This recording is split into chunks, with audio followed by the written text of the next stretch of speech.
Chapter 1696, Shaking Star Moon Kingdom. Chapter 1696, Shaking Star Moon Kingdom. System, congratulations. You have successfully destroyed the evil god's sealing magic array and stopped an evil energy passage from opening. Rewarding 100 humanity reputation points and 10,000 war god's temple merit points. Shifeng was slightly surprised when he heard the system notification.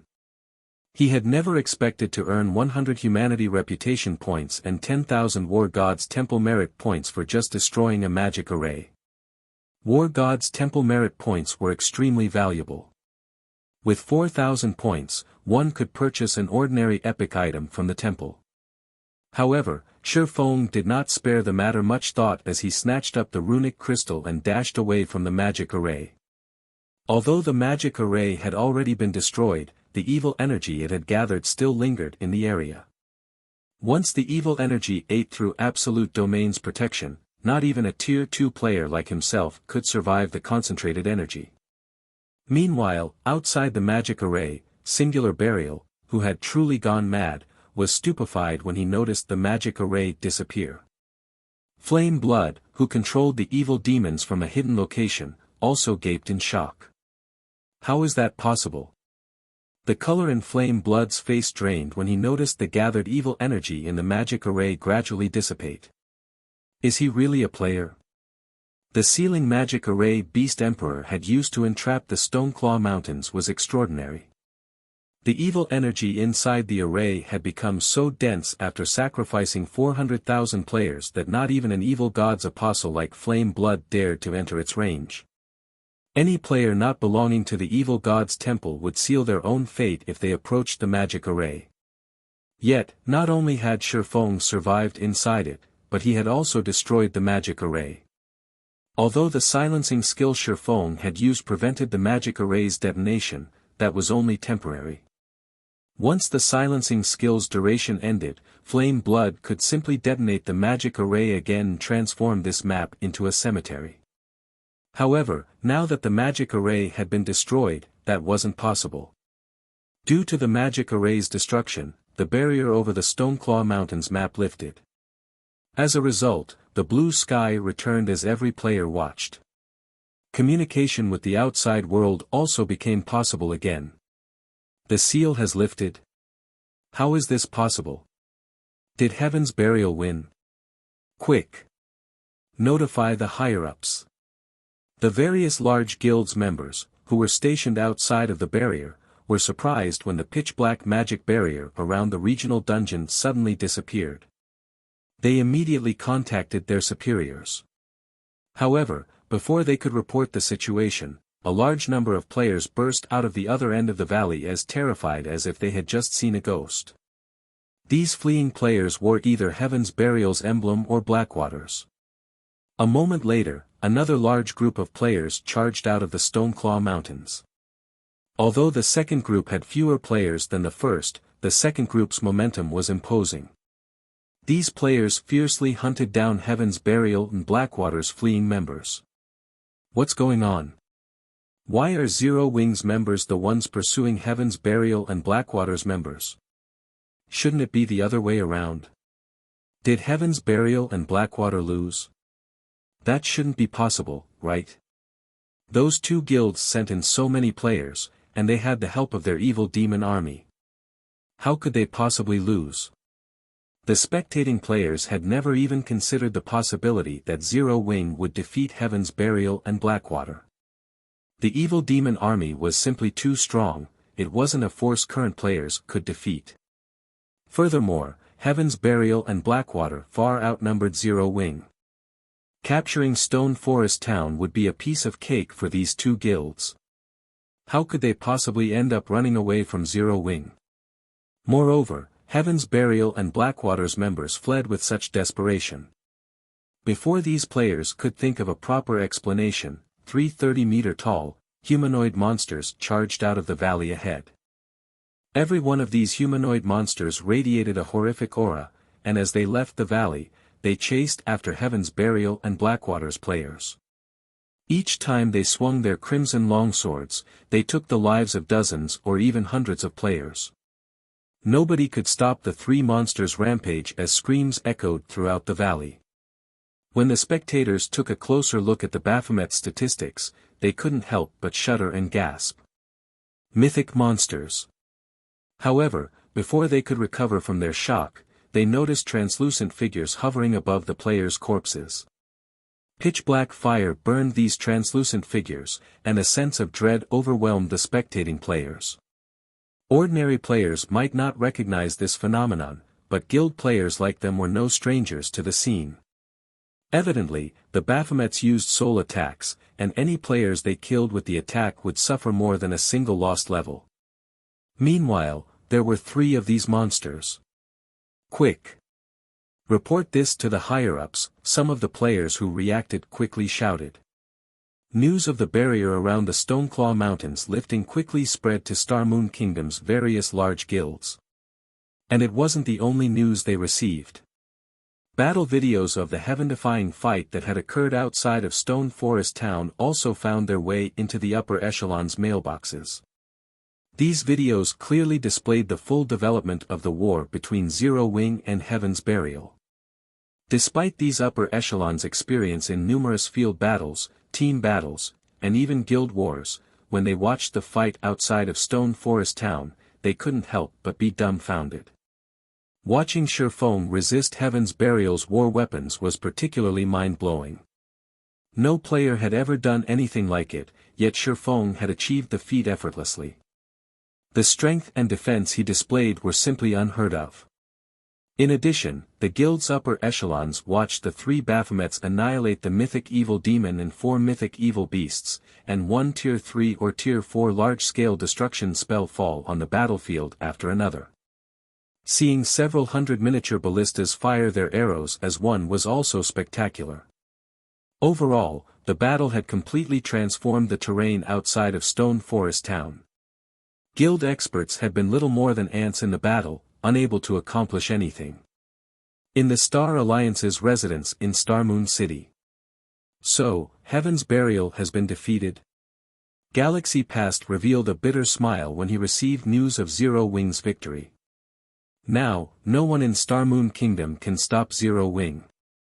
Guild leader, did you predict that Heaven's Burial would lose from the very beginning? Purple Eye asked curiously. Based on Galaxy Past's tone, he didn't seem surprised by this war's outcome. No, I didn't know, but I had a feeling that Zero Wing wouldn't lose.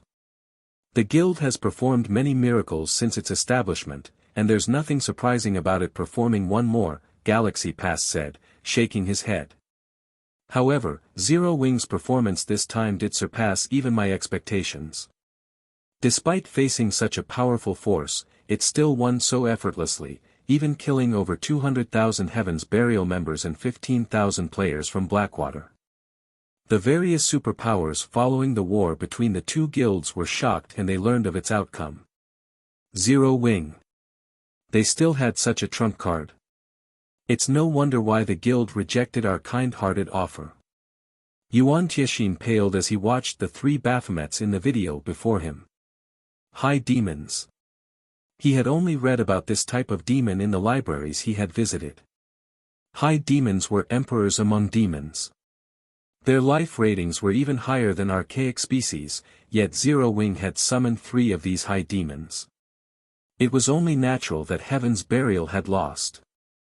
After this war, Star Moon Kingdom's various major powers, as well as those operating in secret within the kingdom, realized that Zero Wing had grown past its status as a fledgling guild. Now, Zero Wing's development in Star Moon Kingdom was truly unstoppable. The guild had proven its foundations to join the ranks of the various superpowers and compete for hegemony in God's domain. Shifeng had returned to White River City with the loot he had obtained from the Mythic Evil Demons and Mythic Evil Beasts. He hadn't stayed in the Stoneclaw Mountains to participate in the cleanup battle. Heaven's Burial's main force was already finished, and Blackwater had lost over 80% of the experts it had dispatched. Baphomet's soul fire had even claimed many of them. Once the resurrected and could log back into the game, they'd be essentially crippled for a considerable time. From today onward, neither of these 2 guilds would find any success in Star Moon Kingdom. In fact, Heaven's Burial might even have trouble continuing in the game at all. After returning to White River City, Shifeng retrieved his latest bounty, looking through the items with shining eyes. This was especially true when his gaze fell on the dark gray crystal covered in runes. When he had picked the crystal up earlier, he had still been surrounded by dense evil energy. He hadn't had the time to inspect his harvest properly. Now, however, he could feel how frightening this dark gray, runic crystal truly was. The concentrated energy within was astonishing, even surpassing the mana within 7 luminaries crystals. Comparing a 7 luminaries crystal's energy levels to this dark gray crystal was like comparing a candle flame to a forest fire. It felt as if this single crystal contained the power of an entire world. What is this thing?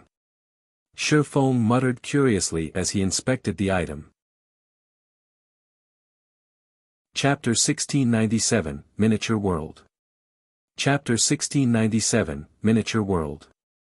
When Shifeng tried inspecting the dark gray crystal, the result he got was simply a bunch of unknown. In fact, he didn't even get the name of the crystal. It can't be inspected. Shifeng grew even more curious upon receiving this result. He immediately activated omniscient eyes and appraised the crystal. Aside from weapons and equipment, cases where an item could not be inspected were rare. In such rare cases, the reason for such an outcome was either a frightening origin or damage beyond repair.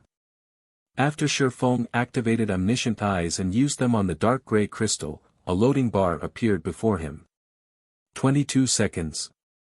What an amazing item. Shifeng's eyes glowed with excitement when he saw the time needed to appraise the crystal.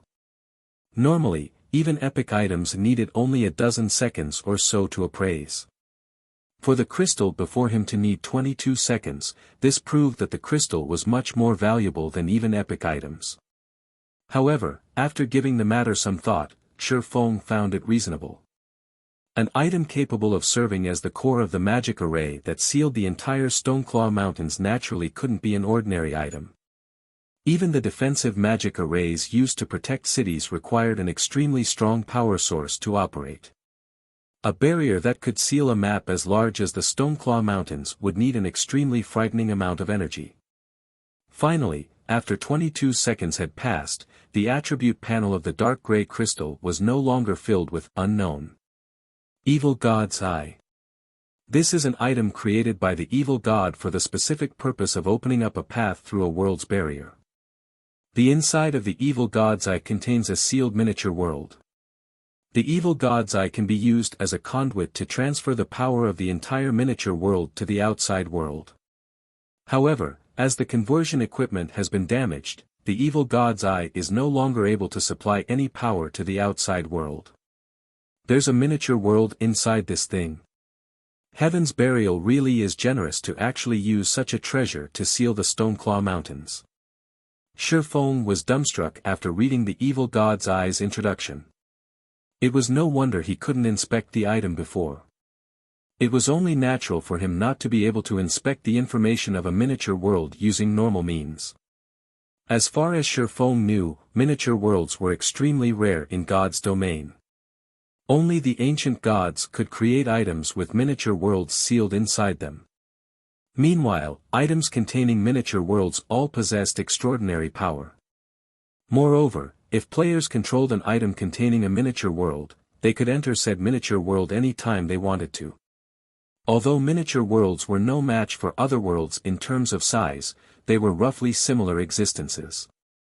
However, owners of miniature worlds had complete control over them, unlike other worlds, and could harvest the resources inside the miniature worlds at their leisure. Other worlds, on the other hand, required players to manually obtain the resources they wanted. Of course, miniature worlds did not possess as many resources as other worlds did. Controlling a miniature world was akin to gaining control of an or vein. Players could harvest various kinds of rare resources periodically from the miniature world they controlled. Meanwhile, the most precious resource one could obtain from a miniature world would be Power Oregon. Power Ore was an excellent support material produced by concentrating the energy of the entire miniature world. Typically, a support material that could increase the forging success rate of dark gold equipment by 5% would already be considered a miraculous item. However, power ore boosted the forging success rate of dark gold equipment by around 5% to 10%.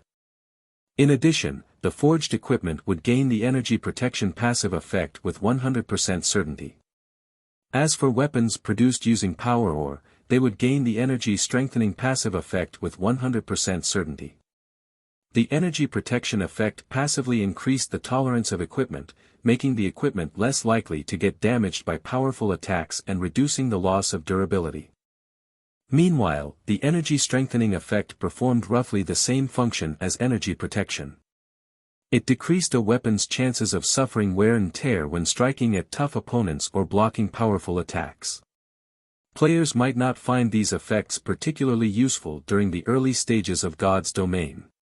But at higher levels, these effects would start to become important because the more players fought against powerful monsters, the more frequently they would come across monsters capable of severely damaging weapons and equipment.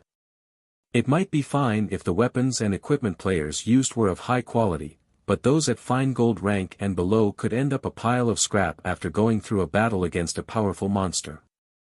Due to this reason, as players reached higher levels, their thirst for high-ranking weapons and equipment would likewise become increasingly greater.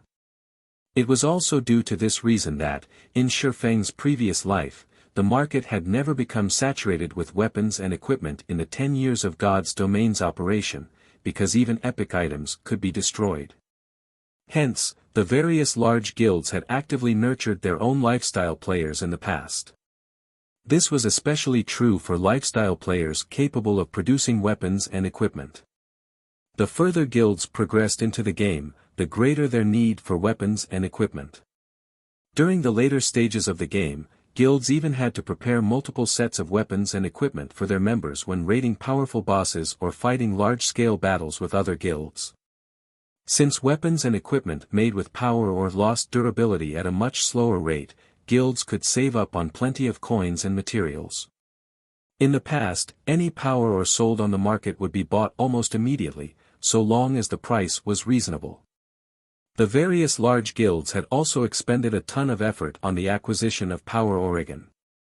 Unfortunately, power ore was extremely rare. In fact, the continent of God's domain didn't produce power ore.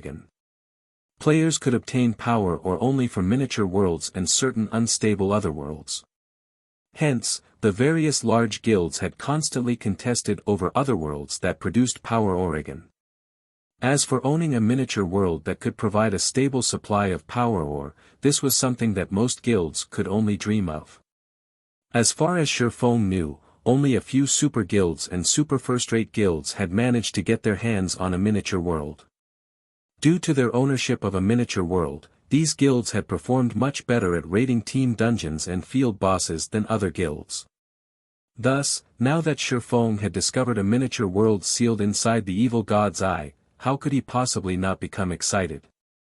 In fact, he even wanted to thank Heaven's Burial right now. If not for Heaven's Burial sealing off the Stoneclaw Mountains, he would never have gotten his hands on such a valuable item. Had Heaven's Burial offered to trade the evil god's eye for Stone Forest Town, Shifeng might even have accepted the offer. All that trouble just to capture Stone Forest Town would have been unnecessary. However, had Heaven's Burial truly known the value of the evil god's eye, the guild definitely wouldn't have done something as foolish as using it as a power source for a magic array.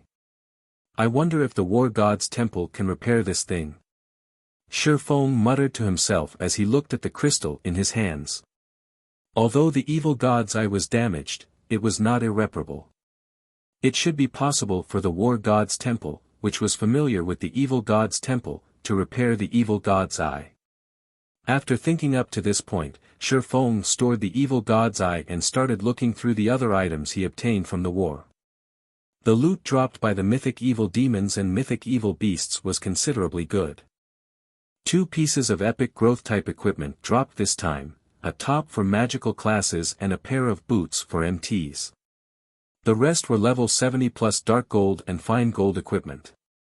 To current players, these things were still too high-leveled and useless for now. Aside from weapons and equipment, the mythic monsters also dropped an evil god crystal, which was an unexpected harvest for Shifeng.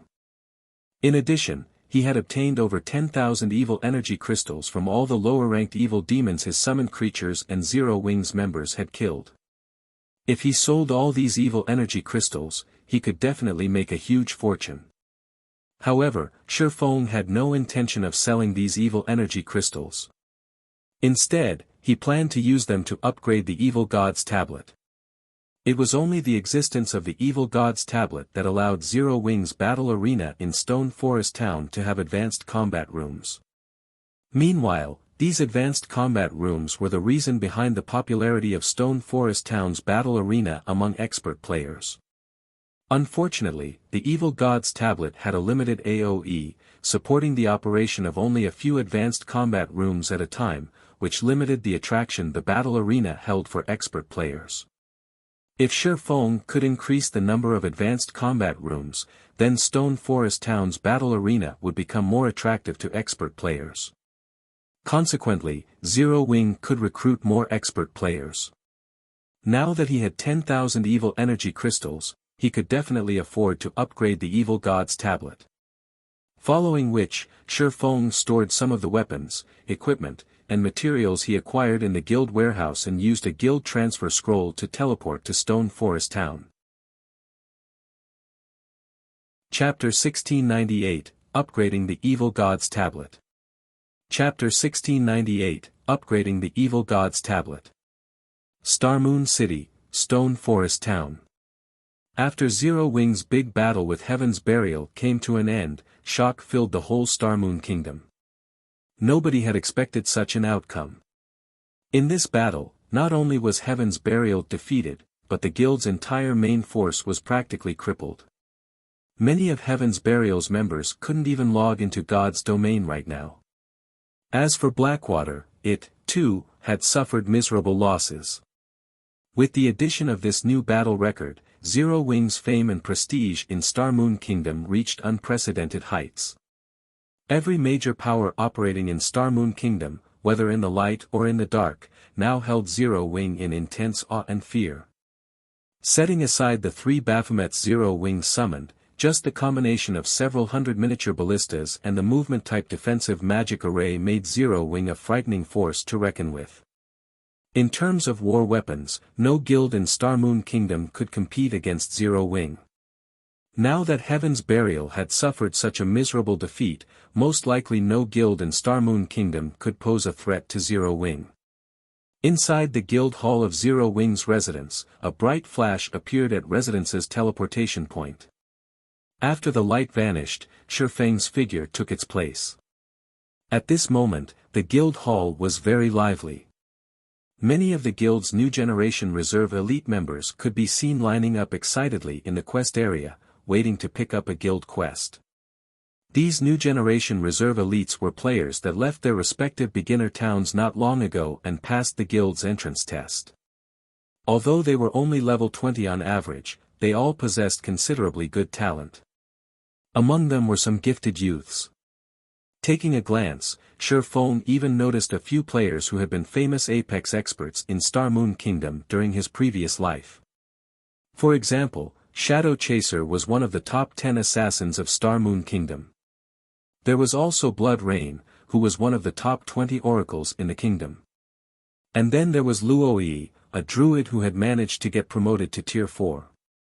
These were all talents that the various large guilds desperately sought to recruit in the past.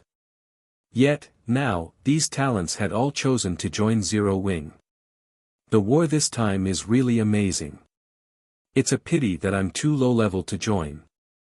Hopefully, I'll get to join in a battle of such scale in the future, a male youth clad in grey mage robes said as he watched the video of the previous war being played in the guild hall, a hopeful expression on his face. It won't be that easy to get selected for such a large-scale war. At the very least, you'll have to get promoted into an elite member to have a chance. The bunch of us are only reserve elites right now. It'll take a lot of effort to become an actual elite member of the guild. Just accumulating the required GCPs is already plenty difficult, not to mention passing the promotion test, a robust man geared in metal armor said, shaking his head. Reserve Elite was a position granted to players that the guild deemed to have potential. However, a person's potential did not necessarily represent their strength. If Reserve Elites failed to hit the growth requirements set by the guild within a certain period of time, they would be demoted to normal members and would have to climb their way back up in the guild. Moreover, as Zero Wing's influence in God's domain increased and more players chose to join the guild, the bar for elite members would also be raised.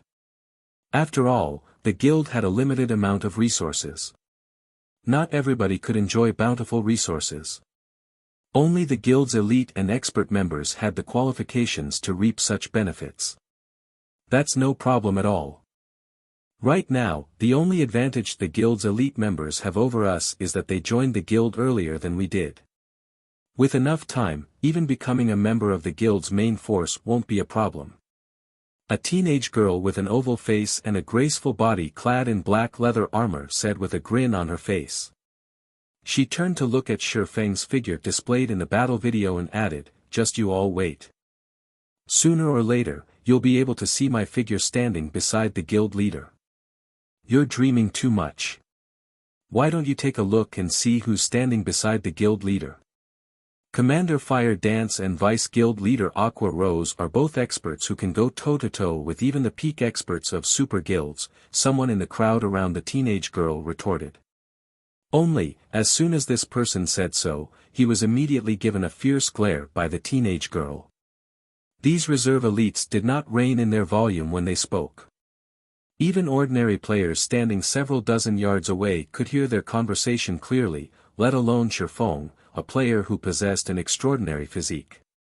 However, Shifeng simply chuckled in regard to the conversation of these reserve elites. He had never thought that his existence would spur guild members to improve themselves. Nonetheless, after taking a look at these reserve elite members, Shifeng felt that there was a need to expand the guild once again. Previously, due to Zero Wing's shallow foundations and funding problem, the guild could afford to make only a limited number of reserve elites. After the war with Heaven's Burial, though, that was no longer a problem. Setting aside the items Zero Wing obtained from the evil demons killed, just the weapons and equipment the guild got from killing Heaven's Burials and Blackwater's members were already enough for several mass recruitments. Meanwhile, during the next expansion, Shifeng planned to lure in experts from neighboring kingdoms as well. After all, the scale of the war between Zero Wing and Heaven's Burial had been massive. Not to mention, Heaven's Burial was the previous ruler of Ancient Rock City. Hence, the players of Star Moon Kingdom weren't the only ones that had paid attention to the war. Even players in neighboring kingdoms knew about it. Now that Zero Wing had thoroughly crushed Heaven's Burial, the players in the neighboring kingdoms would naturally try to get a better understanding of Zero Wing. Meanwhile, he could use this opportunity to recruit a bunch of elite and expert players to increase the guild's strength and growth potential. Thinking up to this point, Shifeng messaged Aqua Rose and had her send some people to carry out his orders. As for himself, he made his way to Stone Forest Town's battle arena. After the war with Heaven's Burial ended, peace and stability had returned to Stone Forest Town. As a result, the number of players gathered at Stone Forest Town was continuously increasing. Among the players visiting the town, there was no lack of guild experts and independent experts. After watching the battle between Zero Wing and Heaven's Burial, everyone had realized one thing. And that was the fact that even players could go up against war weapons, but sufficient strength was needed to do so. Meanwhile, if they wanted to improve their strength, getting promoted to Tier 2 was undisputedly the fastest method to do so. However, aside from needing good weapons and equipment, sufficiently high combat standards were also necessary to clear the Tier 2 promotion quest. Training at Stone Forest Town's battle arena was undoubtedly the fastest way to improve one's combat standards. Although training at the Trial Tower was also an option, not everybody could afford the fee of 1 magic crystal per attempt. By the time Shifeng entered the battle arena, its lobby was already overflowing with players. Many experts belonging to the various large guilds could be seen arranging matchups with each other. There were also players hosting private duels or competitions with attractive rewards. However, out of all the available attractions inside the battle arena, the advanced combat rooms were no doubt the most popular. The reason for this was the advanced combat rooms' facilitation of improvement in players' skill completion rates. The higher one's skill completion rate, the stronger their skills would become. This could be said to be the most intuitive way for expert players to raise their strength. However, as there were simply too few advanced combat rooms available, despite duty, the NPC Shifeng had tasked with the battle arena's management, having already raised the rental fee to 4 magic crystals per 30 minutes, demand for the advanced combat rooms still exceeded the supply. When Shifeng took a look at the battle arena's earnings report, he discovered that most of the magic crystals the battle arena earned came from the advanced combat rooms. The popularity of the advanced combat rooms far exceeded Shifeng's expectations. He waited for the current batch of players using the advanced combat rooms to come out, then closed the advanced combat rooms temporarily and retrieved the Evil God's tablet. Immediately after he did so, a commotion occurred inside the battle arena. What's going on? Why can't the advanced combat rooms be used? I've waited a long time for my turn. Yet, now that my turn has finally arrived, they're actually not letting us use the advanced combat rooms. Is this a scam? The players waiting to use the advanced combat rooms kicked up a fuss right away. However, everyone received a quick reply from the NPC staff stating that the advanced combat rooms were undergoing some upgrades and that they needed to wait a short while for the upgrades to be completed. System: detecting more than 10,000 evil energy crystals on your person. Do you wish to spend 10,000 evil energy crystals to further upgrade the Evil God's tablet? Holding the Evil God's tablet, Shifeng was startled to receive the system notification. Previously, he had to manually select to upgrade the tablet. This time, however, the system actually took the initiative to ask him. However, he did not dwell on the matter but immediately clicked Agree. Chapter 1699, God's Item. Inside the quiet storage room, the Evil God's tablet began to transform after Shifeng had agreed to feed it 10,000 evil energy crystals. It had only been the size of a wash basin, but it gradually grew into a 3-meter-tall table.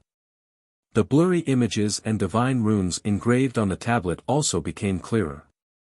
As the divine runes and image sharpened, the divine might the tablet radiated increased until Shifeng couldn't even move.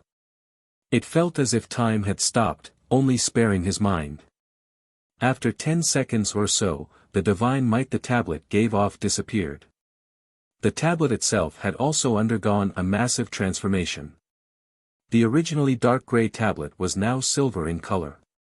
The ambient mana also gathered around the tablet, increasing the mana density around it until it formed a white mist. This mist gradually spread and enveloped the storage room as a whole. What's going on with the mana? Shifeng was indescribably shocked as he looked at the white mist around him. Normally, mana that was so dense that formed a white mist felt incomparably pleasant to players. Players who bathed in this mana would also feel their minds reach an incredible tranquility. However, Shifeng felt no such effects from the white mist in the storage room. On the contrary, he felt exhausted. In fact, his body even felt heavier as if something was weighing on him. Although Shifeng's mental state was on the verge of crumbling, he mustered his spirit and inspected the Evil God's tablet's recent changes. Third fragment of Evil God's tablet, fragmented legendary rank item. Active skill 1-. Illusory space, when activated, forms an illusory space of 200-yard radius. The illusory space will create a copy of any player that enters. Players can then fight their own copies. The illusory creature has all skills of the copied player and can achieve a 100% skill completion rate. Players can choose to challenge illusory creatures up to the dark gold rank. Duration, 50 minutes. Cooldown, 1 hour. Can be evolved. Requires 1 Evil God crystal to evolve. Active skill 2-. Evil God domain. When activated, create a self-contained field around the tablet that is completely separated from the outside world. Time flows twice as fast inside the field than in the outside world. Mana density inside the field is triple that of the outside world. When Evil God Domain is active, illusory creatures will appear inside the space at fixed intervals. Every wave of illusory creatures killed will increase the mana density of the self-contained field slightly. If players are killed by the illusory creatures, their souls will be damaged, and they will be prevented from logging into God's domain for 6 hours. Can be evolved. Requires 3 Evil God crystals to evolve. An item created by the Evil God. Evil energy crystals can be used to repair the divine runes inside the tablet. Requires 200,000 evil energy crystals to upgrade. This tablet is amazing. Not even legendary items have this kind of ability. Shifeng was astonished as he read the Evil God's tablet's new attributes. The tablet had improved far more than Shifeng had expected. The Evil God's domain alone was a godlike ability, not to mention how many more advanced combat rooms he could set up with the illusory space's increased radius. Regardless of how far players progressed in God's domain, environments with high mana density would be quite popular. This was because such environments were a great help when players practiced their combat techniques. Not only did the Evil God domain create a mana-rich environment, but it could also accelerate the flow of time. 1 hour inside the Evil God domain was only the equivalent of 30 minutes in the outside world. For players seeking to improve their combat standards without wasting too much of their precious time, the Evil God domain was the perfect solution. While others spent 10 hours training in the outside world, players could achieve the same results in 5 hours within the Evil God domain. If the various superpowers learned about the Evil God's tablet, they'd definitely gang up and move against Zero Wing. Plenty of superpowers were already envious of the advanced combat rooms. They only refrained from taking action because the cost wasn't worth the potential gains. However, the Evil God domain would certainly be the straw that broke the camel's back. The only downside was the illusory creatures that would appear inside the Evil God domain. Based on the skill's introductory text, it was obvious that the illusory creatures would grow stronger. As a result, players could only train for a limited amount of time in the Evil God domain. When players could no longer fend off the summoned illusory creatures, they'd be forced to leave. If they stayed, and the illusory creatures killed them, they'd suffer a huge loss. It seems I won't be able to let the guild's experts use this casually for a short time, Shifeng thought to himself as he reread the Evil God domain's introductory text. Zero Wing already stuck out like a sore thumb in God's domain. If he allowed a large number of Zero Wing's experts train in the Evil God domain, the news of it would quickly reach the various superpowers. Zero Wing had already grown to pose a threat to them, and it was normal that these superpowers would send undercover experts to spy on his guild. If the various superpowers learned about the Evil God domain, Zero Wing would become embroiled in another struggle. The best course of action was only to allow Fire Dance, Blackie, and the guild's other core upper echelons to train in the Evil God domain. Any more than that would be too risky. If he wanted all of his guild's experts to use the Evil God domain, Zero Wing would have to become strong enough for the superpowers to acknowledge its rights to own the tablet. Unfortunately, gaining that recognition would involve a long, arduous process. However, Shifeng wasn't too disappointed. Although he couldn't let too many experts train in the Evil God domain, he'd have no issues constructing more advanced combat rooms. Illusory space already had a 200-yard range. If the Evil God's tablet were upgraded further, the skill's range would grow. At that time, the skill's range might even cover the entire floor. Although such an outcome would also make the various superpowers all the more jealous of Zero Wing, they wouldn't become so envious that they'd resort to cooperation to attack the guild. After all, the various superpowers all possessed extraordinary foundations. They had their own methods of helping their guild experts improve their skill completion rates. Only, those methods might not be as effective as the advanced combat rooms. The next upgrade costs 200,000 evil energy crystals.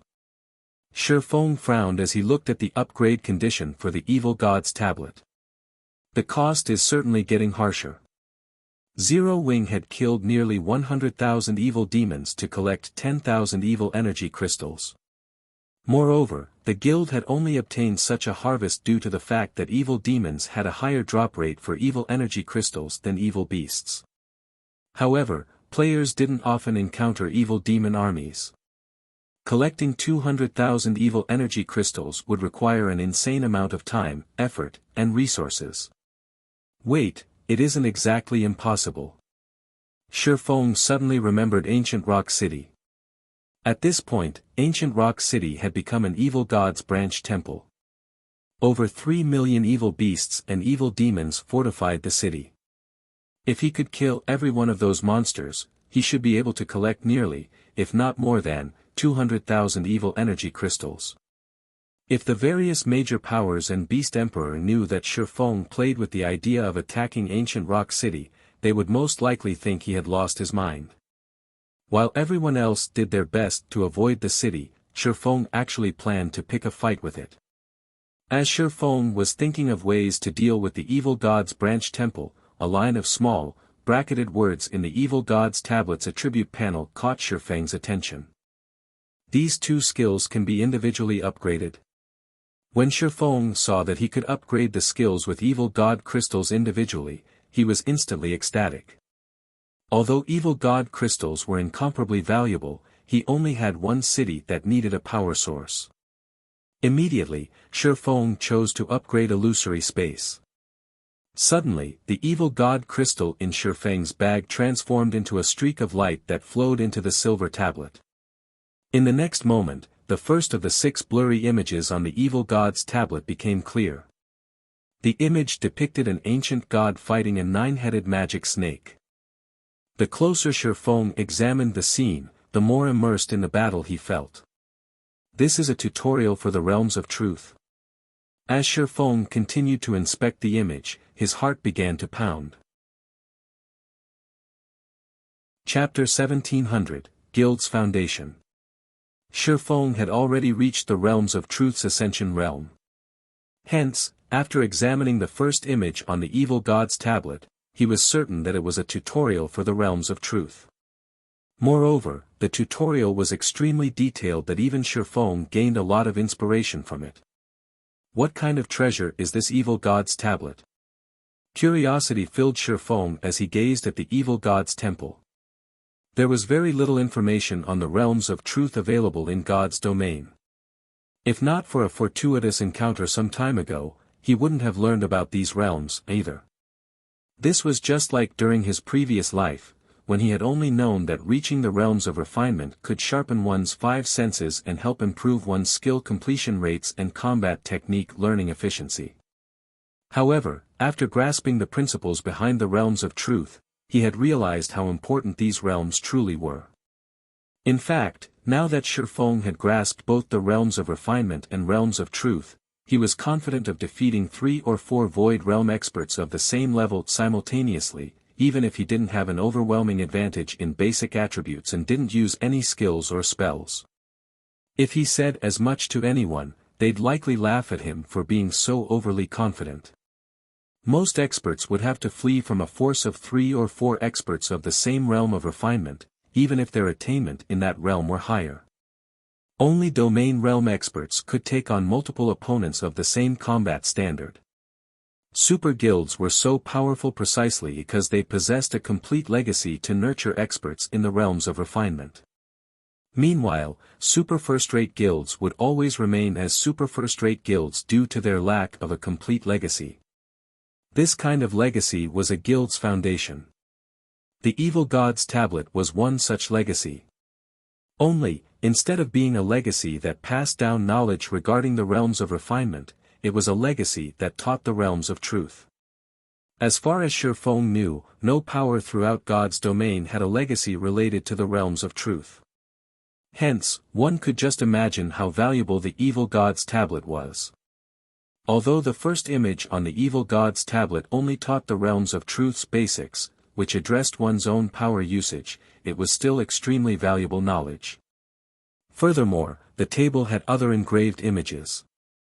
As long as he put in the effort, it was only a matter of time before he restored the other images as well. Once he did so, he might obtain a complete legacy for the realms of truth. Just thinking about the possibility excited Shifeng. If everything turned out how he imagined it, Zero Wing would have the foundation to grow into a super guild. Although this foundation would be different from other super guilds, he did not think that this foundation would be any weaker than theirs. He had yet to find the realms of truth's limits, and no one could tell what kind of heights a player could reach by relying on these realms. Moreover, he had an advantage that the various super guilds did not. He knew how to train in both the realms of truth and the realms of refinement, while the super guilds had only explored the realms of refinement. This could be a considerably massive advantage. After Shifeng finished examining the image on the tablet, he inspected its attribute panel again. Sure enough, this evil god's tablet is a treasure to nurture experts. Shifeng's eyes glowed when he read the updated introductory text for Illusory Space. Illusory Space. When activated.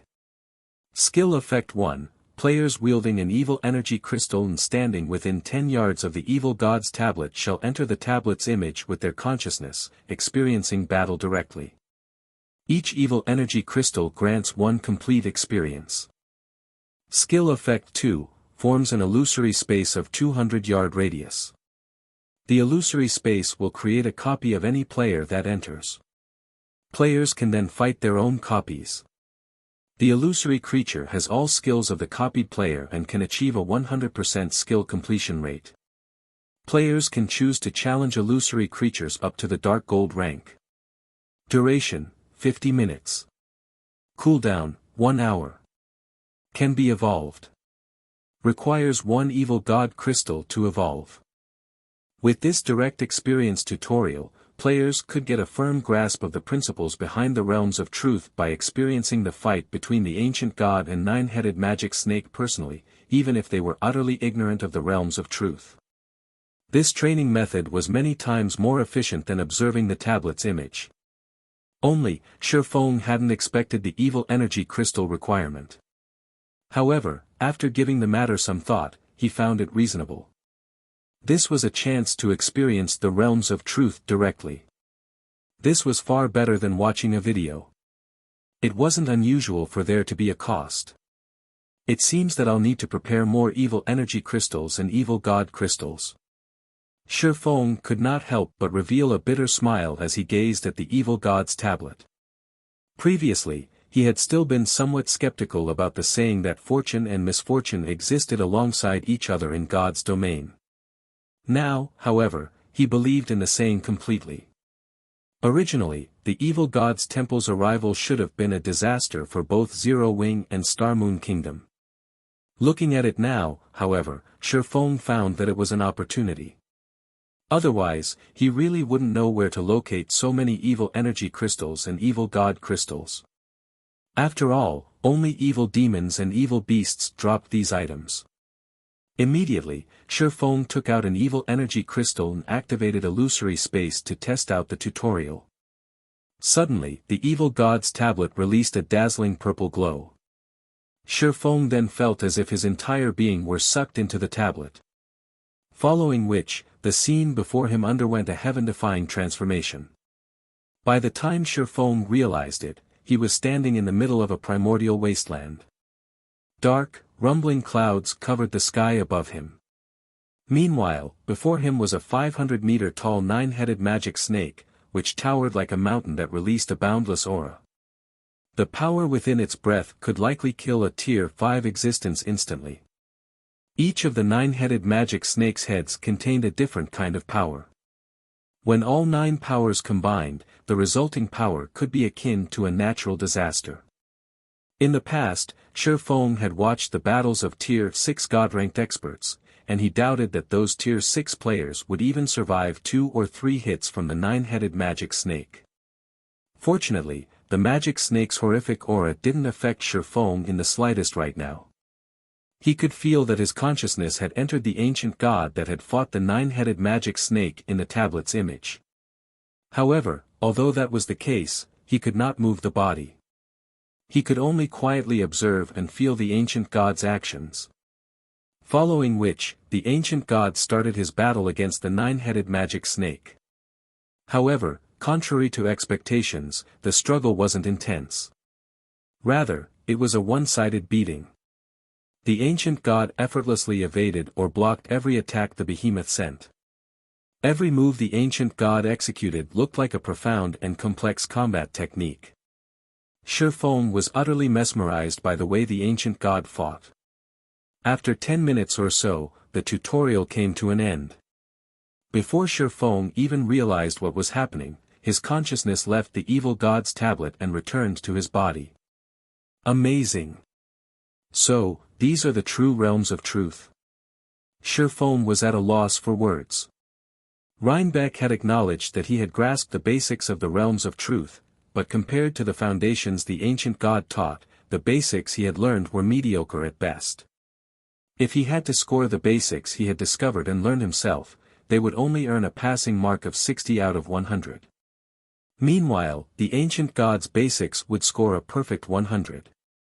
There were simply too many aspects he needed to improve.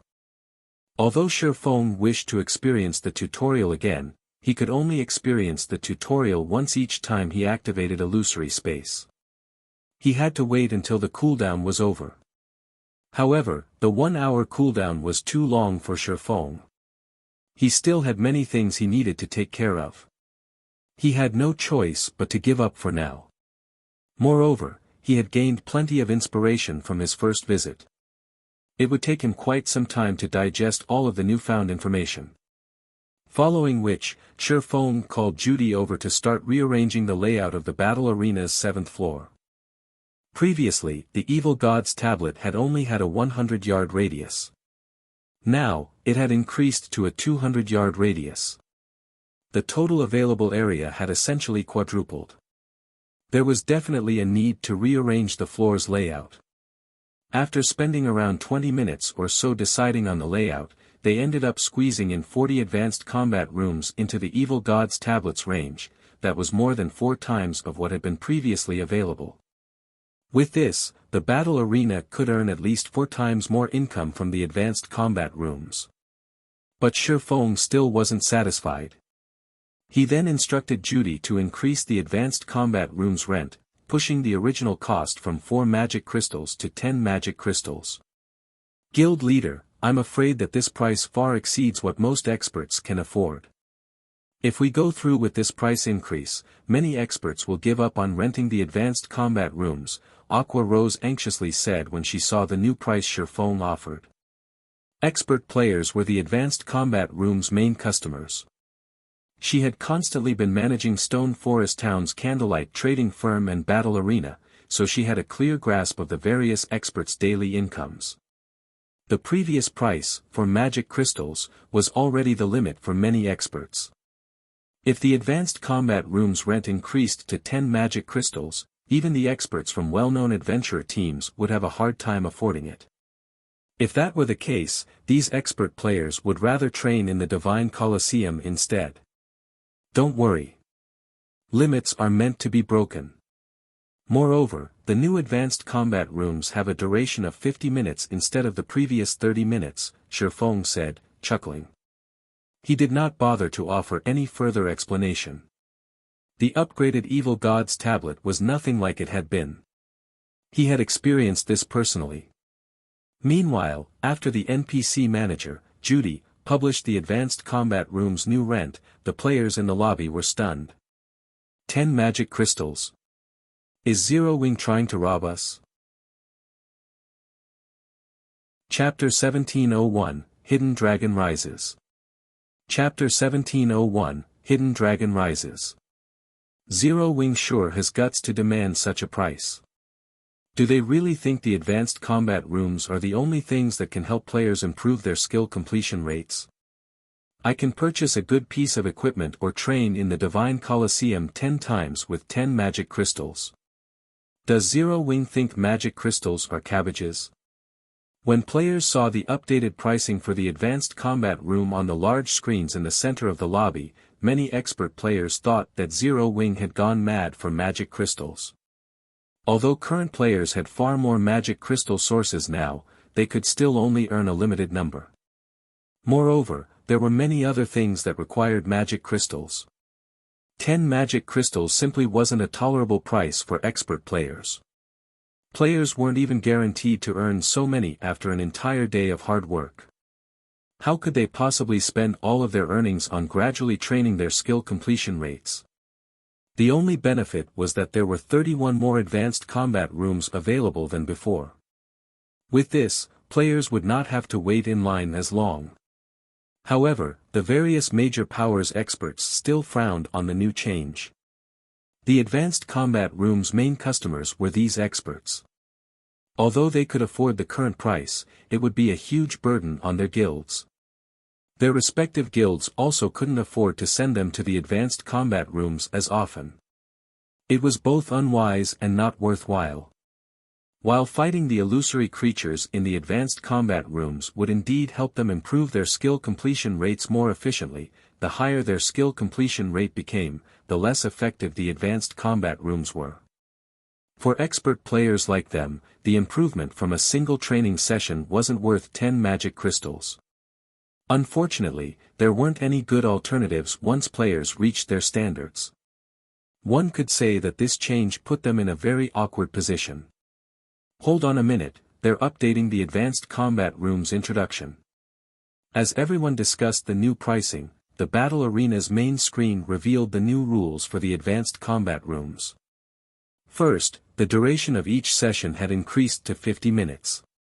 Second, Zero Wing's normal members would get a 10% discount to rent the advanced combat rooms, elite members would get a 20% discount, and core members would get a 30% discount.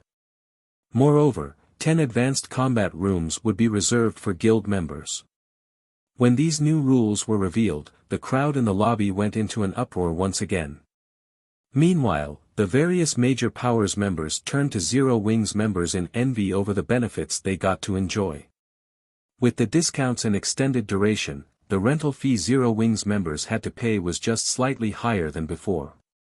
Moreover, there were now exclusive advanced combat rooms for Zero Wing's members. Suddenly, independent experts started to leave the battle arena, one after another, and make their way toward Zero Wing's residence to apply to join the guild. Even many of the various major powers elite and expert members hesitated. When the other large guilds' upper echelons received news of the update, they paled. Zero Wing actually had such a card to play. With this, Zero Wing's rise really will become unstoppable. Now that Zero Wing had solidified its position as Star Moon Kingdom's #1 guild, there was no longer any local guilds that dared to challenge it. This meant that Zero Wing had a monopoly over the best resources in Star Moon Kingdom. Naturally, its guild members would receive more resources than before. With the introduction of this new guild benefit, Zero Wing became significantly more attractive towards their respective guilds' elite and expert members. It was only a matter of time before their guilds started to lose large groups of their members, yet there was nothing their guilds could do to stop it.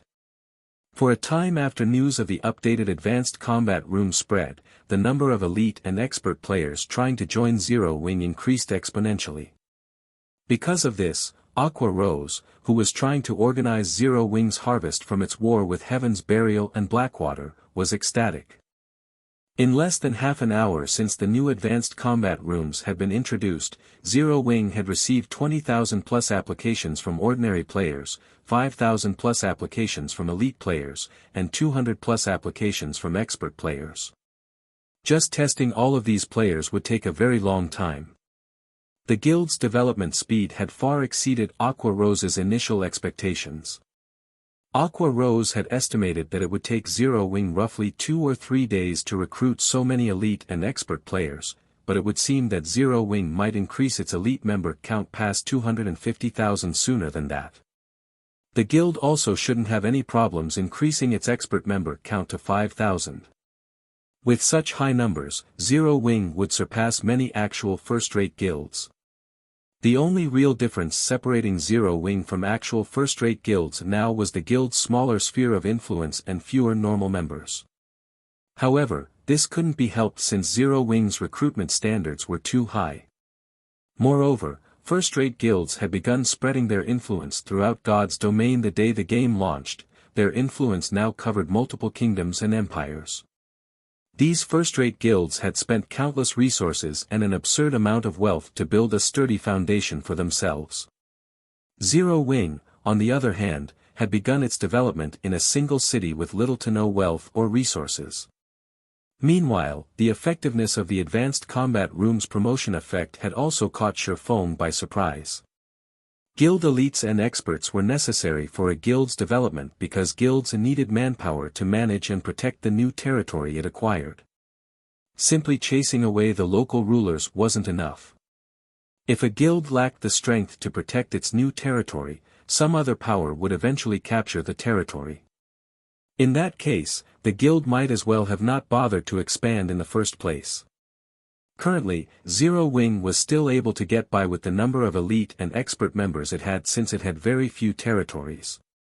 In total, the guild only controlled 3 towns and 1 city. In comparison, first-rate guilds controlled over a dozen towns that were spread across multiple kingdoms and empires. However, if Zero Wing started to expand, it would naturally encounter more rival powers. If multiple locations were attacked at the same time, Shifeng wouldn't be able to protect all of his territories even if he were more powerful. Hence, a sufficient number of guild elite and expert members was extremely important. As Shifeng ruminated over Zero Wing's future, Gentle Snow suddenly contacted him and asked, "Guild leader, where are you now?" "I'm in Stone Forest Town." "Has something happened?" Shifeng asked curiously. When Stone Forest Town had been attacked, Aqua Rose had led plenty of the guild's experts to reinforce the town. Meanwhile, Gentle Snow had been responsible for assisting the kingdom's armies against the evil beast army that was invading Starmoon Kingdom. Since the evil god's temple's NPCs controlled these evil beasts, not players, they were much higher leveled. The lowest leveled evil beast was level 60, while the majority of the evil beasts were chieftain rank and above. In addition, quite a few Tier 3 NPCs from the evil god's temple commanded the evil beast army. If Gentle Snow hadn't led Zero Wing's forces to help the kingdom's armies, the evil beast army would have long since broken past the defensive line. If that happened, the evil beasts would devour every resource in their path, growing stronger as they made their way toward Zero Wing City. The number of evil beasts over here has started to decrease. According to our scouts' reports, Beast Emperor seems to be pulling out the evil beasts and demons under his control. Beast Emperor has sent his monsters to surround the primordial divine ruin. The 2,000 elite members and 100 expert members we stationed at the ruin have been annihilated. Moreover, Beast Emperor has announced that Zero Wing is prohibited from entering the primordial divine ruin from now on. "It seems that we're his only target," Gentle Snow said, gritting her teeth. The primordial divine ruin had already become a prime location for the various large guilds to acquire weapons, equipment, and combat techniques. Most importantly, it was the only entrance to Primordial City. Primordial City was the only place to obtain primordial souls, which could help players complete their Tier 2 promotion quests. If Zero Wing's supply of primordial souls were cut off, its development would definitely fall behind other guilds.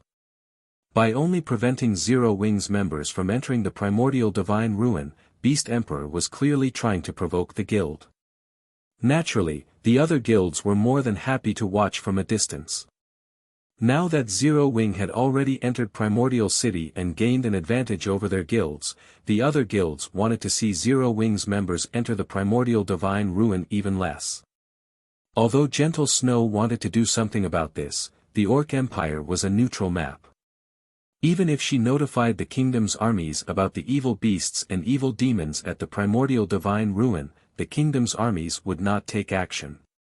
Beast Emperor must really think that no one can touch him just because he's in a neutral map. Shifeng could not help but sneer when he heard Gentle Snow's report, killing intent flashing in his eyes. Since he dares try to cut off my path to fortune, I'll cut off his legs. Chapter 1702, Taking Control of the Lost Town. Chapter 1702, Taking Control of the Lost Town. Although Shi Feng had spoken very softly, Gentle Snow could clearly hear the determination and anger in his tone. Guild leader, we aren't really going to take action, right? Gentle Snow grew anxious at Shi Feng's words. That beast emperor is obviously doing this to lure us over to the Orc Empire. If we really march our army into the neutral map, we will be beyond the kingdom's protection. Those powerful evil beasts and evil demons will tear us apart easily. If we get dealt a heavy blow now, it will diminish the reputation and prestige we've garnered from the previous war. Although Zero Wing had not suffered any casualties during its battle with Heaven's Burial's armies, it had expended a lot of its resources. In fact, Zero Wing's expenditure in the battle had been astronomical. Other guilds might not have a clear idea of how much the battle had cost Zero Wing, but how could she, a vice-guild leader of Zero Wing, not know? Of the 140,000 magic crystals the guild had prepared for the battle, over 120,000 were spent. With the few magic crystals Zero Wing had remaining, going up Beast Emperor's evil beasts and evil demons would be impossible. Meanwhile, once Zero Wing exhausted its magic crystal reserves and lost the protection of the movement-type defensive magic array, the outcome would be horrendous for Zero Wing's forces. Unlike the evil demons that attacked Stone Forest Town, the evil demons and evil beasts Beast Emperor controlled were all level 60 and above. The majority of those monsters were also at the chieftain rank. Even a Tier 1 player of the same level might not be able to solo a chieftain-ranked evil beast or evil demon. Not to mention, there were still the stronger Lord, High Lord, Great Lord, Grand Lord, and Mythic-ranked evil demons and evil beasts. It might be a different story if Zero Wing could summon more Baphomets as it did during its battle against Heaven's Burial.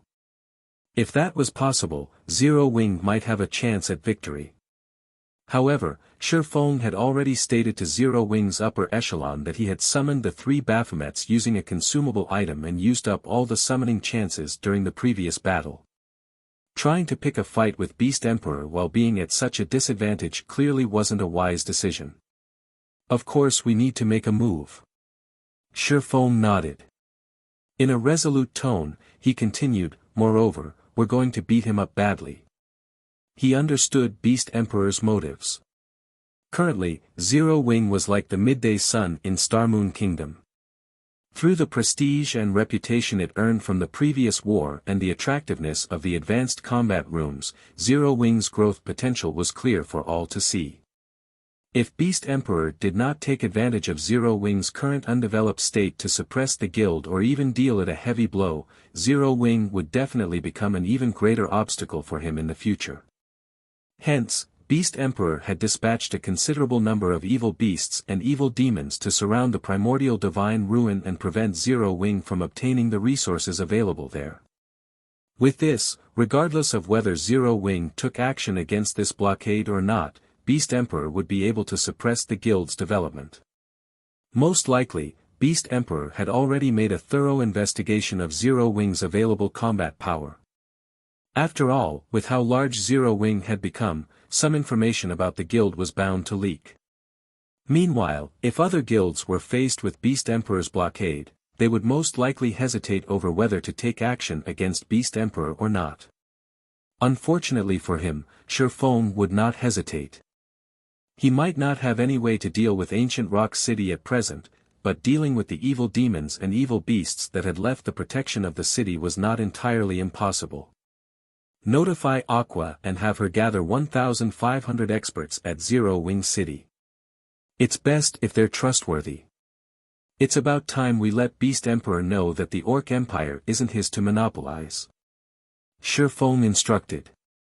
1,500 people. Isn't that a little too few?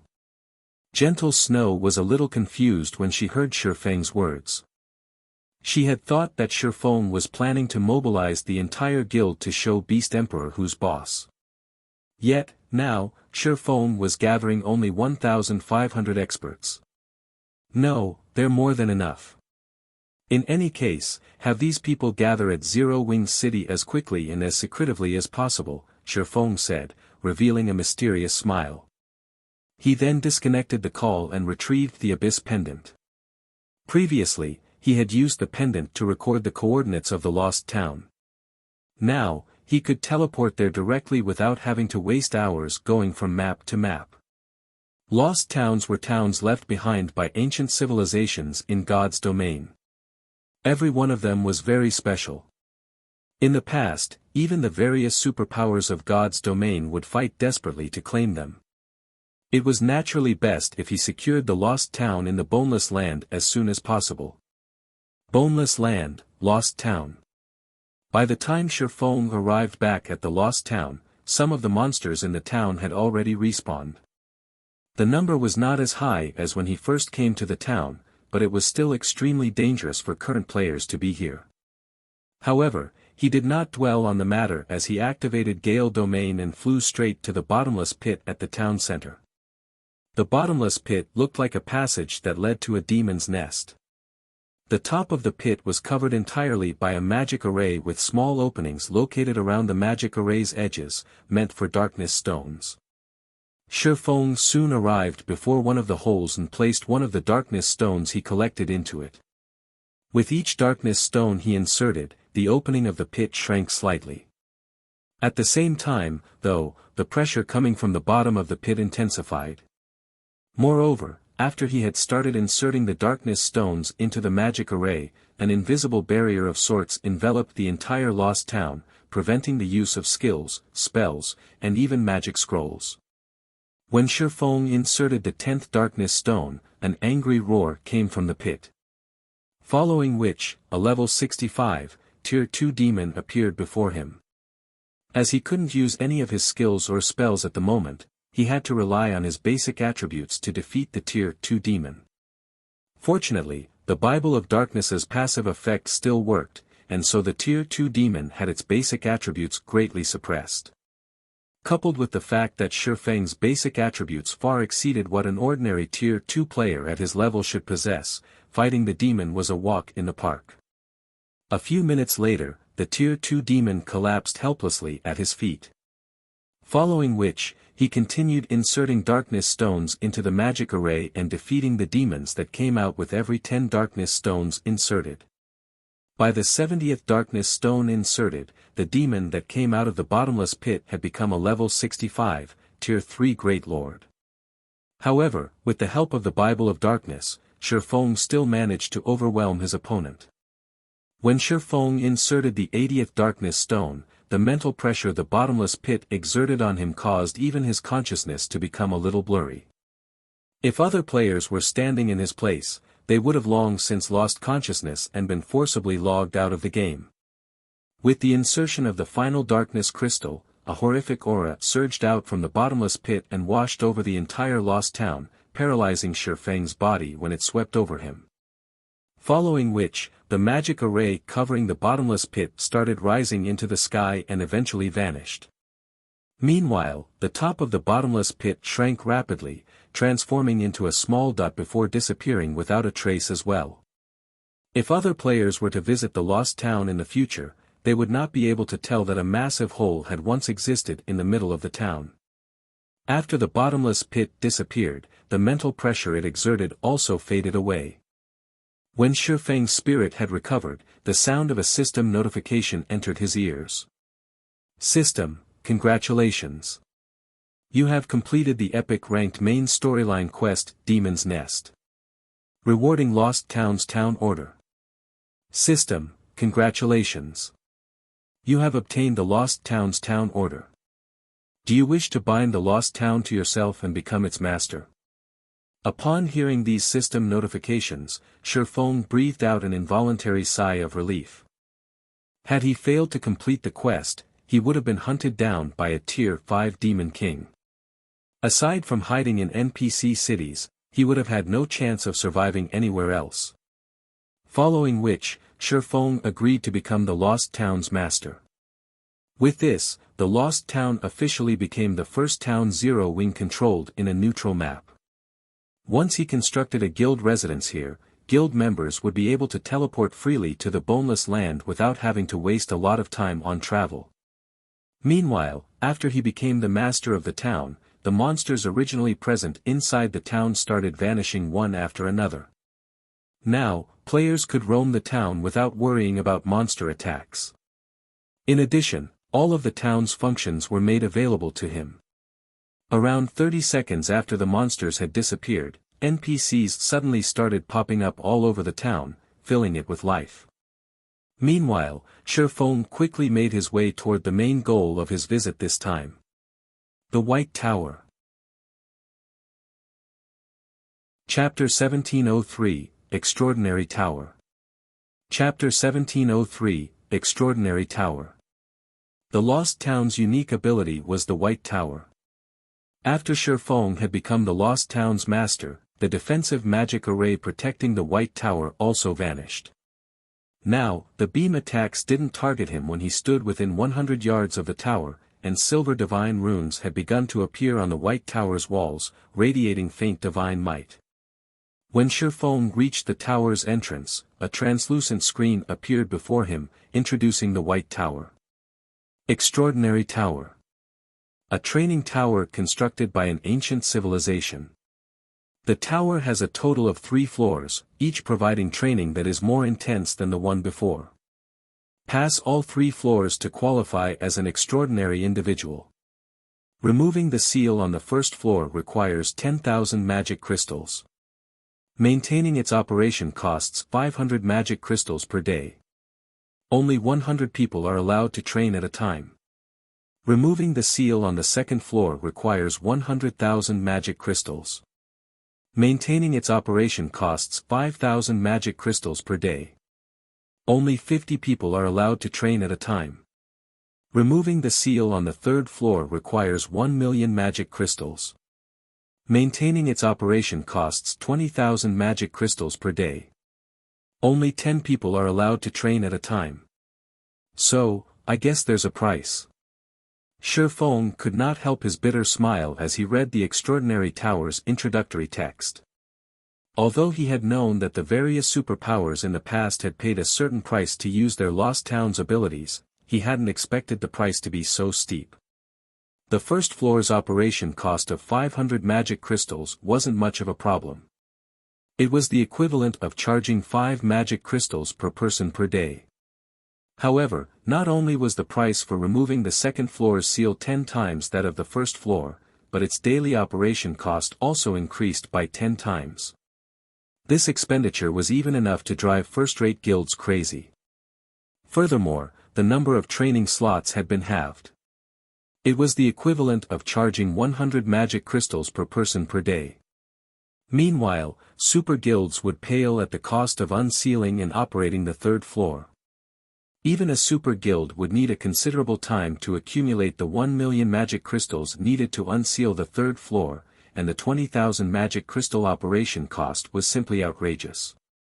Most importantly, only 10 players could train on the third floor at the same time. Not even the current super guilds would dare to play with such a cost. It was the equivalent of spending 2,000 magic crystals for each player for a single day. Not even the word horrific was enough to describe this cost.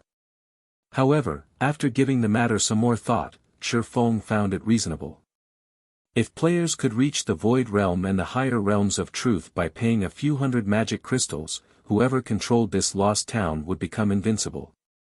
They could pump out batch after batch of peak experts for an insignificant price. It should be known that even though super guilds had complete legacies for the realms of refinement, the number of people they train at a time was very limited. Only the most talented would be chosen. This was because the training system's cost was simply too high. It was only reasonable that the Extraordinary Tower's operation costs would be so ridiculously high. It seems that I can only activate the first floor for now. After Shifeng finished reading the introduction, he undid the seal on the Extraordinary Tower's first floor. Although Zero Wing could not afford to unseal the second floor yet, it did not really matter. The first floor was more than enough for now. Aside from himself, no one in the guild had set foot in the realms of truth, after all. By the time a considerable number of guild members had reached the realms of truth, Zero Wing would have accumulated enough magic crystals to unseal the second floor. After Shifeng chose to unseal the first floor, 10,000 magic crystals vanished from his bag.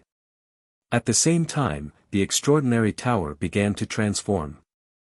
As if the tower had awakened from its slumber, some of the divine runes on its walls brightened.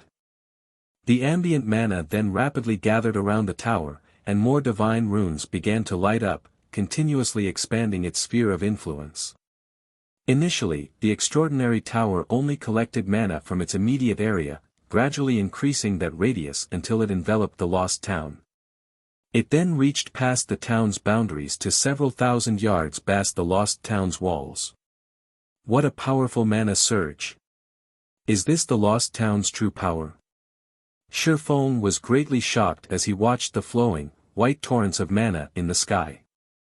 Standing beside the extraordinary tower, Shifeng could feel the mana density around him rapidly increase. After absorbing mana for a short moment, the mana density around the tower could rival the magic tower, and it continued to rise. 1 minute. 3 minutes. 5 minutes. After around 10 minutes, the mana torrents began to fade.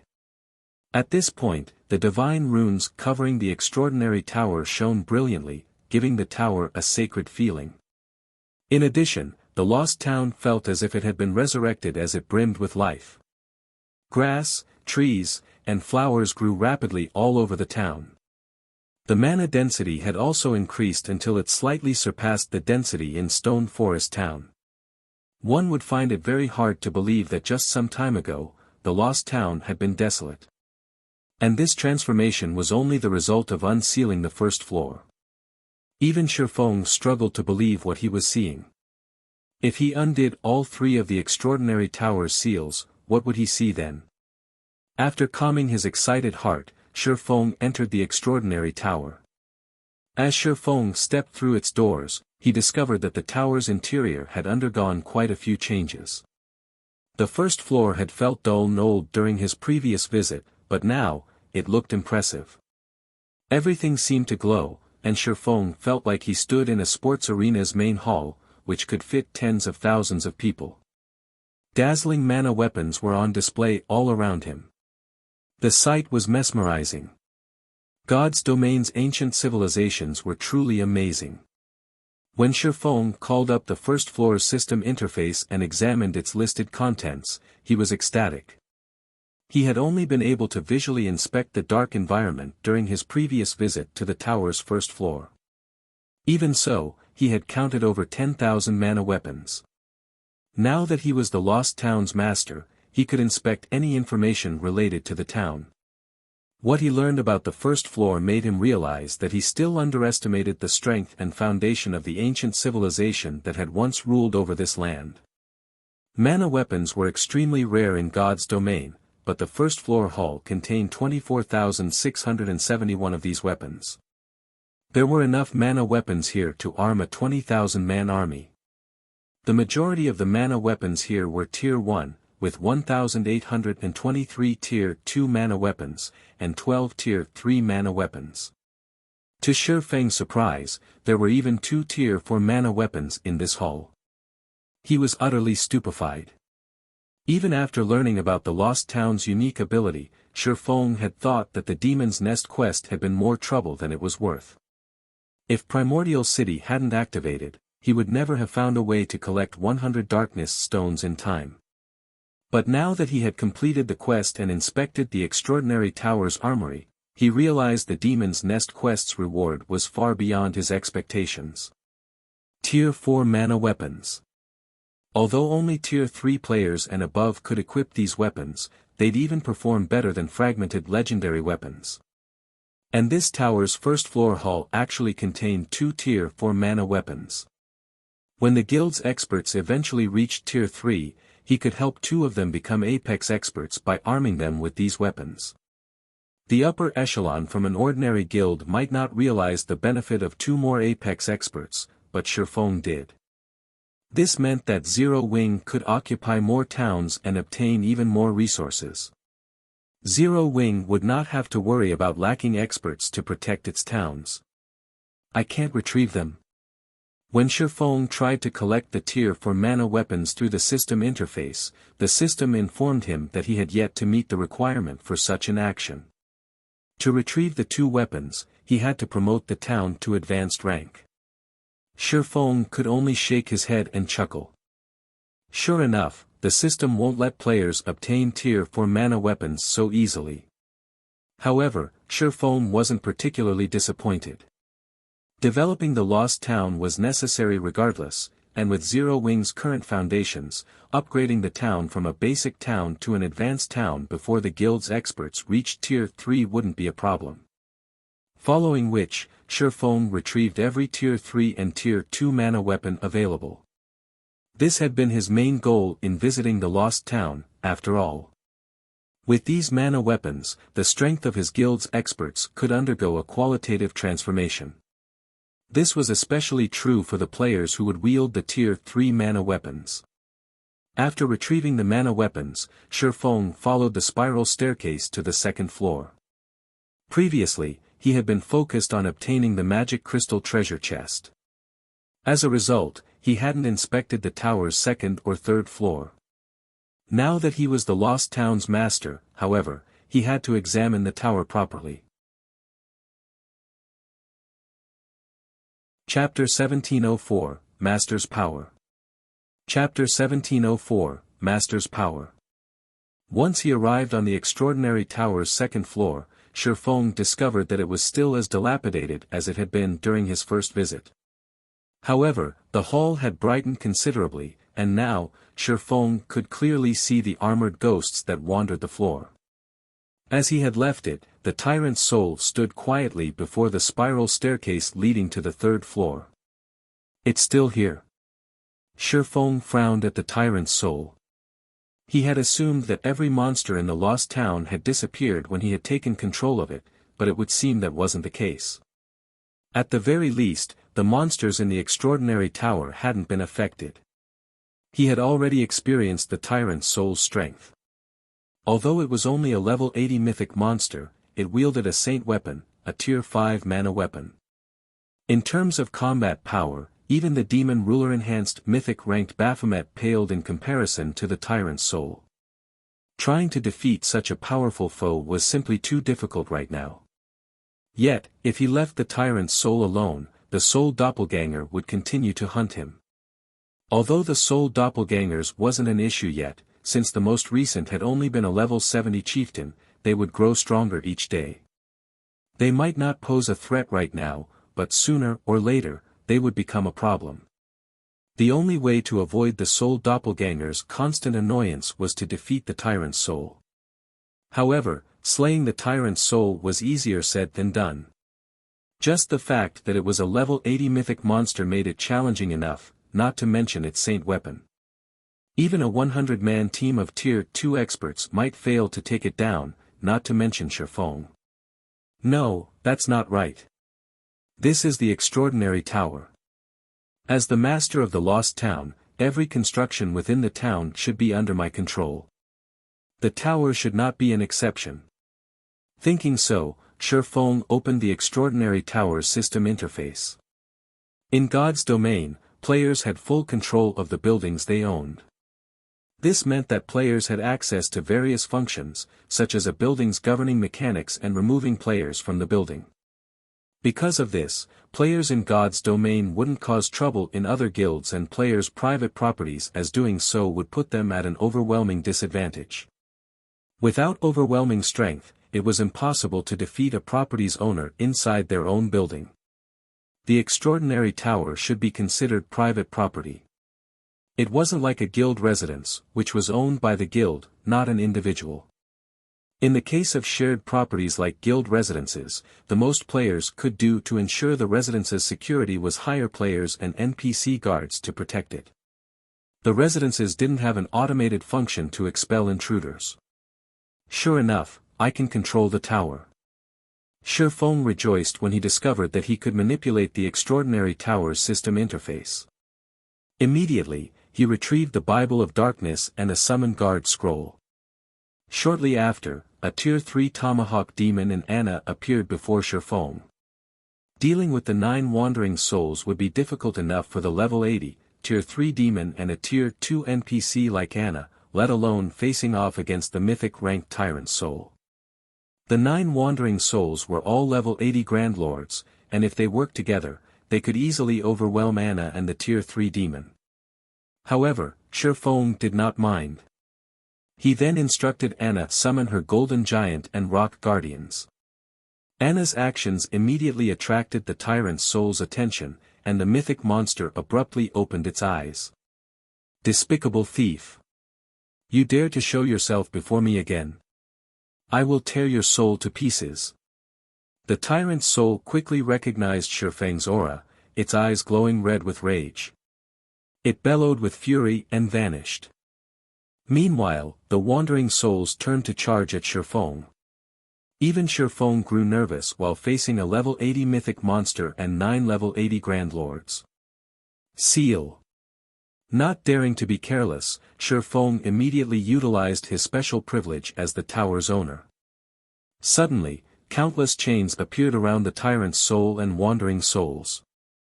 Following which, the 10 monsters' basic attributes plummeted, falling to 50% of their original values in the blink of an eye. They couldn't use their skills or spells, either. Suppressed, the Tyrant's soul was forcefully revealed. The Tier 3 Tomahawk Demon then charged at the Tyrant's soul. Seeing this, the Tyrant's soul wielded its blue lightning blade and swung it at the Tomahawk Demon's battle axe. When the two weapons clashed, a storm began to brew in the hall. The impact also forced the Tomahawk Demon to retreat by 3 steps, its battle axe slightly vibrating. Surprisingly, the Tyrant's soul had also slid back 4 steps, the lightning blade in its hands instantly shattering. Although the two monsters had only clashed once, the difference in their strengths was obvious. The Demon Ruler-enhanced Tomahawk Demon definitely triumphed over the Tyrant's soul. Fortunately, the 10 rock giants were able to hold back the 10 Grand Lord-ranked wandering souls by themselves. This allowed the Golden Giant to join the Tomahawk Demon against the Tyrant's soul. Meanwhile, Anna continuously bombarded the Tyrant's soul with Tier 2 spells. Naturally, Shifeng didn't hold back either as he charged into the fight. With the Tomahawk Demon and Golden Giant serving as MTs, fighting the Tyrant's soul became very easy. Shifeng was able to deal around -6,000 damage with his normal attacks, while his skills dealt damage in the tens of thousands. Although his damage couldn't compare to Anna and the 2 Tier 3 summoned creatures, who dealt hundreds of thousands of damage, he still helped to shave away the Tyrant's soul's HP. Following which, the Tyrant's soul received a one-sided beating as its HP continued to drop. 98%. 95%. 90%. Eventually, the Tyrant's soul became thoroughly enraged and tried to summon its saint weapon, but despite chanting the incantation, the saint weapon was nowhere to be seen. As a result, it could only watch helplessly as its HP decreased. With its basic attributes heavily suppressed and unable to use its spells and skills, the Tyrant's soul was likely the most miserable mythic monster in the game right now. Not even the system had expected Shifeng to accomplish the near-impossible feat of collecting 100 Darkness Stones and acquire the Lost Town before dealing with the Extraordinary Tower's boss. However, as a result of Shifeng's unconventional way of acquiring the Lost Town, the Tyrant's soul couldn't use its abilities. This was especially true for its saint weapon. If the Tyrant's soul were at its peak and had the aid of a Tier 5 mana weapon, not even the Tier 4 Valkyrie would be its match. One could just imagine how powerful the Tyrant's soul truly was. It was definitely invincible among those of the same level. Unfortunately, the Tyrant's soul couldn't use its skills or spells, let alone summon its saint weapon. Although the Tyrant's soul had a maximum HP of 210 million even after the suppression, its HP fell steadily under Shifeng and his minions' assault. 80%. 50%. 20%. Time passed quickly, and eventually, the Tyrant's soul's HP fell to 20%. Due to the rough battle, the monster's armor was now in tatters. However, despite losing most of its HP, the tyrant's soul could only use normal attacks. It couldn't even go berserk like normal monsters did after their HP reached a certain point. Finally, after over 30 minutes, the tyrant's soul's HP fell below the 1%. Shifeng then activated Divine Providence and arrived beside the mythic monster. His swords transformed into streaks of dazzling light that tore through the tyrant's soul's unguarded side. Flame burst. Damages exceeding -60,000 appeared above the tyrant's soul's head, one after another. By the time Shifeng had exhausted all of Flame Burst's 16 attacks, the tyrant's soul's HP had reached 0. The mythic monster released an agonizing scream before transforming into particles of light and disappearing. To Shifeng's disappointment, the tyrant's soul had only dropped its dilapidated armor pieces and 2 items. However, Shifeng heard the sound of a system notification after the tyrant's soul had died, and when he heard its message, he was stunned. System, congratulations. You have slain the tyrant's soul. Rewarding a town building order. Chapter 1705, Mana Equipment Set. Chapter 1705, Mana Equipment Set. A town building order. Shifeng's mind blanked for a moment when he saw the tattered parchment that had abruptly appeared in his hands. Town building orders were incredibly precious in God's domain. Normally, the item could only be obtained from securing the first kill of a special field boss or epic ranked or higher group quest. A town building order was far more valuable than a captured town. This was because the town building order granted players the freedom to build a town in almost any location they desired. They could even construct the town in a neutral map. This was where the town building order truly shined. Neutral maps didn't have teleportation points, and players had to rely on their own feet to reach these maps. Moreover, very few neutral maps contained towns or cities. In the case of the Orc Empire, capturable towns and cities had only appeared due to an expansion pack. Trying to find a pre-made town to capture in other neutral maps was a dream. Of course, the Orc Empire's natural towns and cities had their flaws. They lacked some of the functions that normal guild towns and cities possessed. For example, they couldn't be promoted. Regardless of how well guilds managed these towns and cities, they would remain at the same rank they started with. Meanwhile, the town constructed with a town building order didn't have such restrictions. It could be promoted into a city without issues. However, one had to pay a considerably higher price to use a town building order in a neutral map. It would cost, at the very least, several, possibly dozens of times more than building a town within a kingdom or empire. This was because neutral maps were not considered safe areas. In fact, they were home to many races that were hostile to humans. Naturally, setting up a town in enemy land would be more costly. The higher leveled the neutral map was, the more it would cost to construct a town there. Most importantly, guild towns and cities in neutral maps would face frequent monster attacks. Surviving in these neutral maps would also be much harder than within a kingdom or empire's borders. Hence, not all guilds that had been lucky enough to find a town building order had chosen to construct their towns in neutral maps. Rather, they lacked the ability and funds to build a town in a neutral map. Shifeng had never expected to obtain a town building order so soon in this life. Originally, he had planned to wait for the guild's main force to reach level 60 before challenging a few special field bosses that he knew the locations of. But now, he had a town building order 10 levels earlier than expected. Forget it. It's better to get one earlier than later. At most, I'll just have to adjust my original plan. Shifeng smiled before storing the town building order. He then set his sights on the other items the tyrant's soul had dropped while he had Anna and the tier 3 demon clean up the remaining monsters. As a mythic monster, the tyrant's soul should have dropped a lot of items. Yet, the boss had a surprisingly low number. Including the tattered equipment the tyrant's soul dropped, the boss had only dropped 6 items. Shi Feng immediately picked up the tattered equipment pieces and inspected them. These equipment pieces had clearly existed for an extremely long time. Many areas of the pieces had fallen prey to corrosion. If they were tossed to the roadside, nobody would likely spare them a second glance.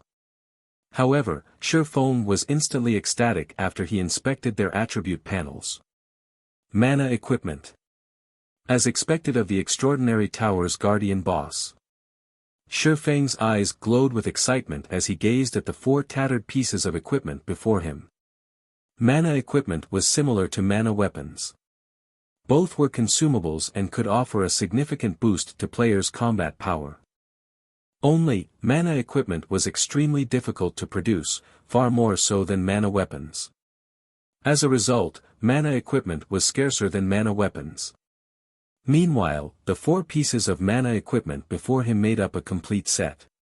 They were the hands, chest, legs, and boots of the Judgment set, a Tier 2 mana equipment set. Individually, these 4 pieces had the basic attributes to rival epic equipment. Only, they did not possess any additional skills. In return for their lack of skills, though, the 4-piece Judgment set included 2 ridiculously strong set effects. 2-piece set effect, Mana Stimulation, passively improves physique by 30% and reaction speed by 20%. Forms a mana shield around the wearer that weakens spell effects by 50% and reduces physical damage received by 30%. 4-piece set effect, Light of Judgment, stimulates the runes on every set piece at the cost of durability. When active, increases all attributes by 800 points, strength by 90%, endurance by 60%, and agility by 60%. Sustaining Light of Judgment reduces 1 durability point from every set piece each minute. The mana equipment set's attributes rendered Shi Feng speechless. Although he had been a guild leader in the past, his guild had only been a second-rate guild. The information he had been able to get his hands on had been very limited. Although he had known that mana equipment was very powerful, he hadn't realized exactly how powerful. Now that he had seen one of these set's attributes, he finally understood why mana equipment was so powerful. The basic attributes it provided could rival epic equipment of the same level, and when operating at maximum capacity, its buffs were even more impressive than a berserk skill. An 800-point increase to all attributes was simply unimaginable for Tier 2 players. Both the berserk skills that players learned and those from equipment generally only boosted the player's basic attributes. In other words, the higher a player's basic attributes were, the more effective their berserk skills would be. Meanwhile, when level 60, Tier 2 experts used a berserk skill, excluding the percentage buffs from weapons and equipment, they would generally gain around 1,300 to 1,500 points to their main attribute. The boost to the other basic attributes was far smaller. Yet, Judgment of Light offered a fixed increase of 800 points to every basic attribute. That was the equivalent of a level 60, Tier 2 expert gaining 50% or higher boost to their attributes. After including the percentage buffs Judgment of Light provided, the player's overall improvement would be terrifying. Shi Feng even suspected that he could gain as much strength with Judgment of Light as he did from Heavenly Dragon's power, which was above average compared to other berserk skills. It was a pity that the Judgment set was a class-specific set equipment and could only be used by Guardian Knights. If Kola equipped this set, he should even be able to tank mythic monsters of the same level. Shi Feng began to fantasize as he examined the Judgment set. If Kola wore the Judgment set with his Titan Guard, he'd become the strongest MT in God's domain. Following which, Shi Feng stored the mana equipment set and set his sights on the last 2 items the Tyrant's Soul had dropped. One of them was an old key, while the other was a Tier 4 magic scroll. The Tier 4 magic scroll was a Tier 4 domain scroll, and the key would unlock the magic crystal treasure chest on the tower's top floor. Since he had stolen some of the treasure chest's contents during his last visit, the Tyrant's Soul had learned its lesson and locked it, making it impossible for Shi Feng, or anyone for that matter, to steal any more items. Now that Shi Feng had the key, though, he could open the treasure chest and retrieve the remaining items. Previously, he hadn't had much time to loot the treasure chest, and in the end, he had only claimed 5 items. However, every one of those 5 items could even invoke a super guild's envy. Shifeng and his minions then dealt with the remaining 9 wandering souls and collected 15 pieces of level 70 secret silver and fine gold equipment before he made his way to the tower's top floor. The magic crystal treasure chest hadn't moved from its original position. However, the chest now sported a massive, golden padlock. A single glance told Shifeng had no hope of destroying the lock as he was now, but after using the key, he removed the lock in 5 seconds. Lifting the treasure chest's lid, an aurora of light escaped, which was so dazzling that anyone could see it from anywhere in the lost town. Sure enough, this chest still has a lot of treasures. Shifeng's heart pounded with excitement as he looked at the 6 items inside the treasure chest. He immediately began to appraise them, one after another. Of the 6 items, 3 were Tier 2 skill books, 1 was a Tier 2 taboo skill for assassins called Indiscriminate Killing, 1 was a Tier 2 spell for elementalists called Elemental Mirror, and 1 was a Tier 2 passive skill for rangers called Precision Shooting. The other 3 items included a Tier 3 mana staff, a magic tower design, and the last was the Guardian Puppet design. It's no wonder why the players and powers that obtained gold magic crystal treasure chests had never said a word about their harvests. So, this is why. Realization dawned on Shifeng when he saw the Guardian Puppet design. He had wondered what made the gold magic crystal treasure chests so special that almost no player or power had ever mentioned obtaining one during his previous life. None of the 5 items he had gained during his first visit were enough to tempt a super guild to put everything it had into obtaining one of these treasure chests. However, after taking a look at the Guardian Puppet design, he understood. This Guardian Puppet design alone was many times more valuable than every other item in the gold magic crystal treasure chest. It was so valuable that superpowers would wage an all-out war with each other to obtain it. Chapter 1706, Guild Treasure. Looking at the Guardian Puppet design in his hands, Shifeng could not help but inhale deeply as he began scrutinizing it. In the past, Guardian Puppets were something exclusive to the various superpowers and an extreme few large guilds. Every Guardian Puppet was treated as a priceless treasure and was the symbol of a guild's foundations. Almost nobody would choose to sell their Guardian Puppet unless absolutely necessary.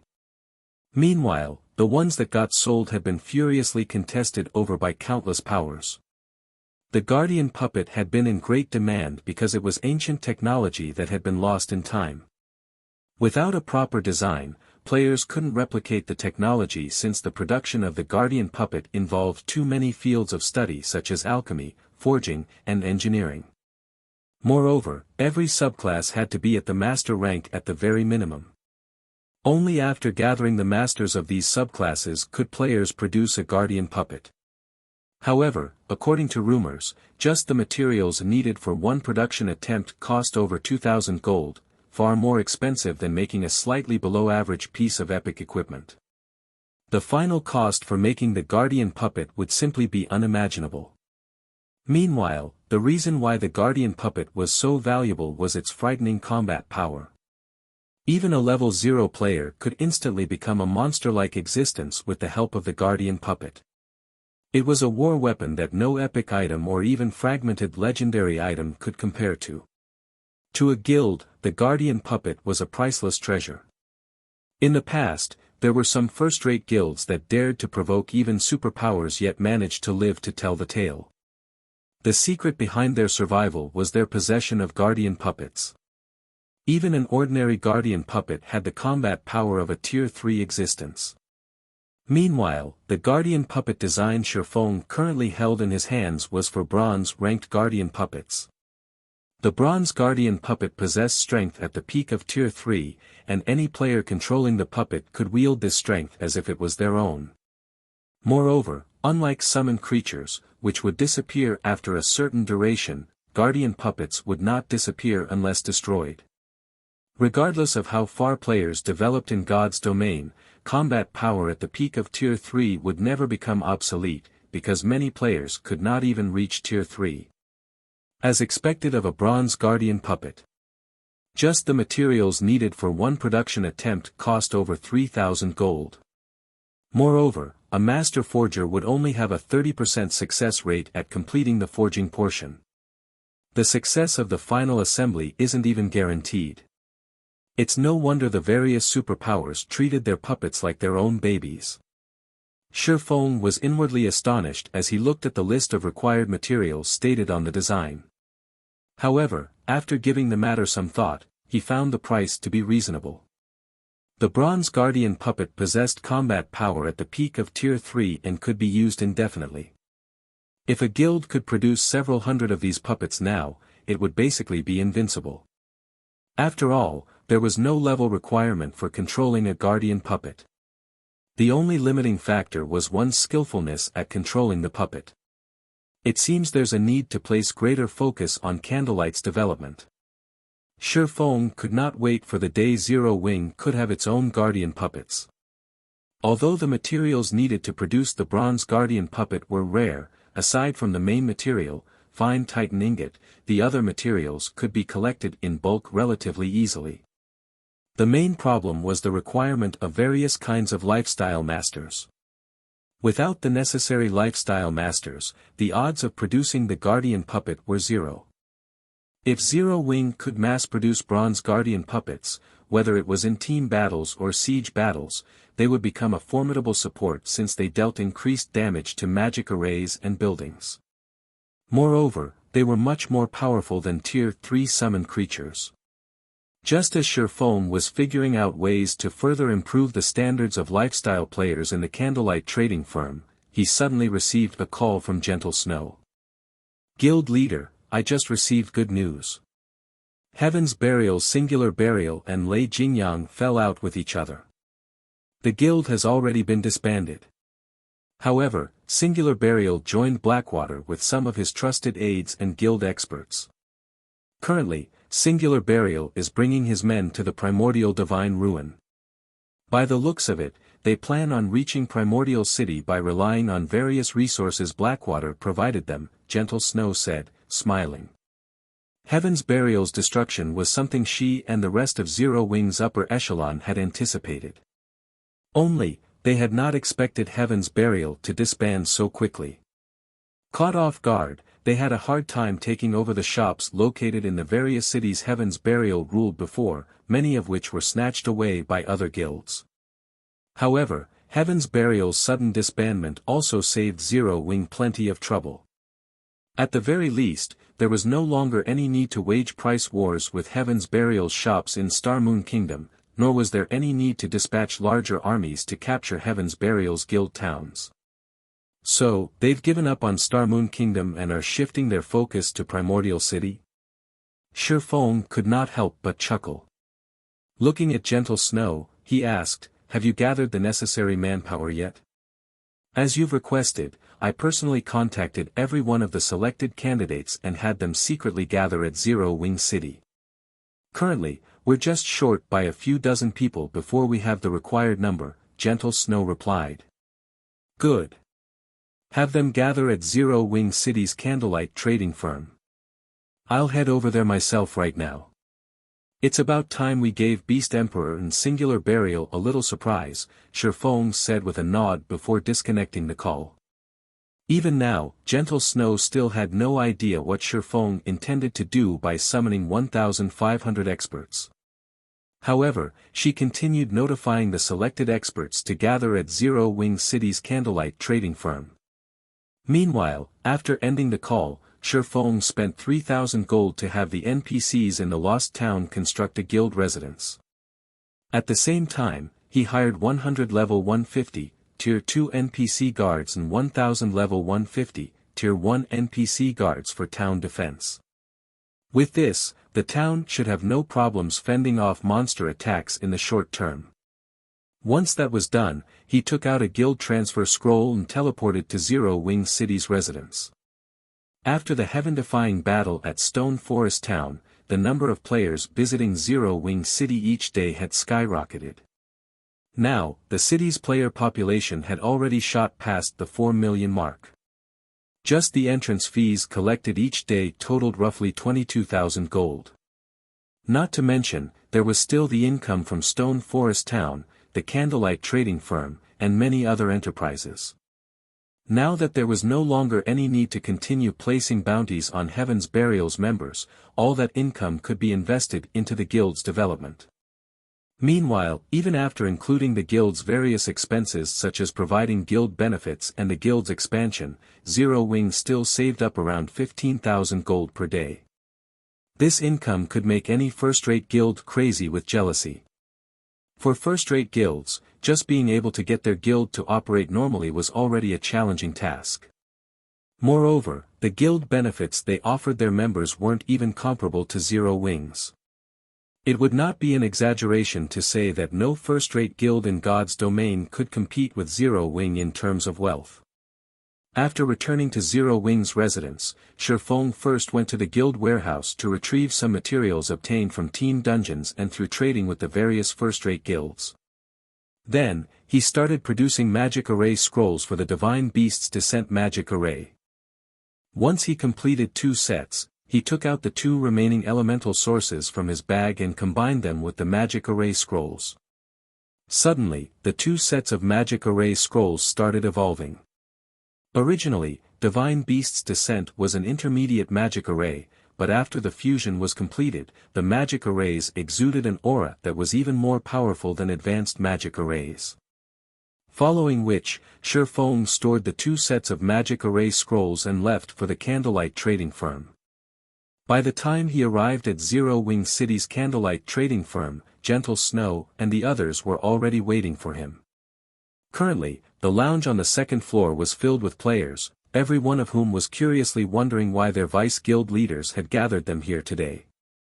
However, when they saw Shifeng, who was currently disguised as Black Flame, enter the lounge, the entire room suddenly fell silent. Guild leader? Why is the guild leader here? Were we gathered here today under the guild leader's orders? Everyone in the lounge could not help but discuss Shifeng's sudden appearance, excited expressions on their faces. I believe you all must have heard that our brothers stationed over at the primordial divine ruin have been surrounded and killed by evil demons and evil beasts. In fact, Beast Emperor, the person controlling those monsters, has even announced that Zero Wing's members are forbidden from setting foot into the primordial divine ruin, and any who dare do so will be killed without question. Although that place isn't our guild's territory, I feel that we should still make a response. Hence, I have gathered you all here today so that we can prepare a surprise for Beast Emperor and his allies. We are going to destroy every evil beast and evil demon present near the primordial divine ruin. We will let the various major powers know that Zero Wing is not a pushover. When Shifeng was done speaking, gasps filled the entire venue. Even Gentle Snow and Aqua Rose, who stood beside Shifeng, could not help but turn to look at their guild leader, both of them thinking that Shifeng had lost his mind. Destroy every evil beast and evil demon present near the primordial divine ruin? How can such a feat possibly be accomplished? Chapter 1707, Tier 2 Legion. Chapter 1707, Tier 2 Legion. The silence persisted for a short moment before a commotion erupted inside the lounge. Everyone felt that Shifeng's intentions were too crazy. Setting aside how many evil beasts and evil demons were present around the primordial divine ruin, just the mythic evil beasts and mythic evil demons, there would be more than enough to annihilate their team of 1,500 players. Not to mention, they were attacking in enemy territory, which meant plenty of enemy reinforcements. I'm sure you all are worried and afraid. If you feel that you are not up to it, you may leave. I won't force any of you to take part in this operation. After all, the operation this time is indeed very dangerous. If you wish to take part in it, though, come to me to register. Note that you will also have to sign a confidentiality contract to take part in this operation, Shifeng said in a calm tone after carefully observing everyone present. The reason why Zero Wing was contesting with other guilds over various resources was to provide its members with better benefits. Meanwhile, the majority of the resources obtained would go to elite and core members of the guild. If the guild's core members were not even willing to put themselves at risk for the guild, then when the guild faced greater pressure in the future, nobody would know what kind of actions these core members would take. Thus, there was naturally no need for the guild to continue nurturing such ungrateful core members. Previously, when Zero Wing was still in its infancy, he could tolerate feeding the guild's elite and expert members without asking much in return. However, now that Zero Wing was no longer in its infancy and had already stepped onto the path of becoming a superpower, the guild would need much more resources than before to continue developing. His latest acquisition, the Lost Town, only made the guild even more desperate for resources. Now, he could neither afford nor tolerate having freeloaders in his guild. Hence, there was a serious need to adjust the way the guild operated. The first thing he was going to change was how benefits were offered to guild members. A guild member's contribution would now also be an important criterion in deciding what kind of benefits they would receive. Strength was no longer the only determining factor. The more a person contributed to the guild, the more returns they would receive. In the past, many large guilds had failed to pay attention to this aspect and simply focused on recruiting strong players without bothering with whether those players were truly loyal to the guild or not. As a result, when the guild faced an insurmountable foe, it crumbled even before the battle had begun. In contrast, some small guilds with average strength were able to unite their members to fight against first-rate guilds and maintain a considerably large territory for themselves. Shifeng planned to institute the changes starting with this operation. After he was done speaking, everyone present fell into a daze for a while. At this time, Gentle Snow, Aqua Rose, and the other core members in the upper echelon of the guild quickly realized what Shifeng was trying to do.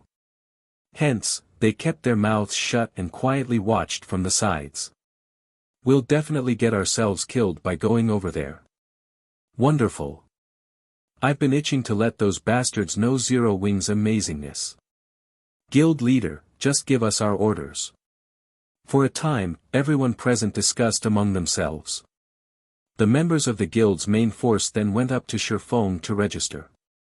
Only a small number of players that were recently promoted into Dark Gods members hesitated over their decision. After the registration process continued for around a dozen minutes, Gentle Snow and Aqua Rose could not help but breathe out a sigh of relief. Of the 1,500 players they gathered, over 1,400 had registered to join the operation, with only several dozen players declining.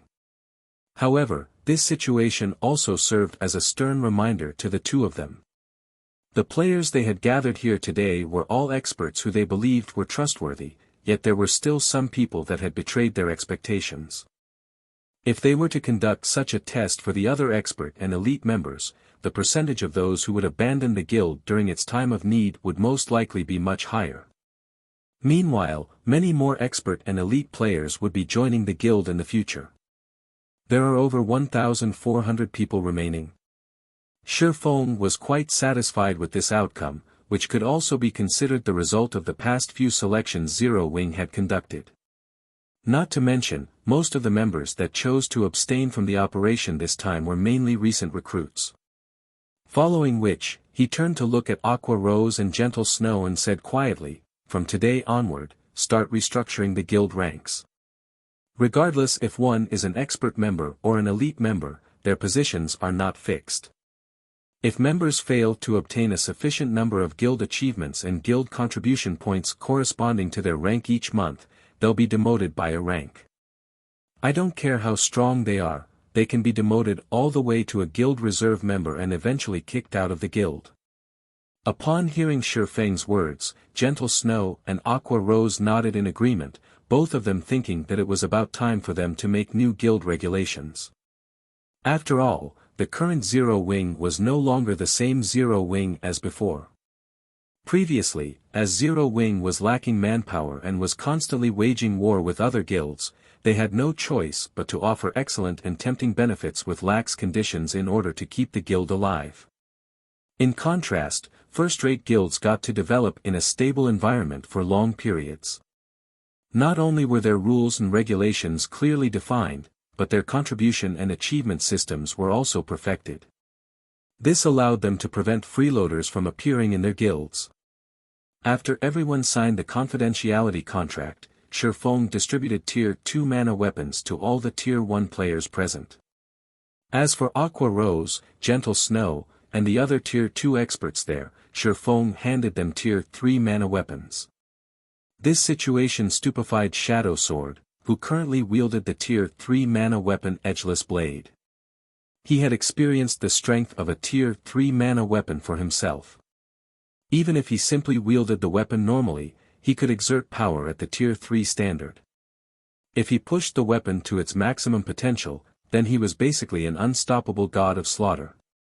Meanwhile, for the operation this time, a total of 12 Tier 2 players would be taking part in it, yet Shifeng had actually given every one of them a Tier 3 mana weapon. Shadow Sword found this situation to be simply incredible. However, the most frightening matter would still have to be the fact that every one of the Tier 1 experts present received a Tier 2 mana weapon. That was over 1,400 players they were talking about. In other words, at this moment, Zero Wing had essentially gained an additional 1,400 plus Tier 2 experts. With the correct conditions, a 100-man team of Tier 2 experts could definitely raid a mythic boss of the same level. Meanwhile, like Shadow Sword, after Aqua Rose and the others took a look at the attributes of their respective Tier 3 mana weapons, they were similarly dumbfounded. Guild leader, did you raid the armory of a kingdom? We won't get hunted by some kingdom's army, right? Blackie could not help but gulp nervously as he looked at the Tier 3 mana staff he held, which completely surpassed his epic-ranked staff in terms of raw power. The other Tier 2 experts nodded their heads, seconding Blackie's words. They never thought that their guild actually possessed such a hidden hand. Even those in the upper echelon like themselves were utterly clueless about this. Just by holding the Tier 3 mana weapons, they could feel that their combat power had increased drastically. At the very least, the raw power of their attacks should be at the Tier 3 standard already. Although they did not possess the physique and skills of a Tier 3 player, they were still confident that, unless their opponent was fully geared in epic equipment, they could easily stomp on any Tier 2 expert right now. At this moment, Aqua Rose and Gentle Snow finally understood why Shifeng would try to annihilate the evil beasts and evil demons around the primordial divine ruin with such a small number of players. With so many experts boasting Tier 2 and Tier 3 combat power, they indeed possessed the qualifications to go up against the evil demons and evil beasts near the primordial divine ruin. While everyone was reeling from receiving the mana weapons, Shifeng took out 4 pieces of equipment and handed them to Kola. Originally, Kola wanted to say that his equipment was plenty excellent already and that there was no need for a replacement.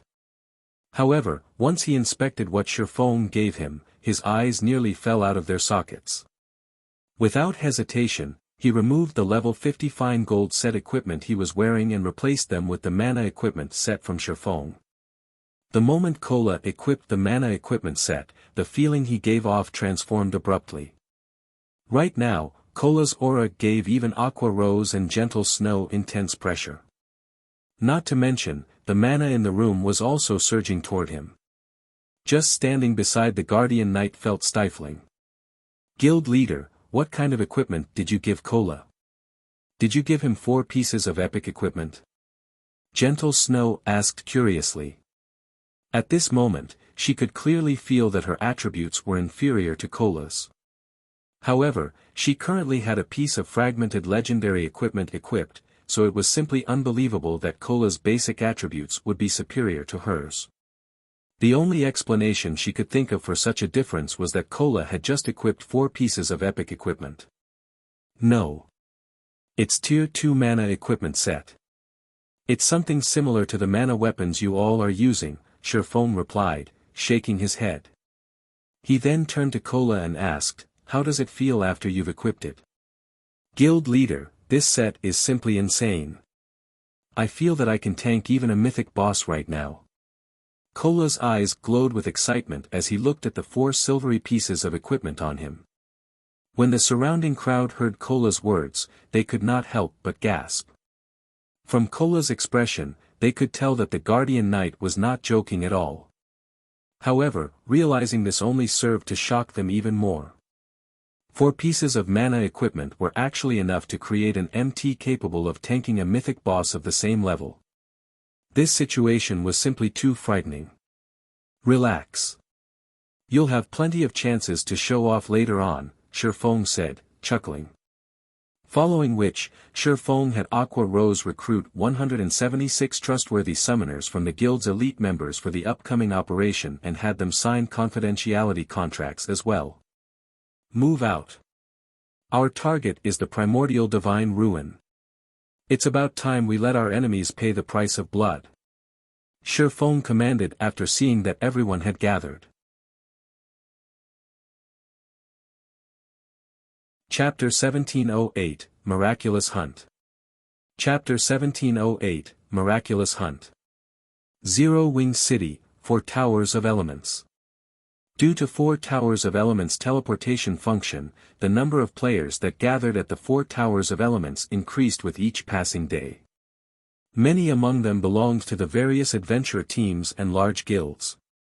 This was because teleporting through the 4 Towers of Elements was the fastest way for players to reach the Orc Empire. Using this function, players could save up on over 10 hours of mounted travel time when traveling to the Orc Empire. Aside from being able to teleport into the Orc Empire, players could teleport to leveling maps around Zero Wing City. Although these leveling maps weren't high-resource maps, the easy travel method still made these maps attractive. Because of this, the 4 Towers of Elements weren't any less lively than the city's central district even though they stood at the edges of Zero Wing City, far from most of the city's attractions. Quite a few players' shops had also risen around the towers. Among these players' shops stood the Purple Pavilion Trading Firm, a trading firm Shifeng had been quite familiar with during his previous life. This trading firm was run by none other than Suzy, one of Shifeng's old friends in the past.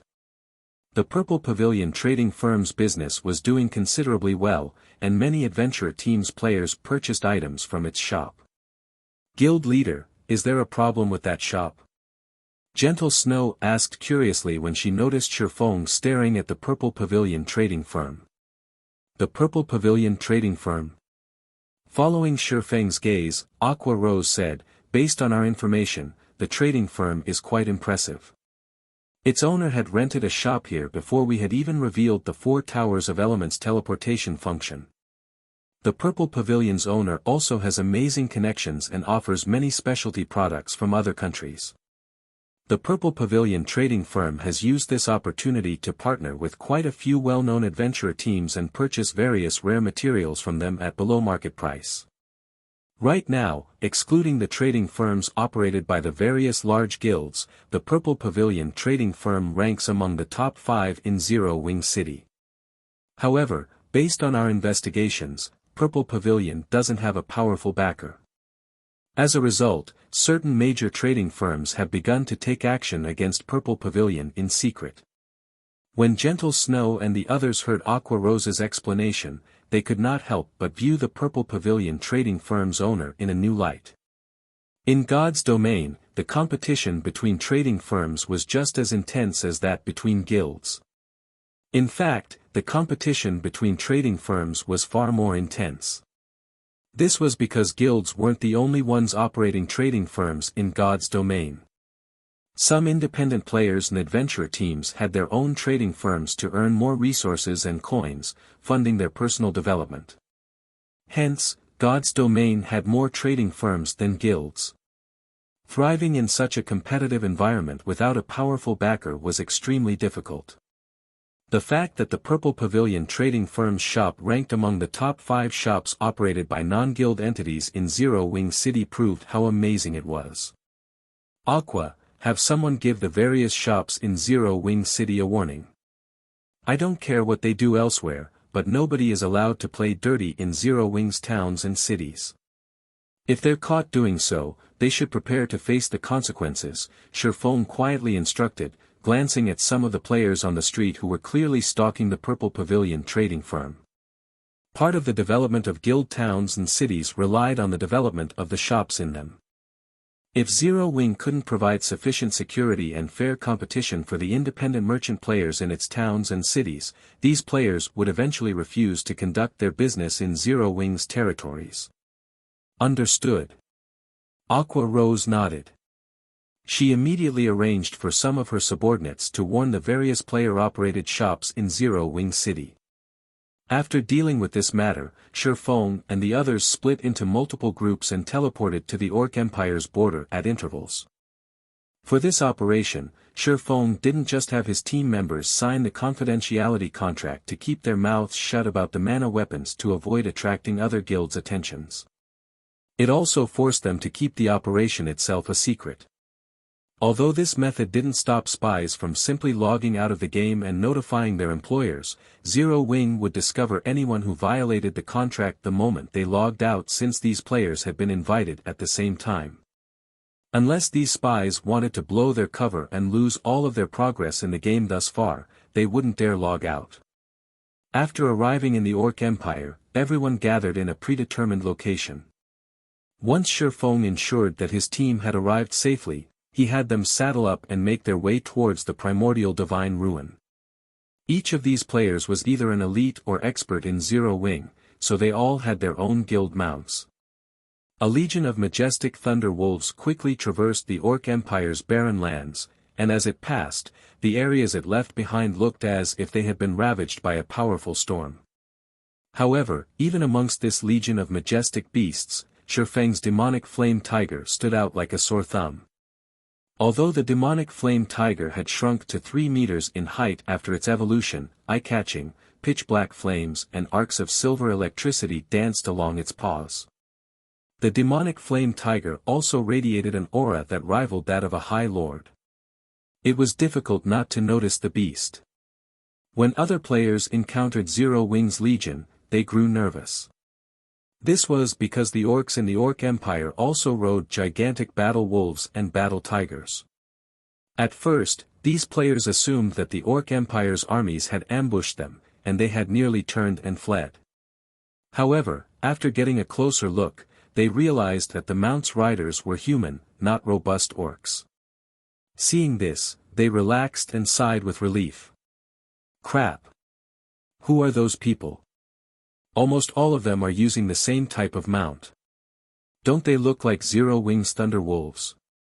Those Thunder Wolves are seriously cool. I wish I had one. Zero Wing. That shouldn't be possible. Those players are heading toward the primordial divine ruin, which is surrounded by evil beasts and evil demons. If they are Zero Wing's members, aren't they just heading towards their deaths? Could Zero Wing be trying to force their way into the ruin? That's impossible, right? There are more than 100,000 evil beasts and evil demons at the ruin. They'd even wipe out an army of several thousand experts in the blink of an eye. If not for that beast emperor wanting to avoid provoking every major power in the Orc Empire, he could easily stop anyone from entering the primordial divine ruin with his monster army. Zero Wing shouldn't be underestimated either. The guild had already defeated Heaven's Burial's evil demon army. I've watched the recordings of that battle. Zero Wing had even faced down Mythic-ranked evil beast and demons. Didn't you see Zero Wing summon those Mythic monsters? There's no way Zero Wing can summon such powerful monsters again easily. The players that noticed Zero Wing's force discussed the guild's actions heatedly. News that Zero Wing had dispatched a force to the primordial divine ruin quickly spread. After all, it would be difficult for such a powerful army to avoid notice for long.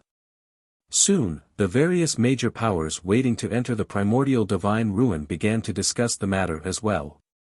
Zero Wing is taking action so soon. Is Zero Wing insane? Don't they know that there are over 100,000 evil demons and evil beasts guarding the primordial divine ruin?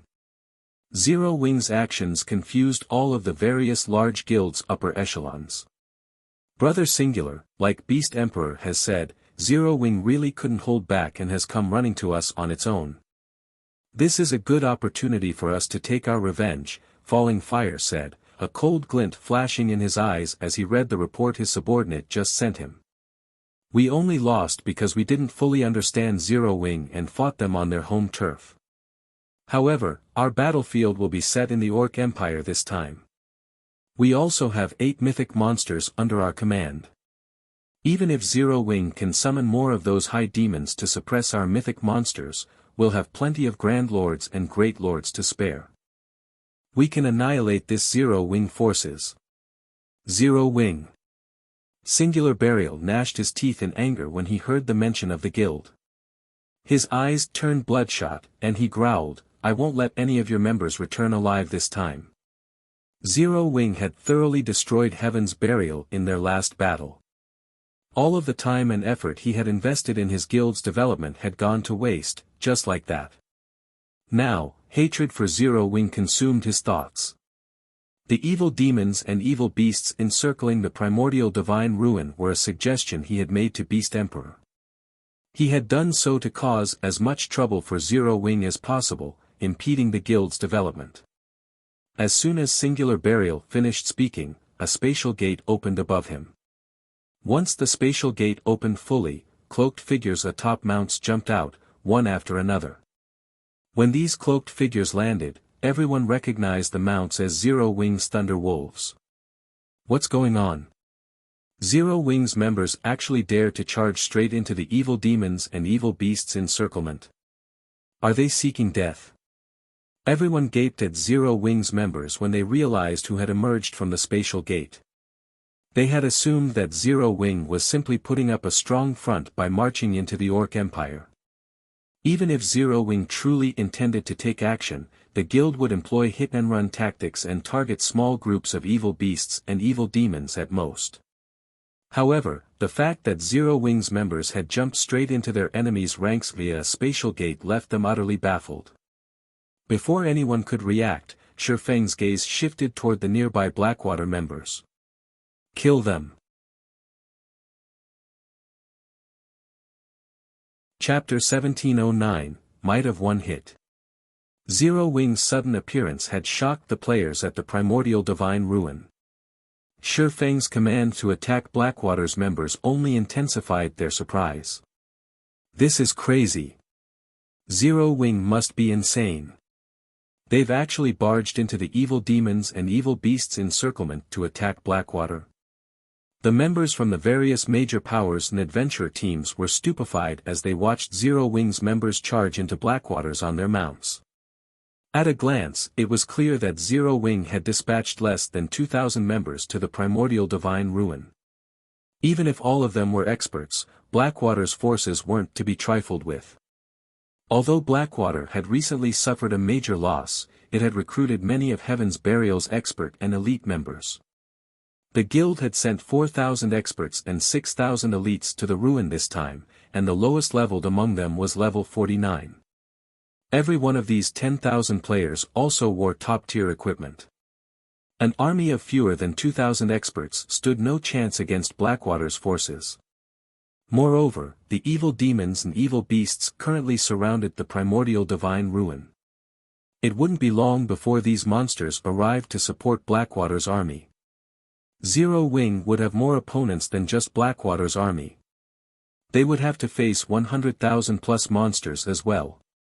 While the various large guilds wondered why Zero Wing had enacted such a ludicrous plan, the guild's mounted forces had almost reached Blackwater's members. "Bastards!" Falling Fire cursed as he commanded his players to fall into formation. Fortunately, the players Blackwater had dispatched to raid the primordial divine ruin were all well trained, and the 10,000-man army quickly took up arms. The 500-plus shield warriors and guardian knights formed 2 rows at the front, raising their shields as they prepared to stop their enemy's advance. Meanwhile, the clerics, oracles, and druids at the rear of the army began to cast their buffs on the army's MTs. Now, the 2 human walls formed between the army and Zero Wing's members could even stop dozens of great lords of the same level, not to mention charging players. Meanwhile, the ranged forces between the shield warriors and guardian knights began to cast their offensive spells. Blackwater's army had far better reaction speed, combat standards, and far more combat experience than the various adventurer teams who fought others in the fields. The entire army moved as one, utterly organized. However, the berserkers leading Zero Wing's charge paid the blockade before them little heed. They didn't even bother to wait for their own shield warriors and guardian knights to catch up as they plowed into Blackwater's formation. The moment before Zero Wing's 100+ berserkers clashed with Blackwater's MTs, a hint of excitement could be seen flashing in their eyes as they tightened their grips on their weapons. Suddenly, silver runes began to form on their weapons, and the ambient mana gathered around the berserkers' weapons. Without hesitation, the berserkers swung their weapons at the massive shields before them. Boom! Boom! Boom! A series of loud explosions echoed throughout the area as the berserkers struck the enemy shields. Impossible! When Blackwater's MTs received the berserkers' attacks, they felt as if they had been hit by a truck. Not only did their shields tremble violently and their arms go numb, but they were also forced to take 2 or 3 steps back before they could stabilize themselves. However, before these MTs could regain their postures, Zero Wing's berserkers swung their weapons again, forcing these MTs backward once more. After 3 consecutive attacks, Zero Wing's berserkers had broken holes in Blackwater's defensive line. The berserkers then dashed toward the ranged players like frenzied beasts. Zero Wing broke through. The various major powers watching from a distance could not help but gape at the scene. Just 100+ berserkers had torn apart 2 defensive lines formed by over 500 level 49+ shield warriors and guardian knights. The clash between these melee players had lasted less than 2 seconds. It was as if Blackwater's shield warriors and guardian knights were made of paper and could barely take a hit. However, the players from these major powers knew that Blackwater's MTs all wore excellent equipment. The weakest piece they'd have on them would be level 45 fine gold rank. MTs of such caliber could easily join the various large guilds' main forces. As for their combat standards, they were all elite and expert players. A blockade of such powerful MTs shouldn't have a problem fending off a charge of dozens of great lords of the same level, yet it had shattered when assaulted by Zero Wing's 100+ berserkers. No matter how they looked at the situation, they simply could not bring themselves to believe it. What these players didn't know was that although these Zero Wing berserkers were only Tier 1 players, they could unleash Tier 3 power when they maxed out the Tier 2 mana weapons in their hands. Blackwater's defensive lines might be able to stop several dozen great lords of the same level, but it definitely couldn't stop the combined charge of over 100 great lords. Melee units, stop them. Do not let them reach our ranged unit. Falling Fire hurriedly commanded when he noticed Zero Wing's berserkers approach. However, before Falling Fire could even finish his words, one melee fighter from Blackwater after another was thrown into the air. Even when Blackwater's level 50 berserkers tried to stop Zero Wing's berserkers, the latter easily pushed them back. They lost a significant amount of HP when they crossed blades with Zero Wing's berserkers. After repulsing Blackwater's melee players, Zero Wing's berserkers charged toward Blackwater's ranged force like a sharpened sword. The berserkers blocked the incoming ranged attacks with little to no effort.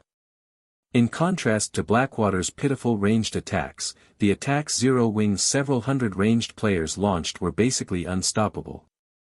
When Blackwater's MTs tried to block these incoming attacks with their shields, their defensive postures shattered under a single blow, rendering them helpless against the following ranged attacks.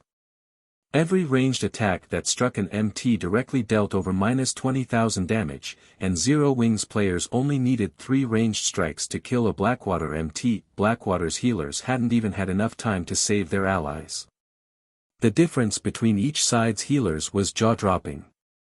When Blackwater's healers cast healing spells with 1 or 2 second channeling times, the spells would restore around 10,000 of the target's HP. In contrast, when Zero Wing's healers used the same healing spells, their targets recovered nearly 20,000 HP. Meanwhile, Blackwater's ranged classes only dealt around -10,000 HP when they struck Zero Wings Berserkers on a direct hit, and the best among them only dealt around -13,000 damage. Zero Wings healers could easily restore whatever HP their Berserkers lost. The difference between the two forces was clear for all to see after the battle continued for a short moment. Like a group of ferocious beasts, Zero Wings members devoured the lives of Blackwater's players, forcing Blackwater to retreat, again and again, as the army began to show signs of crumbling. The spectating crowd was dumbfounded. No matter how they thought about it, Blackwater should have had the upper hand, yet Zero Wing had an absolute advantage over its army. This didn't look like an actual battle, it was more of a one-sided beating. Zero Wing and Blackwater's strength simply weren't on the same level. So, this is the power of mana weapons? Gentle Snow, who commanded the battle from the rear, was indescribably shocked as she watched her players devour Blackwater's forces. They were too strong. Although the branch guild she commanded in the Black Dragon Empire hadn't experienced as many battles as the main branch in Starmoon Kingdom, her guild had plenty of experience in combat involving thousands of players. Hence, she knew that such a large-scale battle wouldn't reach a conclusion quickly. At the very least, the battle would last 15 to 30 minutes before anyone could tell which side had the upper hand. Yet, not even 1 minute had passed since the battle between Zero Wing and Blackwater had begun. However, even an ordinary player could see that Blackwater had no hope of winning this fight. At this rate, Zero Wing wouldn't even need 10 minutes to annihilate Blackwater's 10,000 players. Only Shifeng knew how typical this battle's outcome was. Blackwater's players weren't fighting 1,400 plus Tier 1 players, but a force of 1,400 plus Tier 2 experts. With so many Tier 2 experts, Zero Wing could even wipe out an army of 30,000 Tier 1 players without trouble, much less a force of 10,000. This was the difference between tiers. Silence fell over the primordial divine ruin as players witnessed Zero Wing's overwhelming power. Even the spectating superpowers wore somber expressions as they watched the massacre before them. Black Flame. Do you really think that this is the only force I've prepared for the primordial divine ruin? Pay for your foolishness. As Singular Burial watched Blackwater's army slide backward, he showed neither surprise nor fear, simply revealing an arrogant sneer. He then turned to the cloaked, bandaged man beside him and snapped, "Flame Blood, it's time for you to take action." Nodding in response, Flame Blood immediately took a grey crystal ball from his bag and began to chant an incantation. He wasn't within a kingdom or empire right now, so it didn't matter if he revealed his identity as an evil god's temple player since there weren't any NPCs around to hunt him down. Suddenly, clouds of pitch-black fog started to emerge from the crystal ball.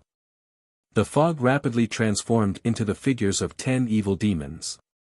These summoned evil demons were all level 70 Grand Lords, which he had actually prepared for the Guardian boss on the ruin's 4th floor. Under Flame Blood's command, the 10 Grand Lord-ranked evil demons charged at Zero Wing's army. Just before they reached Zero Wing's frontline and could swing down their massive claws, a figure appeared before them. This figure was none other than Shadow Sword. Scram! Shadow Sword tightened his grip on the edgeless blade and executed a sweeping slash with the rune-covered greatsword. Tier 2 skill, Blade Storm. A silver storm engulfed 10 evil demons, sending them flying over a dozen yards away.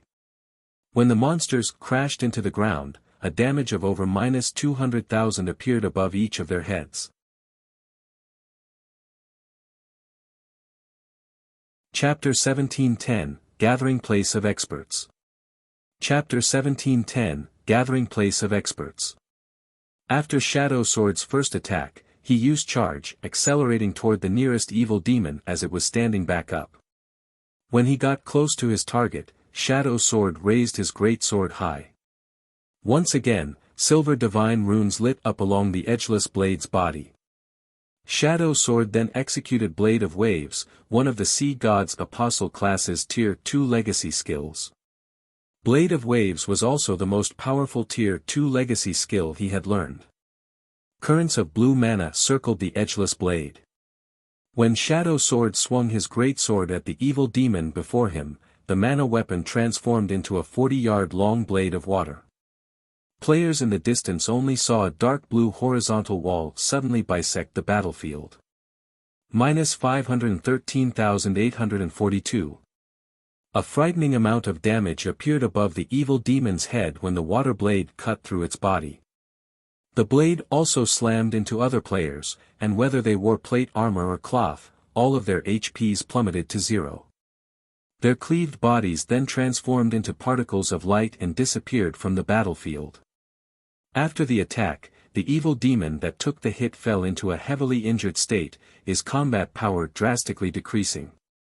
The surrounding Blackwater members expressed their shock and terror when they saw this. Strong. Too strong. Not only had Shadow Sword repelled 10 Grand Lord-ranked evil demons with one attack, but his follow-up attack had also heavily injured one Grand Lord-ranked evil demon and killed over a dozen players. Even Shield Warriors and Guardian Knights had died instantly. How is he so powerful?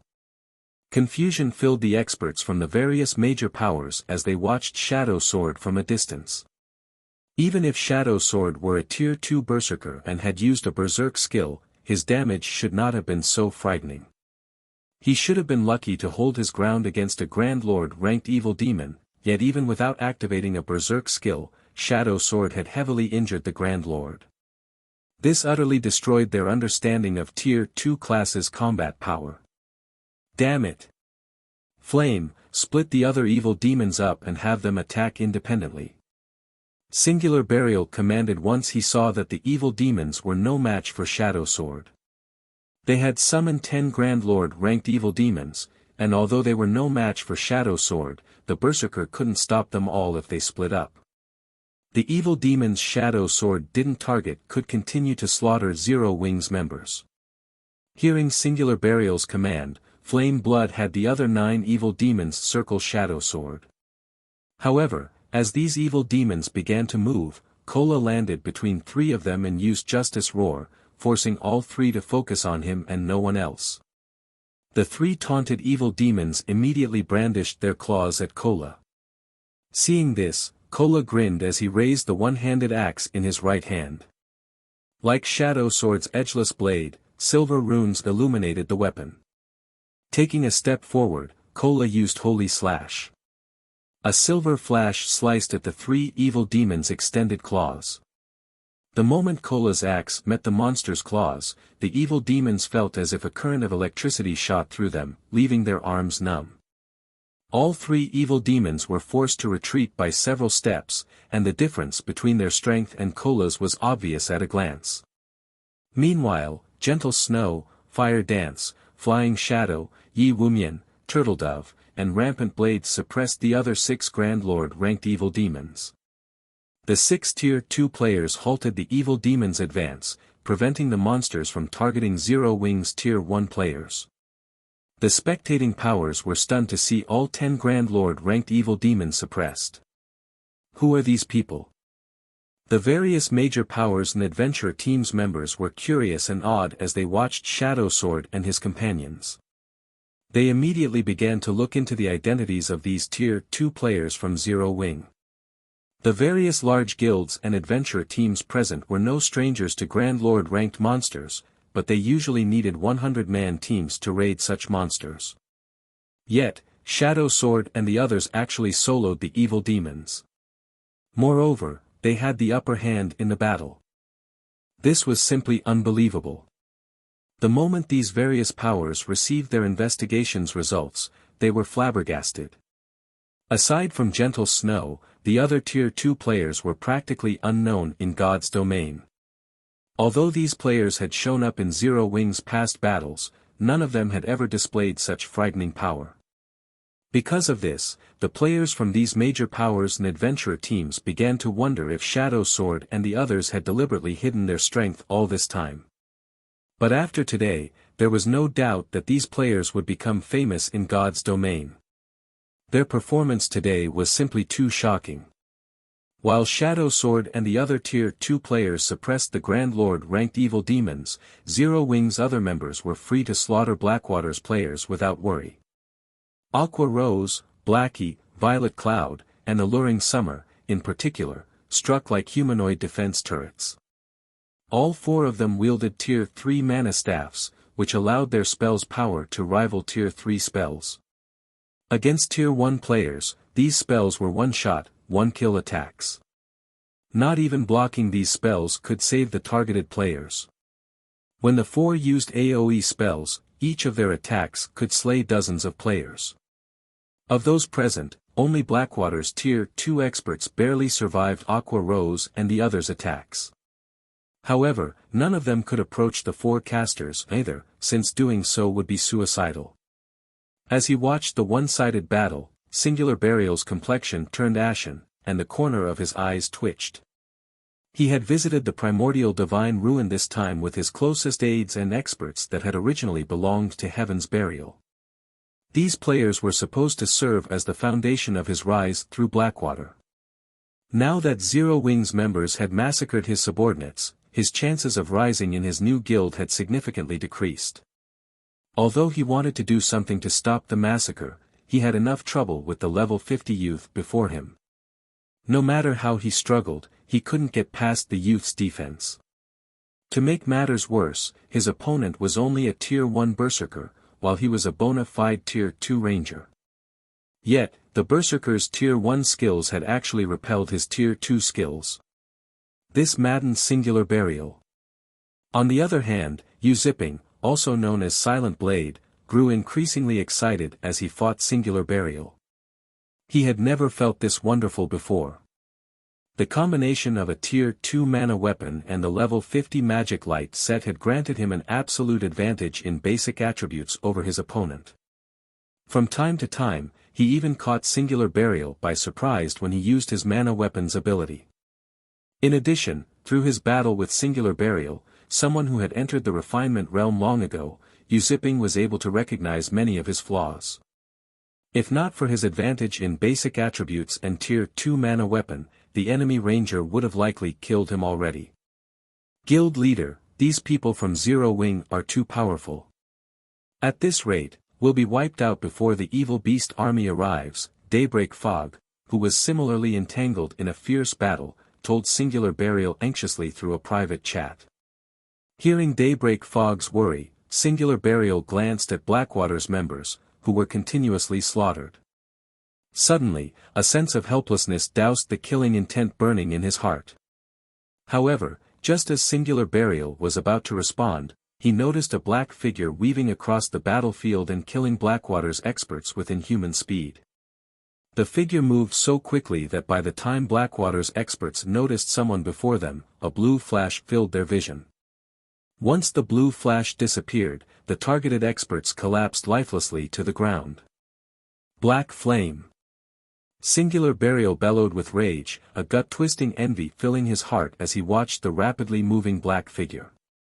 Zero Wing was clearly a guild that had been established without a background or backers, yet the guild had gained one powerful expert after another. Fire Dance, Shadow Sword, Flying Shadow, Cola, Violet Cloud, Alluring Summer. Even super guilds sought to recruit these experts, yet they had gathered in Zero Wing. Moreover, the unknown Berserker youth before him also possessed immense talent. Singular Burial could not understand why so many obscure experts had gathered in Zero Wing, yet he had failed to recruit even one such expert for himself. While Singular Burial screamed his lungs out, Shurfeng vanished from the battlefield. In the next moment, Shurfeng reappeared before Singular Burial. Singular Burial. Your era has ended. Shurfeng growled as he swung down his sacred sword. Although Singular Burial had responded quickly, Shurfeng's appearance had been too abrupt. Even though he had immediately thought of using the Ranger class's escape skill to put some distance between himself and Shurfeng, in the face of the Tier 2 taboo skill, Instant Strike, he was a split second too slow to get away. After receiving the one attack, Singular Burial's HP, which was over 50,000, instantly fell to 0.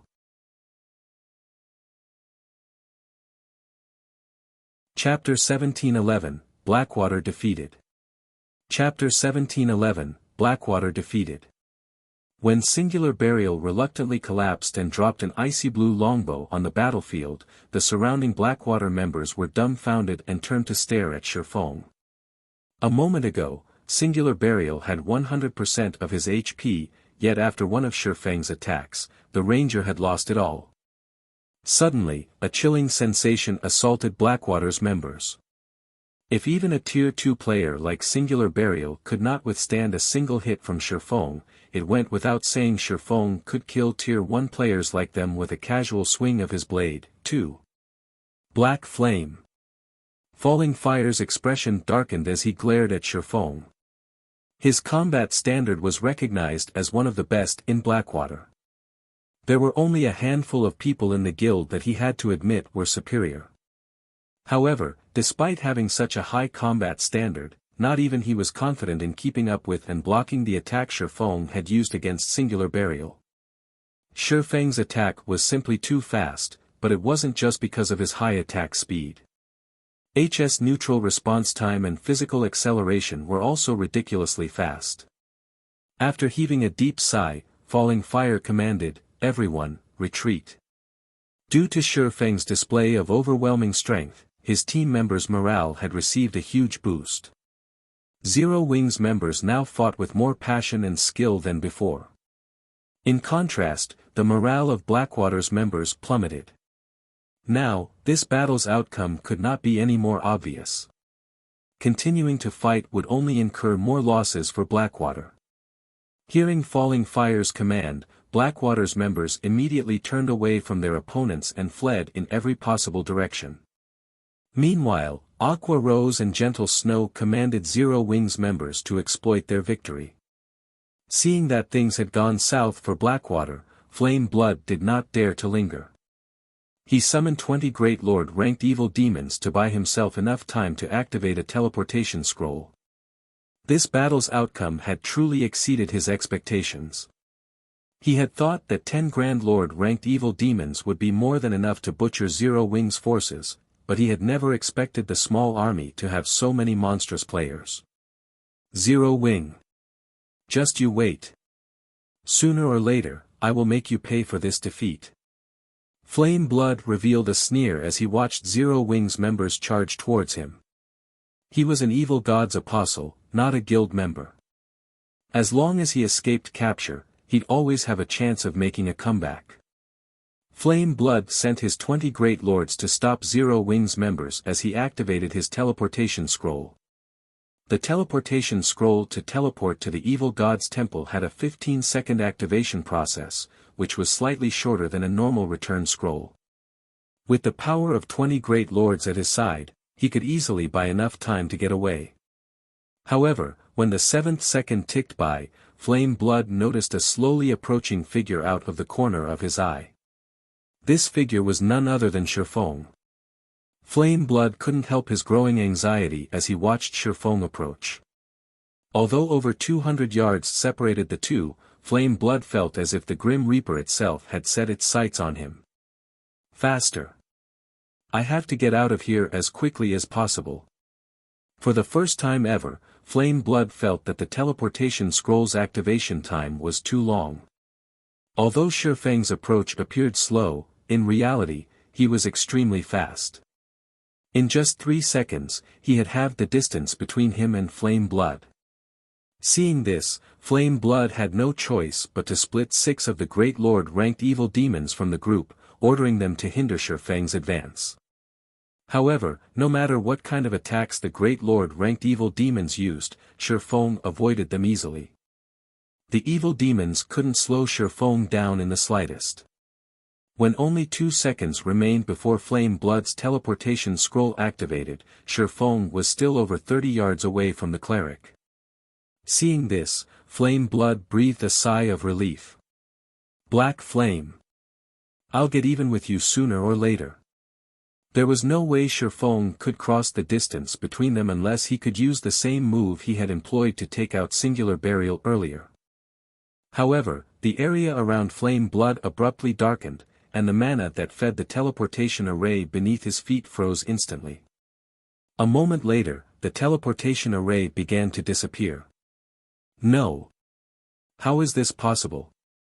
Shock and despair flashed in Flame Blood's eyes when he realized that his teleportation scroll was no longer an option. Before Flame Blood could react, Shifeng shook off the 6 great lords chasing him and appeared before the cleric. Get even with me.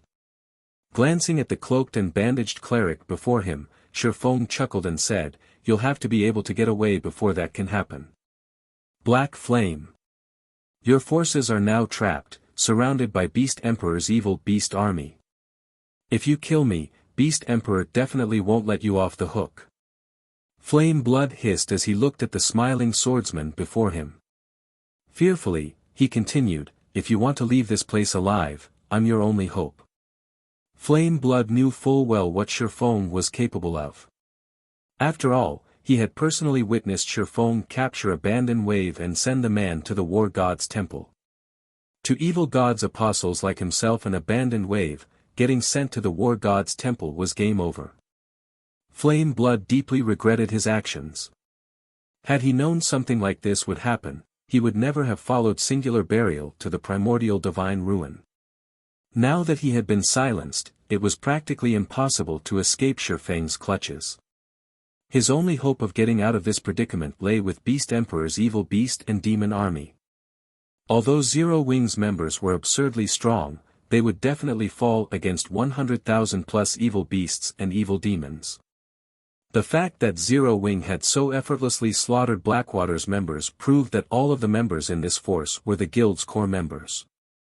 If these core members were annihilated, it would deal a massive blow to Zero Wing. You're my only hope. Shifeng could not help but laugh. Aren't you thinking too highly of yourself? To Beast Emperor, evil gods apostles were like his own limbs. Each one taken from him was a permanent loss. However, since Beast Emperor had dared to cut off Zero Wing's path to fortune, Shifeng had to teach Beast Emperor what it felt like to lose a limb to his blades. Saying so, Shifeng activated Abyssal Bind and restricted Flame Blood's movements. He then retrieved a mobile jail from his bag and started to activate it. Black Flame. Are you trying to die? I am one of Beast Emperor's evil gods apostles. Capturing me will only increase Beast Emperor's desire to destroy Zero Wing. Flame Blood began to panic when he saw Shifeng activate the mobile jail. He had never thought that Shifeng would be so daring. If he were to be sent to the War God's temple, he truly would be finished. Just as Shifeng was about to entrap Flame Blood in the mobile jail, a phantom appeared beside the cleric. This phantom took the form of an indifferent, middle-aged man in luxurious, dark gray robes. The man wielded a wooden staff that exuded murky black mist in his right hand, and a pitch-black crown adorned his head. The man radiated an indescribably majestic feeling. Beast Emperor. When Shifeng saw this middle-aged man, the only person that came to his mind was Beast Emperor. However, he was not absolutely certain as he had never actually seen Beast Emperor's true appearance before. That's right, I am Beast Emperor. This should be our second meeting, Beast Emperor said, smiling. I won't mince words with you. Release Flame Blood and hand over the evil god's eye in your possession. Do so, and I'll let your forces leave the Orc Empire safely. Refuse, and neither you nor your subordinates will leave the Empire. Your souls will become nourishment for my evil demons. As soon as Beast Emperor finished speaking, the players at the primordial divine ruin noticed a large group of evil beasts and demons approach on the distant horizon. An NPC elder stood above a gigantic evil beast, radiating intense evil energy. Even though the old man was thousands of yards away, everyone outside of the primordial divine ruin could feel his horrific aura. I admit that you are quite powerful, but even if you lock Flame Blood away in the mobile jail, you won't necessarily be able to leave the Orc Empire with him. As long as I kill you, I can free Flame Blood. I will only give you 10 seconds to consider my offer. Beast Emperor said, his expression calm as he looked at Shifeng. A mythic NPC? Shifeng guessed after glancing at the NPC in the distant sky. Revealing a faint smile, he said, like your subordinate, you think too highly of yourself. I will send flame blood to the war god's temple.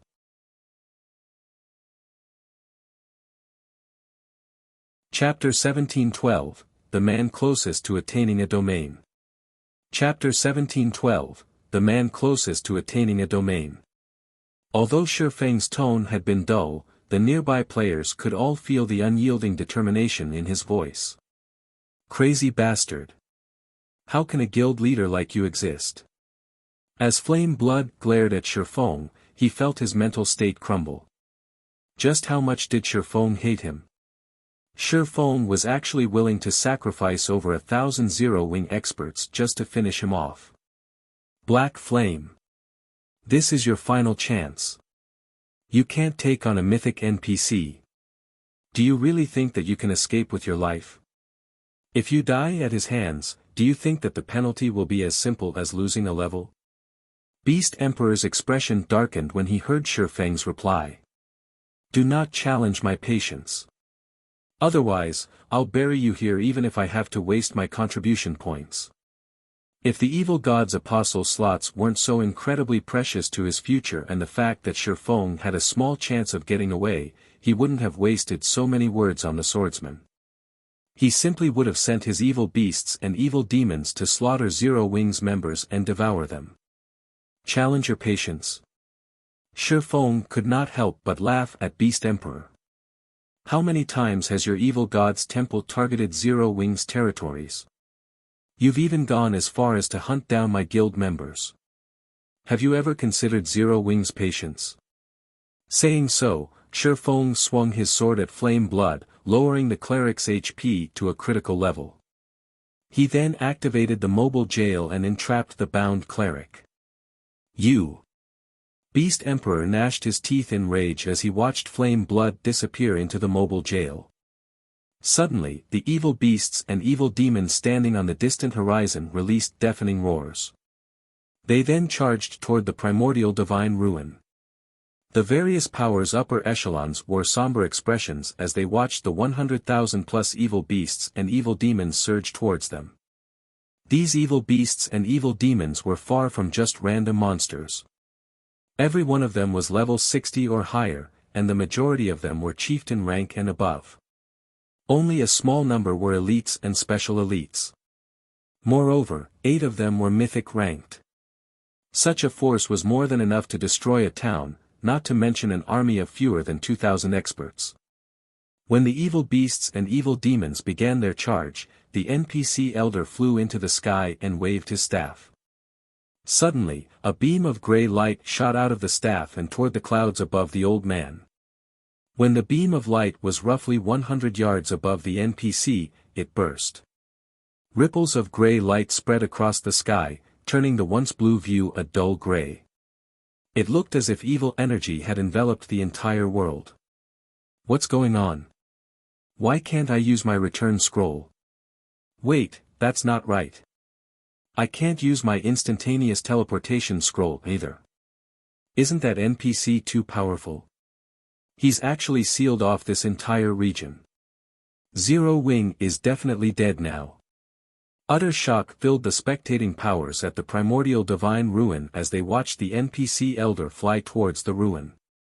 With their ability to teleport stolen from them, Zero Wing's only way of escaping this location was to rely on their own 2 feet. However, trying to break through the blockade of 100,000+ evil beasts and evil demons was practically impossible.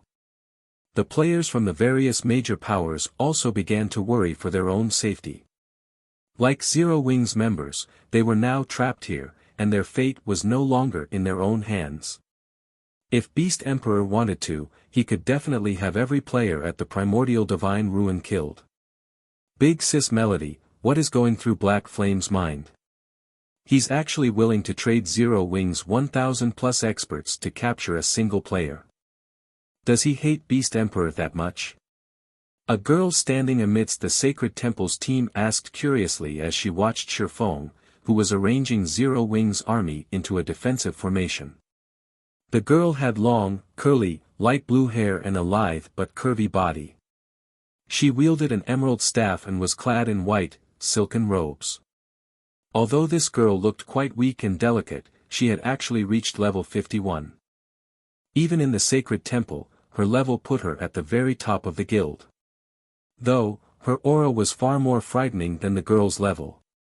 However, the intensity of her aura was not just a result of her powerful basic attributes. Her tier and life rating also contributed. When the sacred temple's surrounding experts looked at this girl, awe and reverence filled their gaze. This girl was the sacred temple's new prodigy, Blue Jade, and she had even received high praise from the guild leader, stating that she even had the potential to command a domain in the future. Precisely because of her talents, Blue Jade had been dispatched to the primordial divine ruin so that she could improve further in Primordial City. I don't know what Black Flame is thinking, but you should pay close attention to his fights. The secret pavilion has recognized Black Flame as the person closest to grasping a domain. Watching him should help you quite a bit, Quiet Melody said as she looked at Sherfong. Isn't Miracle Dragon the person closest to reaching the domain realm? Blue Jade asked in astonishment. Miracle Dragon is old news. The various superpowers have already recognized Black Flame as the person closest to reaching the domain realm, Quiet Melody patiently explained. The techniques Black Flame has displayed thus far are simply amazing. He has even defeated domain realm experts.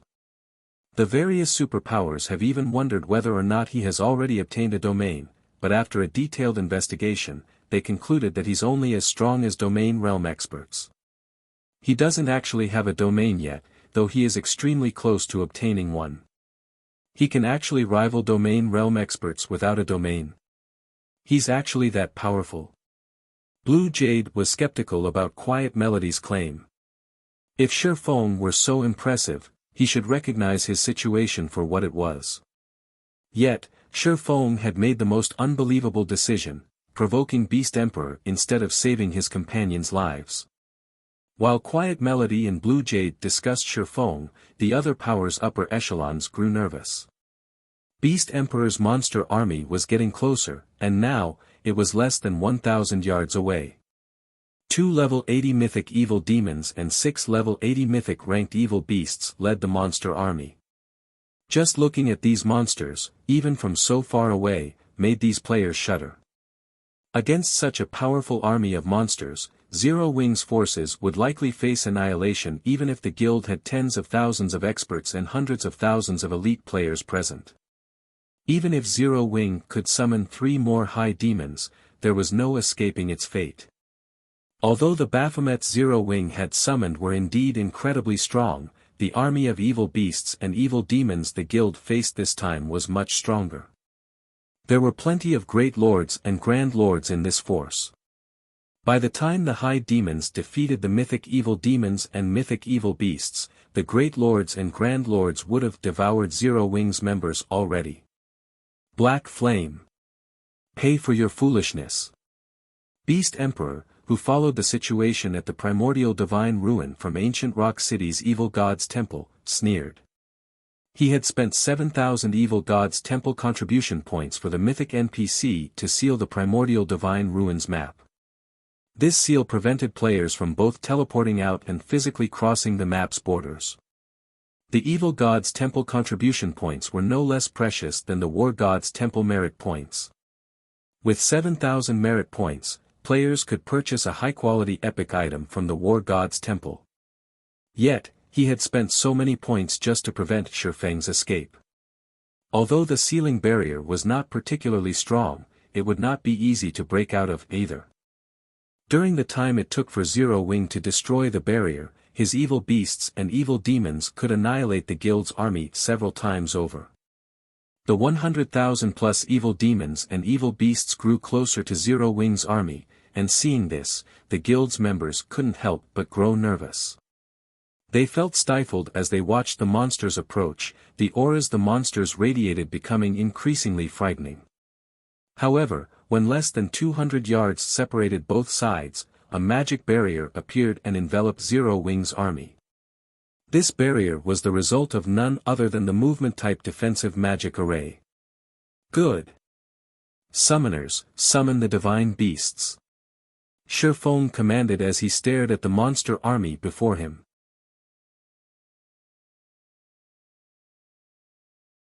Chapter 1713, Divine Dragon's Might. Chapter 1713, Divine Dragon's Might. When the divine beasts' descent magic arrays activated, 2 pillars of golden light rose from inside the movement-type defensive magic array. The 2 light pillars pierced the sky and cast a dazzling glow over the primordial divine ruin. The light pillars also purified the overflowing evil energy in the area and returned a massive fraction of the gray sky to its original blue color. 2 gigantic magic arrays then appeared and swallowed Zero Wing's defensive magic array, draining the mana around the ruin. Everyone at the ruin gaped at the grand, magnificent scene. What are those?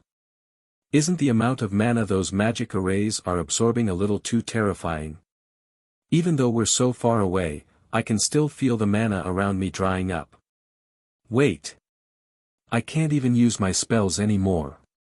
The members of the various major powers and adventure teams stared at the 2 golden magic arrays in the sky in utter disbelief. This was definitely the first time they had witnessed or experienced such a phenomenon. The 2 golden magic arrays had actually sucked away all mana in at least a 5,000-yard radius, even preventing them from using any of their skills and spells. Even Aqua Rose and Zero Wing's other upper echelons, who recognized the 2 golden magic arrays, were shocked and confused right now. This certainly wasn't their first time activating the Divine Beast's Descent magic array. At most, the magic array would stir the mana in a 500-yard radius in the past.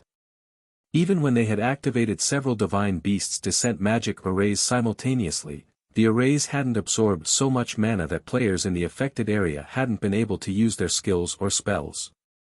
Yet, not only did the 2 Divine Beasts' Descent magic arrays affect 5,000-yard radius, but they had also devoured almost all of the mana in the affected area. Amazing!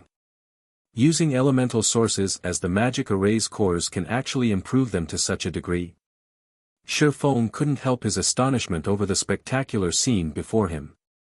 Based on his knowledge, even advanced summoning magic arrays couldn't cause such a huge mana drain. Unfortunately, he had never seen a master summoning magic array, so he couldn't make a good judgment. As mana continued to flood into the 2 gigantic magic arrays, the figures of 2 divine beasts gradually emerged. Shortly, 2 golden dragons with wingspans of up to 600 meters appeared above the defensive magic array. Both golden dragons were covered in dark purple runes, which gave the dragons a sacred and majestic feeling. Roar! Once the golden dragons fully manifested, they released roars that echoed throughout the primordial divine ruin. Following their bestial announcement, they released powerful shockwaves, which repeatedly shoved back the rapidly approaching evil demons and beasts. Even the defensive magic array beneath the 2 golden dragons trembled violently, looking as if they would shatter at any moment. The 2 golden dragons had also fully unleashed their auras, freezing the space around them. Even Zero Wing's members, who were protected by a defensive magic array, felt their movements grow stiff. Dragons. Are they really dragons? Are you kidding me? Zero Wing can actually summon dragons. The players from the various major powers who watched from a distance stared at the 2 golden dragons with bulging eyes. The various major powers knew what kind of monsters dragons were in God's domain. They were the personification of destruction. Their life ratings were only second to ancient gods, and a single dragon was more than enough to destroy an entire kingdom. Yet, 2 of these great monsters floated in the sky before them. Under the pressure the 2 dragons emitted, they didn't even dare to think of resisting. It felt as if these 2 dragons were this land's absolute overlords. The pressure the 2 golden dragons exuded was no longer a matter of basic attributes, this was the difference in life ratings. However, after using advanced identification skills, some players soon discovered that these monsters weren't real dragons. Rather, they were merely creatures that contained a small trace of a dragon's soul. Divine magic dragon, elemental creature, archaic species, mythic. Level 80. HP 600 000/600 000. Although the divine magic dragons weren't real dragons, they still surprised Shifeng. These two divine magic dragons actually possessed domains, which was also why their mere presence affected the space around them so drastically. Go! It's time for the slaughter. Shifeng commanded Flying Shadow and Shadow Sword, who controlled the divine magic dragons. A level 80 mythic ranked archaic species was already a nightmare for current players, let alone a mythic ranked archaic species that could use a domain. The reason that Tier 4 NPCs could go toe-to-toe with a mythic monster of the same level was their control of a domain. While inside their own domain, Tier 4 NPCs could enhance their abilities and suppress their enemies at the same time. However, it would be a different story if the targeted mythic monster had its own domain.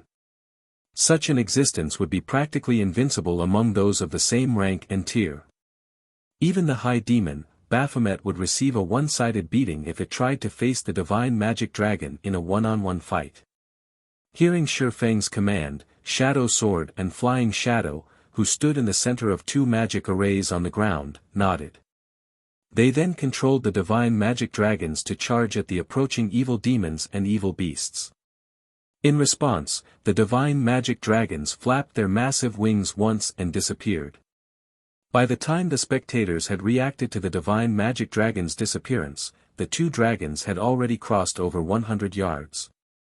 After 2 seconds, one of the two dragons arrived before a mythic evil demon. Before the 150-meter-tall divine magic dragon, the 5-meter-tall level 80 mythic evil demon looked like an ant.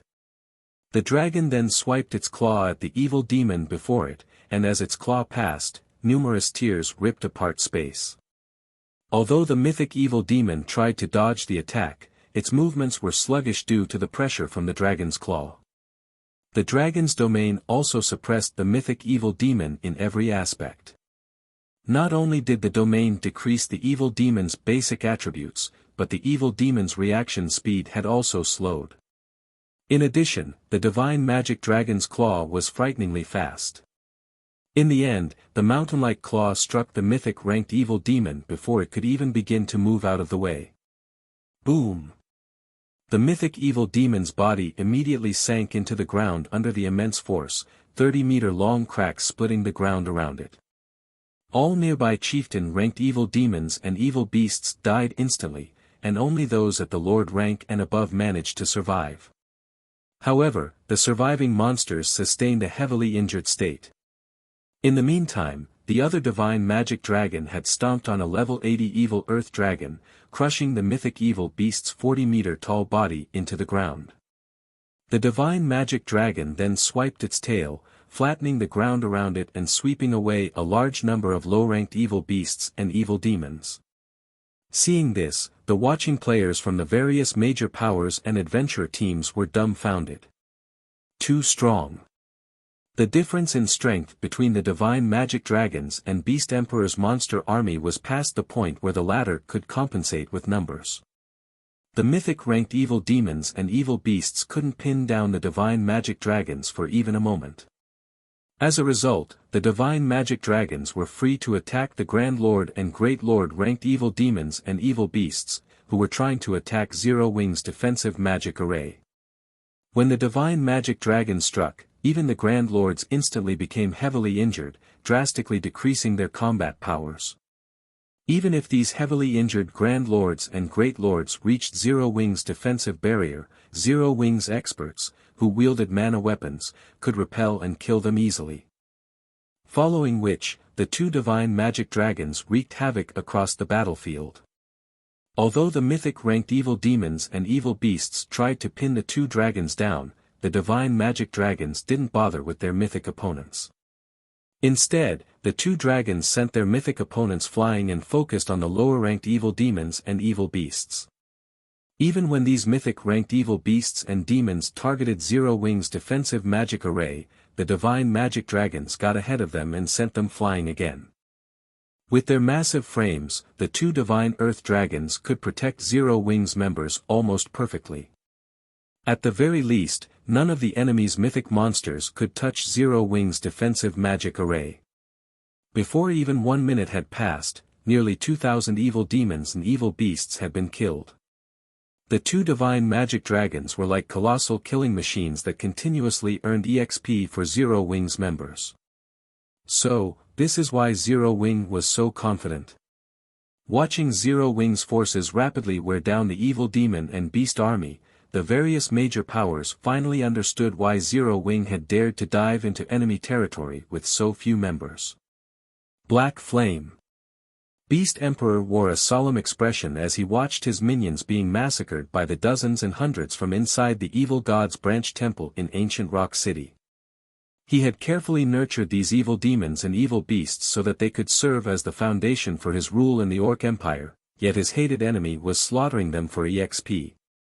If the battle continued at this rate, it was only a matter of time before Zero Wing annihilated his minions. Considering the situation, Beast Emperor gritted his teeth and left to meet with an old man in black robes within the temple. Very respectfully, he said, "Lord Byrne, I wish to hire Lord Dairo to annihilate these ignorant adventurers personally. I hope that you will grant me your permission." "You want to get Dairo to take action?" the black-robed elder asked indifferently. "That won't be a problem, but Dairo's services aren't cheap. It'll cost you 12,000 contribution points per hour." "So expensive?" Beast Emperor could not help his frown upon hearing this price. He had already spent 7,000 CPs to hire Dairo to cast a sealing barrier over the primordial divine ruin. Now, he only had a little over 14,000 CPs remaining. If he spent another 12,000 CPs now, he'd have to cancel or considerably delay many of his original plans. "Have you decided?" Byrne asked. "Lord Byrne, I wish to hire Lord Dairo for 1 hour, Beast Emperor responded after giving the matter some thought. The last thing he could afford to lose right now was another evil god's apostle. As soon as Beast Emperor finished speaking, 12,000 evil gods' temple contribution points vanished from his stockpile. At the same time, Dairo, the mythic NPC at the distant primordial divine ruin, became a mercenary under Beast Emperor's control. Black Flame. You will suffer in death. The first order Beast Emperor gave to Dairo was to slay Shifeng, who stood inside Zero Wing's defensive magic array. Meanwhile, back at the primordial divine ruin, Dairo, who quietly stood atop a flying evil beast, abruptly opened his eyes. Suddenly, the mana around him vanished, and a powerful surge of evil energy replaced it. Dairo's horrific aura reached across the primordial divine ruin, making the players present to grow nervous and keep a close eye on the NPC. Dairo lightly tapped his foot on the evil beast beneath him. The flying evil beast then let out a low screech as it slowly descended toward Shifeng. Impossible. This mythic NPC can actually participate in the battle. Gentle Snow and Aqua Rose's expressions darkened when they saw the NPC elder approach. Hurriedly, Aqua Rose shouted, "Shadow Sword, ignore the mythic monsters for now and stop that NPC." Hearing Aqua Rose's command, Shadow Sword promptly nodded. He, too, realized the severity of the situation. Unlike the mythic-ranked evil demons and evil beasts, allowing a mythic NPC to get within attack range would be no laughing matter. Immediately, Shadow Sword controlled his divine magic dragon to charge at Dairo. Scram! Shadow Sword then directed his divine magic dragon to slap at the NPC elder.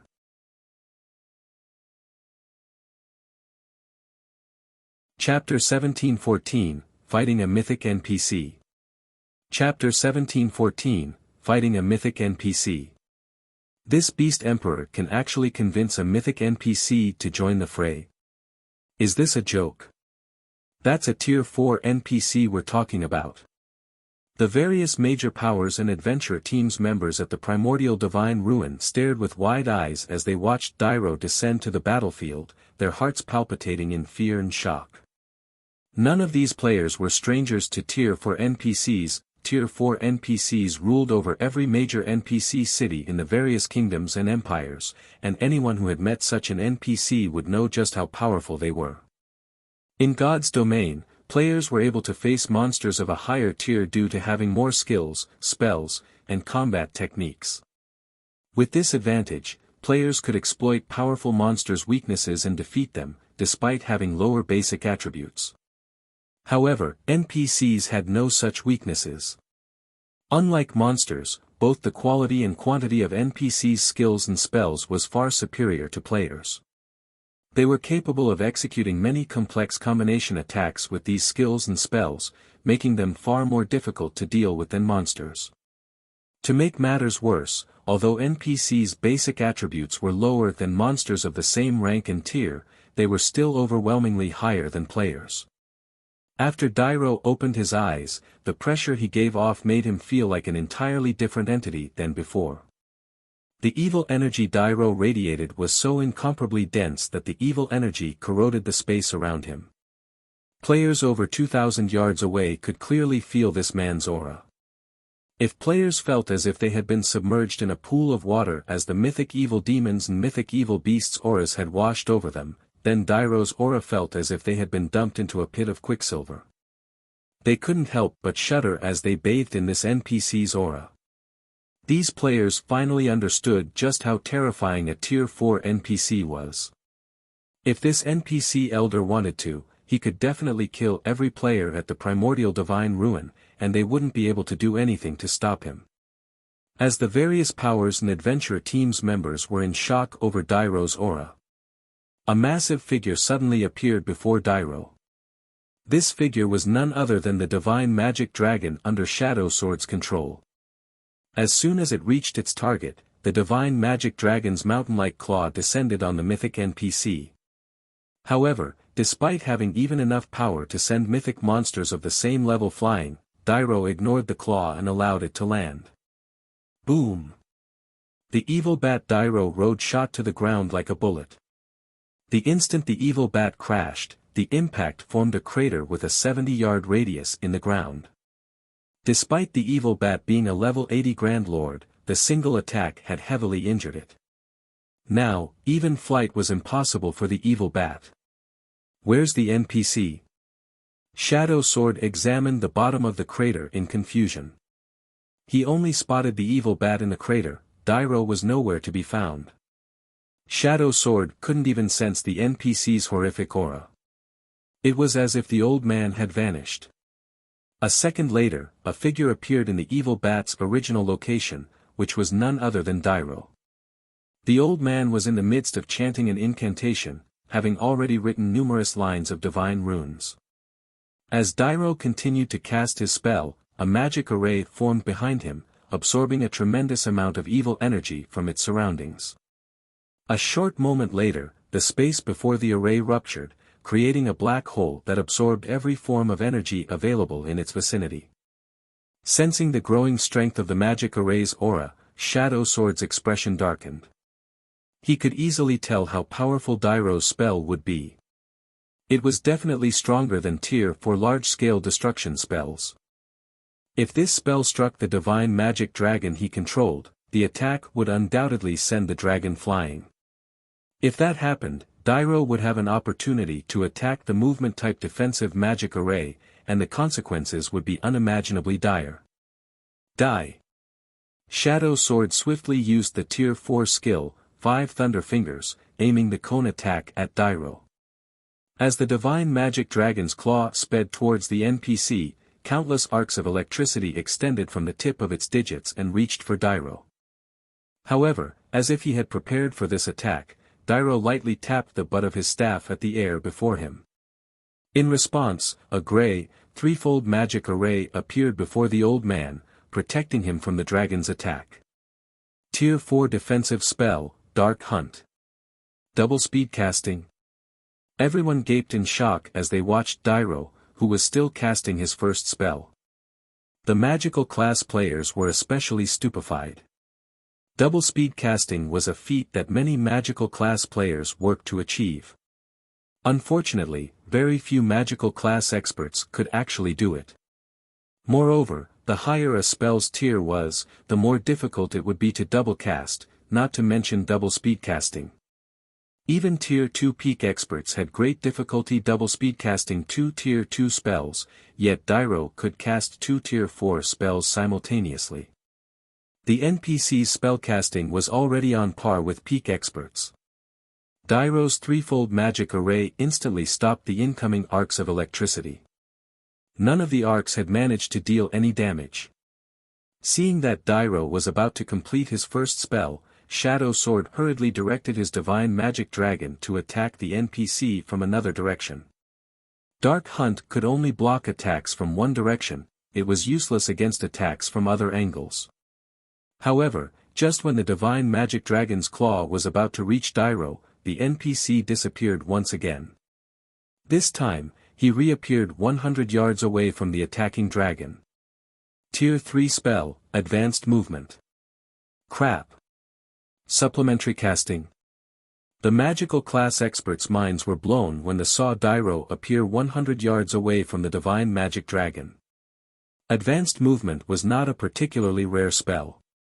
It was actually a common spell that Tier 3 magical class NPCs used. What was truly astounding was the way Dairo had used the spell.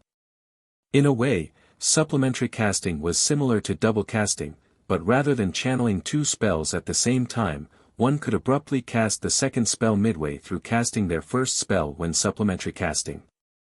This technique was even more difficult than double speed casting. Meanwhile, before the divine magic dragon could reach Dairo to launch another attack, the NPC finished writing the last line of divine runes for his spell. A sneer twisted Dairo's wizened face. "Do you think you can stop me, the dark wizard Dairo, with a lowly summoned creature?" Dairo said as he looked at Shifeng as he made a wave with his staff. Suddenly, cracks in space began to split the sky. Boundless evil energy then flooded out of these cracks and gathered at the tip of Dairo's staff. After gathering enough evil energy, Dairo created 21 pitch-black spears around him with another wave of his staff. Silver arcs of electricity crackled along these spears. Tier 4 Curse, Destruction Spear. Go! Dairo waved his hand. The 21 pitch-black spears flew towards the divine magic dragon. As the product of a Tier 4 curse, each pitch-black spear carried a frightening amount of power. When Shadow Sword tried to attack the spears with the divine magic dragon, repelling one spear actually pushed the dragon back slightly. The strength within the pitch-black spears was actually on par with the dragon's. Although both sides had equal strength, there were 21 pitch-black spears. Meanwhile, when players controlled a summoned creature, they couldn't control it as easily as their own body, which ultimately decreased their combat standards when controlling the creature. Hence, even though Shadow Sword had reached the refinement realm, he was only able to block 5 or 6 spears at a time, while the remaining weapons struck the divine magic dragon. For a time, the divine magic dragon was at a complete disadvantage as the spears pushed it back towards Zero Wing's defensive magic array. Time to finish this. Dairo waved his staff again, joining 2 of the pitch-black spears into one weapon and striking at the divine magic dragon, the attack carrying far more strength than the individual summoned weapons. However, just before the combination attack reached the divine magic dragon, suddenly, a flash of black light bloomed before the divine magic dragon. At the same time, the combined spears that flew towards the dragon's chest veered off course. The 2 weapons then split as they brushed past the scales on the dragon's sides harmlessly. This confused Dairo slightly. What's going on? The dragon dodged the attack. No, that's not it. Look at Zero Wing's summoning array. Huh? Isn't that black flame? The spectating crowd was dumbfounded for a moment by the sudden development. They failed to understand how the divine magic dragon had become powerful enough to stop the pitch-black spear's combination attack. However, some players with keen eyesight quickly noticed that Shadow Sword was no longer standing in the summoning array for the divine magic dragon. Shifeng had actually taken his place. Black flame. Do you think you can change this outcome just by switching controllers? Beast Emperor could not help but laugh when he saw Shifeng controlling the divine magic dragon. Summoned creatures were not as easy to control as a player's body. Naturally, a domain realm expert would have far more control of a summoned creature than a refinement realm expert. The realms of refinement improved a player's 5 senses, but players simply couldn't merge their senses completely with a summoned creature's. As a result, one's combat power when controlling a summoned creature was considerably limited. They changed controllers. Dairo muttered as he glanced at the distant summoning array. As a mythic NPC, his intellect was incredibly high. Hence, he was quickly able to assess any changes on the battlefield. However, the surprise in Dairo's eyes quickly faded, replaced by ridicule. Foolish mortals, do you think you can stop my destruction spears because you've gained more control of a lowly summoned creature? All you've done is prolonged your suffering. Saying so, Dairo combined 20 spears into 10 pairs, attacking Shurfeng with all of them at once. Seeing the 10 incoming attacks, Shurfeng executed Sword's Orbit with the Divine Magic Dragon's claws. Dang! Dang! Dang! A series of clangs echoed throughout the primordial divine ruin. In the end, Shurfeng's dragon knocked every one of the 20 destruction spears aside. The spears hadn't even budged the dragon an inch, much less damaged the divine magic dragon.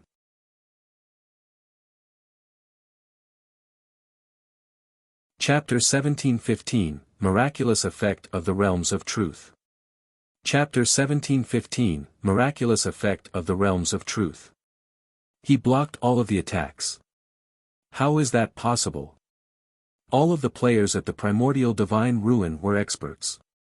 Quite a few of them were even refinement realm experts, so they all recognized how impressive the technique Dairo had just executed was. In their opinions, Dairo's 10 combination attacks were simply splendid. Even if there was no difference in basic attributes, the refinement realms among the spectating crowd weren't confident in blocking all of those attacks without backing up in the slightest. Their likelihood of success would be even lower if they had to do so with a summoned creature. Yet, not only had Shurfeng successfully blocked every one of Dairo's attacks, but he had also done so with the Divine Magic Dragon. His control is amazing. Shock flashed in Blue Jade's eyes as she watched the Divine Magic Dragon in the sky. So, this is the strength of the expert closest to achieving a domain. As a Tier 2 summoner, she had a much clearer idea of how difficult it was to control a summoned creature than other players.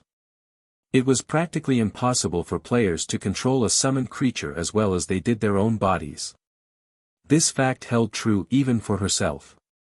Despite reaching the flowing water realm, her combat standards with a summoned creature were barely at the Trial Tower's 6th floor. Even if she made a breakthrough and reached the Void Realm, she was only confident in raising her combat standard, when controlling a summoned creature, to the middle stage of the Trial Tower's 6th floor. Yet, Shurfeng could actually reach the Refinement Realm with the Divine Magic Dragon. This was simply unbelievable. Meanwhile, hovering in midair, Dairo stopped trying to defeat his opponent's vile quality of attacks after watching his first volley fail. Instead, he had the 21 destruction spears attack simultaneously from different directions. Suddenly, numerous streaks of pitch-black light threatened to devour the Divine Magic Dragon. This bastard. He was actually holding back against me. Shadow Sword tightly balled his fist, frustration filling his gaze as he watched the destruction spears dance in the air. When he had controlled the Divine Magic Dragon, Dairo's attacks with the destruction spears had been very straightforward. The NPC hadn't used any particular techniques. Now, however, the destruction spears moved in a coordinated and well-choreographed pattern. These movements were obviously the result of some sort of combat technique. Even if there weren't a difference between Shadow Sword and his opponent's attributes, he felt that he'd be lucky to block a handful of the spears if he tried to defend against the coordinated attacks personally. As the destruction spears were about to plow into the Divine Magic Dragon, Shurfeng decided to charge forward, rather than retreat. He controlled the Divine Magic Dragon to fly headfirst into the approaching spears. What is he trying to do? Shurfeng's actions dumbfounded the spectating crowd. Although the destruction spears couldn't kill the divine magic dragon, if all 21 spears struck the summoned creature, the impact would certainly send it flying several hundred yards back. If that happened, Dairo would have plenty of opportunities to destroy Zero Wing's defensive magic array. However, as everyone assumed that Shifeng was trying to force his way through the attacks, the divine magic dragon began to maneuver agilely around the spears and rapidly closed the distance between it and Dairo. Any destruction spear that came near the dragon either brushed past its scales, or the summoned creature batted it away with a claw. They couldn't actually hit the divine magic dragon. If one wasn't paying attention, they might even assume that the destruction spears had actively avoided the dragon. Flowing Water Realm. Blue Jade could not help but rub her eyes as she watched the scene before her, unable to believe it. However, no matter how she looked at the situation, the divine magic dragon's combat standard was definitely at the Flowing Water Realm. There was no other way it could block all of those spear attacks. However, the situation also left her confused. Just how did Shifeng accomplish such a feat? How could something like this be possible? They were talking about controlling a summoned creature here. Blue Jade wasn't the only one who was shocked. The many experts at the primordial divine ruin were similarly stupefied. Leaving aside Shifeng's personal combat standard, his control of summoned creatures could definitely rank at the very top of God's domain. So, this is the true benefit of the realms of truth. Shifeng, who evaded the relentless destruction spears, felt the true power of the realms of truth for the first time. Unlike the realms of refinement, the realms of truth focused on exerting the maximum potential of one's body, rather than the five senses.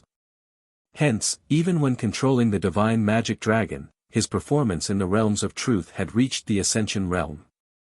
After deflecting the endless spear attacks for a short moment, the divine magic dragon Shifeng controlled arrived before Dairo.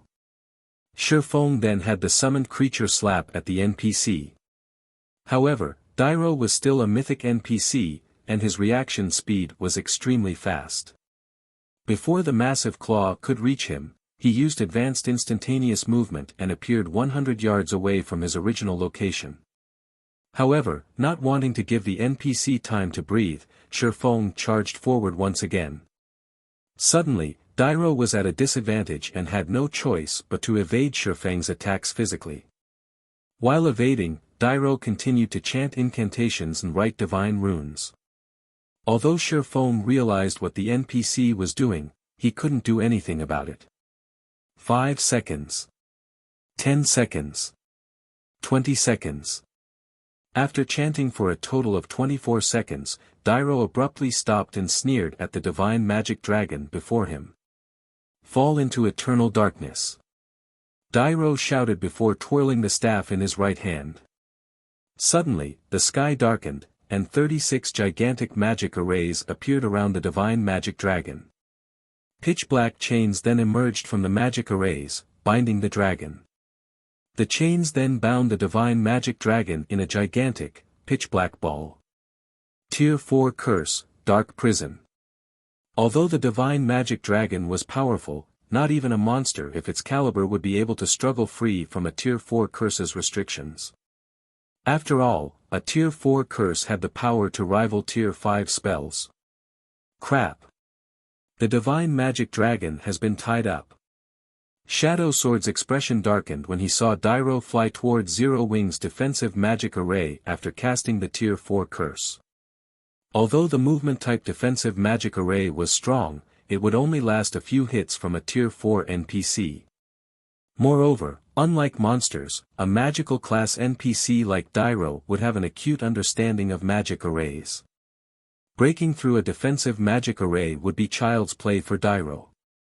Once the defensive magic array was gone, the remaining evil demons and evil beasts would be more than enough to annihilate Zero Wing's army several times over even if Dairo didn't get involved. Black Flame, your time is up. Beast Emperor revealed a victorious grin as he watched Dairo move closer to Zero Wing's defensive magic array. He had been slightly concerned that the divine magic dragon would be too much for Dairo to handle, but at the end of the day, a Tier 4 NPC was still a Tier 4 NPC. Although Dairo was no match for the divine magic dragon in a direct confrontation, he would have no trouble binding it for a short time, just long enough for Dairo to wipe out a bunch of Tier 2 players. This made Zero Wings members in the defensive magic array nervous. Elsewhere, two mythic evil beasts had managed to force their way past Flying Shadow's divine magic dragon. The two mythic evil beasts then coordinated with Dairo. It was obvious that they planned to break through the defensive magic array with a single attack. The watching players could already picture the defensive magic array shattering under the three Tier 4 existences combined assault when Dairo and the two mythic evil beasts were less than 100 yards away from the barrier around Zero Wings members. "It seems Zero Wing is doomed this time," Quiet Melody said, sighing. Although this battle had been a close one, Zero Wing still wasn't strong enough. She had never imagined that not only would Beast Emperor convince a Tier 4 NPC to take action for him, but that the NPC would also wield so many Tier 4 curses. So, this is the true strength of a Tier 4 NPC. Despite watching Dairo and the two evil earth dragons approach, Shifeng didn't reveal any signs of fear or despair. Instead, he quickly gave Shadow Sword control of the divine magic dragon as he took out the Tier 4 domain scroll that he had obtained after killing the tyrant's soul. When he activated the Tier 4 domain scroll, a blue light rippled away from him, extending to a 1,000-yard radius. Suddenly, all enemies within range of the domain skill were suppressed. Because of this, Dairo, who had already been suppressed by the divine magic dragon's domain skill, lost even more attributes and reaction speed.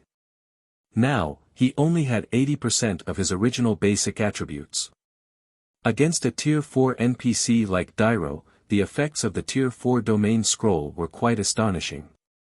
Unfortunately, Dairo was still unstoppable for players. After activating the domain scroll, Shifeng took a Summon Guard scroll from his bag and summoned Anna. Why is the guild leader summoning his personal guard? Aqua Rose, Gentle Snow, and the Zero Wings' other members were confused to see Anna join the battlefield. They were no strangers to Anna. She, without a doubt, had the most frightening growth potential of any personal guard they had seen in the game. In one-on-one combat, she could even defeat opponents of a higher tier. However, Anna was only a Tier 2 NPC. Even if Dairo's attributes and reaction speed were suppressed, Anna still had no hope of taking him down. However, as Zero Wings members doubted Shifeng's sanity, Shifeng retrieved a crimson potion from his bag and handed it to Anna. After receiving the potion, Anna removed the lid on the bottle and drank it without hesitation. Players weren't the only ones who could use potions in God's domain. NPCs could as well. The Crimson Potion was none other than the Grandmaster ranked growth potion Shifeng had obtained after killing Baphomet. When consumed, the potion would forcefully elevate the user by one tier. After consuming the potion, Anna's physique began to transform. The surrounding ambient mana flooded into her, and as it did, golden divine runes began to decorate Anna's body, adding a hint of holiness and beauty to her appearance. Anna's aura had also undergone a heaven-defying transformation. If her previous aura was like flowing water, her new aura felt like the endless ocean. If one paid close attention, they would notice that Anna was no longer a Tier 2 NPC, but a bona fide Tier 3 NPC. How is this possible? Even the various major powers and Beast Emperor had noticed Anna's transformation, let alone Zero Wings members. After all, her rise from a Tier 2 NPC to Tier 3 had caused quite the commotion. Alright, let's begin the second round. Shifeng smiled at the approaching Dairo.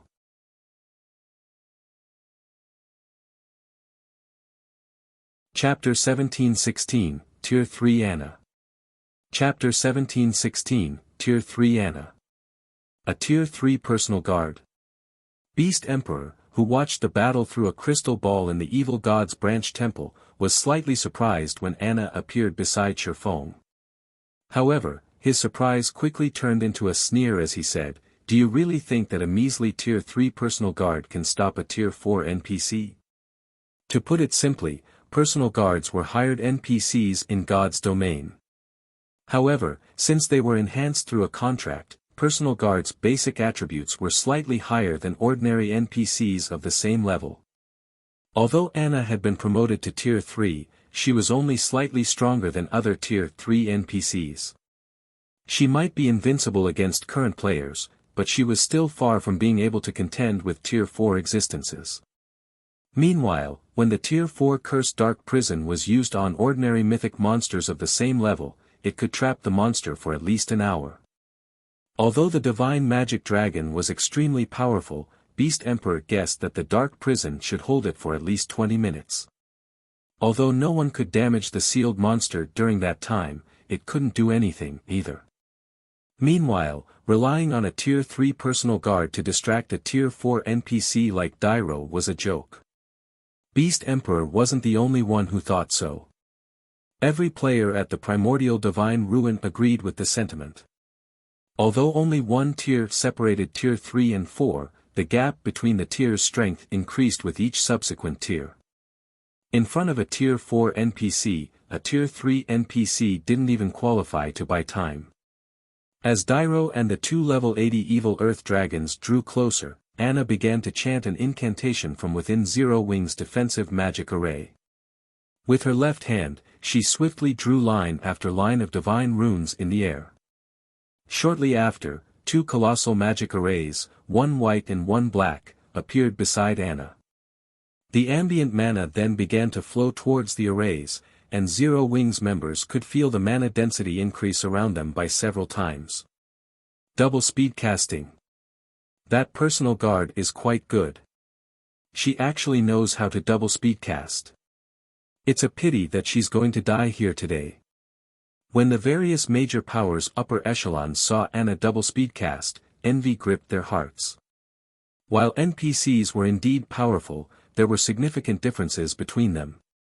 Magical class NPCs capable of double casting were already extremely rare, not to mention NPCs capable of double speed casting.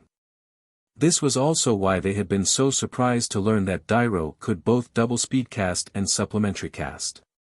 If a personal guard grasped these techniques, they would have an advantage over other NPCs when they reached higher tiers.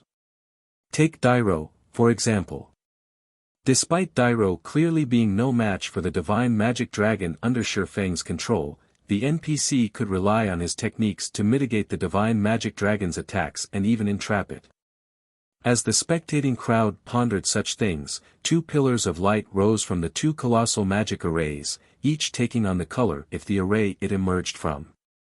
In the next moment, three summoned creatures stepped out of each of the two light pillars.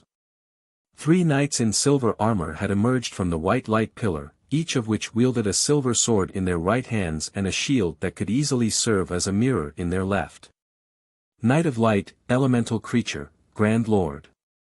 Level 80. HP 60,000,000/60,000,000. Meanwhile, three mages in deep black robes stepped out of the black light pillar. Each of the mages carried a staff that was shrouded in black mist. The crystals embedded in the top of the staves radiated four different colors. Envoy of Darkness, Elemental Creature, Grand Lord. Level 80. HP 45,000,000/45,000,000. Tier 3 Spell, Light Summoning. Tier 3 Spell, Darkness Summoning. If players used the Grandmaster ranked growth potion, they'd only rise by a single tier, but if an NPC used the potion, that'd be a different story. After Anna rose to Tier 3, she had learned all of the Tier 3 spells she would know after truly being promoted to Tier 3.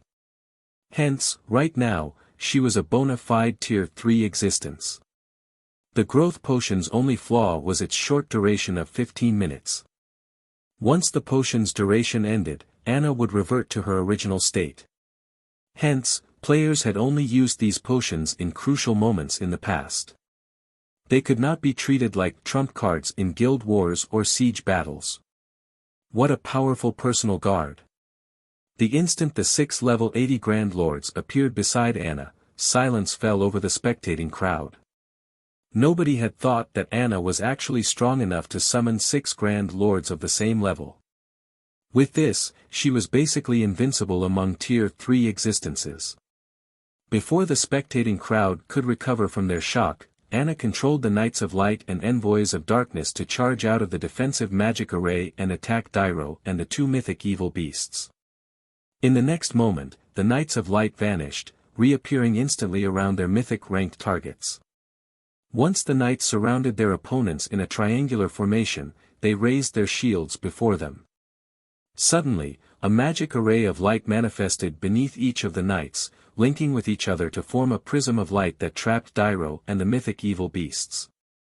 Immediately, Dairo and the evil beasts' basic attributes fell once more. Now, the 3 mythic existences only retained 60% of their original attributes. Moreover, they couldn't break free of the magic barrier unless they killed the Knights of Light. By the time the Knights of Light had finished, the Envoys of Darkness had also completed their spell's chants. Pitch-black mist began to rise from the ground within the barrier, binding Dairo and the evil earth dragons. Although the mist did not reduce the 3 mythic existences' basic attributes in the least, it did reduce their reaction speed and movement speed by 50%. By the time the Knights of Light and Envoys of Darkness had further suppressed Dairo and the mythic evil beasts, Anna had finished chanting the final verse of her incantation. Tier 4 spell, Yin-Yang Cycle. Under her command, a dual-colored magic array appeared in the sky, and 36 gigantic swords emerged, 18 of which were a silvery white, while the other 18 were an abyss black. These 36 swords then descended on Dairo and the 2 evil earth dragons. Despite seeing the approaching swords, the 2 mythic evil beasts showed no intention of dodging the weapons. Instead, they swiped their claws at the incoming attacks. However, the moment one of evil beast's claws met one of the silver swords, the impact flung its claw backward, bending its arm at an awkward angle. When the other evil beast touched a black sword, the sword passed through its claw and struck the evil earth dragon, dealing over -1 million damage. As the 36 swords fell, one after another, the 2 mythic evil beasts screamed in pain and their HPs plummeted. Although the 2 evil beasts wanted to escape, the falling swords pinned them in place. Naturally, Dairo didn't dare to block any of these swords. Rather, he used spells to help him evade the attacks. He didn't have any spare energy to strike at the Knights of Light, much less attack Zero Wing's defensive magic array. Even after another 10 seconds of this bombardment, Dairo and the 2 evil earth dragons still couldn't free themselves from Anna's assault. Not only had they failed to land a single hit on Zero Wing's defensive magic array, but the 2 evil earth dragons' HP also continued to decrease. Are my eyes playing tricks on me? Is that woman really a Tier 3 personal guard? Everyone watched Dairo and the mythic evil beast struggle with shocked expressions. Although Shifeng's domain scroll had suppressed Dairo and the evil beasts, significantly reducing their combat powers, a mere Tier 3 NPC shouldn't have any hope against them by herself, yet Shifeng's personal guard successfully faced them alone. Aside from the word strong, the spectating crowd truly had no other way to describe Anna. Despite Anna standing alone, her skills made her look like a team of NPCs. So, this is the strength of an epic personal guard. Shifeng was just as shocked to see Anna overwhelm Dairo and the 2 evil beasts. He had never thought that Anna could really go up against Tier 4 existences at Tier 3. With Anna's constant intervention, even after over a minute, Dairo couldn't attack the Knights of Light. In fact, the Tier 4 NPC's HP had even begun to decrease as he failed to keep up with Anna and the Envoys of Darkness's attacks. As he watched, Beast Emperor's eyes became bloodshot. However, he still wasn't particularly worried about this situation. With how powerful the potion Anna had consumed was, the potion's effects should not last very long. Once the potion's effects ended, Anna would have no power over Dairo. 1 minute. 3 minutes. 5 minutes. However, contrary to everyone's expectations, Anna remained powerful throughout the entire battle. She showed no signs of weakening in the least. After Forbidden Domain's cooldown had ended, Shifeng cast the skill on Dairo's dark prison without hesitation. The giant ball of pitch-black chains shattered instantly. The 36 pitch-black magic arrays around the ball also disappeared. Once the trapped divine magic dragon regained its freedom, it resumed its attacks against Dairo. The divine magic dragon had already possessed higher attributes than the Tier 4 NPC, but after Shifeng had suppressed Dairo with his Tier 4 domain scroll and the Knights of Light's Prism of Light, Dairo was only slightly stronger than Grand Lords of the same level. As a result, the difference between the divine magic dragon and Dairo became even more obvious. Furthermore, Shifeng's Forbidden Domain had also affected the Dark Wizard, and he couldn't use any of his spells. After freeing the trapped divine magic dragon, Shifeng quickly switched places with Shadow Sword again and controlled the summoned creature to swipe at Dairo with its claw. Boom! Since the mythic NPC couldn't use any of his spells, he had to rely on his physical prowess to block the attack. However, even though he had stopped the attack with his staff, Dairo's basic attributes were too much lower than the divine magic dragon's. As a result, he still took the full brunt of the attack and received over -2 million damage. To Dairo, whose maximum HP was only at 60 million right now, that blow had taken 1/30th of his HP. Taking advantage of Dairo's helplessness, Anna followed the divine magic dragon's attack with a Tier 4 spell, dealing over -7 million damage to the silenced NPC. While 60 million HP might seem like a lot to players, to the divine magic dragon and Anna, this much HP was nothing. After 6 seconds of constant struggle, Dairo eventually removed the silenced debuff. However, he only had 1/3 of his HP remaining by this point. To make matters worse, although Dairo could again defend himself with powerful spells, the massive difference in attributes between himself and the magic divine dragon was beyond the reach of spells. As a result, the enemy dragon broke through his defense, again and again, and his HP visibly decreased. Finally, when less than 1 minute remained on Anna's growth potion, Dairo's HP hit 0. The NPC elder then collapsed to the ground with a face of frustration and reluctance.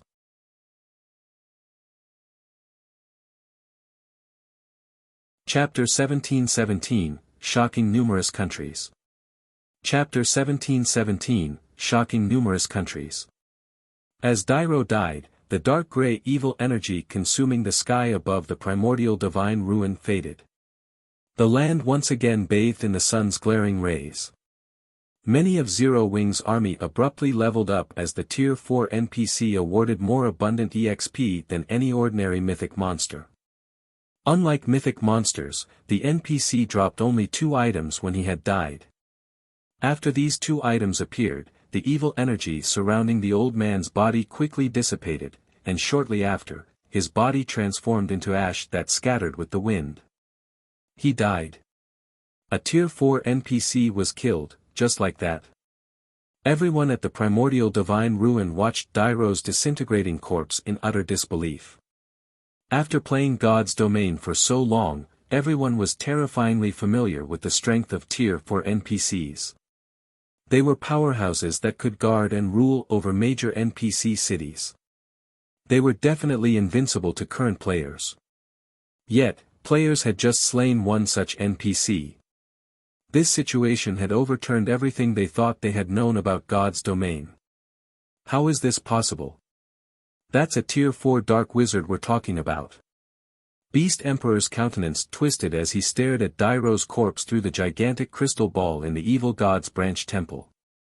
He had spent nearly all of his Evil God's temple contribution points to get Dairo to participate in the battle. Aside from getting rid of Zero Wing, he also wanted to give the various superpowers a warning. He wanted everyone to know that the Orc Empire was his territory, yet both his main and side objectives had failed. Back on the battlefield, the players from the various major powers and adventurer teams weren't the only ones shocked by Dairo's death. Even Zero Wing's members stared at the NPC's corpse with dumbfounded expressions. Did we succeed? Aqua Rose muttered, finding what had just happened a little hard to believe. Relax. He's dead. Although Tier 4 NPCs are powerful, they're not invincible. Everyone, continue killing the evil demons and evil beasts. The battle is not over yet, Shifeng said, chuckling. Shadow Sword, come take back control over the dragon. While Tier 4 NPCs were very powerful, they were not insurmountable. As players reached higher levels and gained more strength, some would even take out the level 200, Tier 4 NPCs that protected major NPC cities, let alone a lowly level 80, Tier 4 NPC. Understood. Shadow Sword snapped out of his daze and nodded. Once Shadow Sword took control back, Shifeng activated Gale Domain, transforming into a blur as he dashed towards Dairo's ashes. NPCs like Dairo rarely dropped loot, which was why players weren't usually interested in killing God's Domain's NPCs. Not only were NPCs built to counter players, but they also didn't drop much loot even after they died.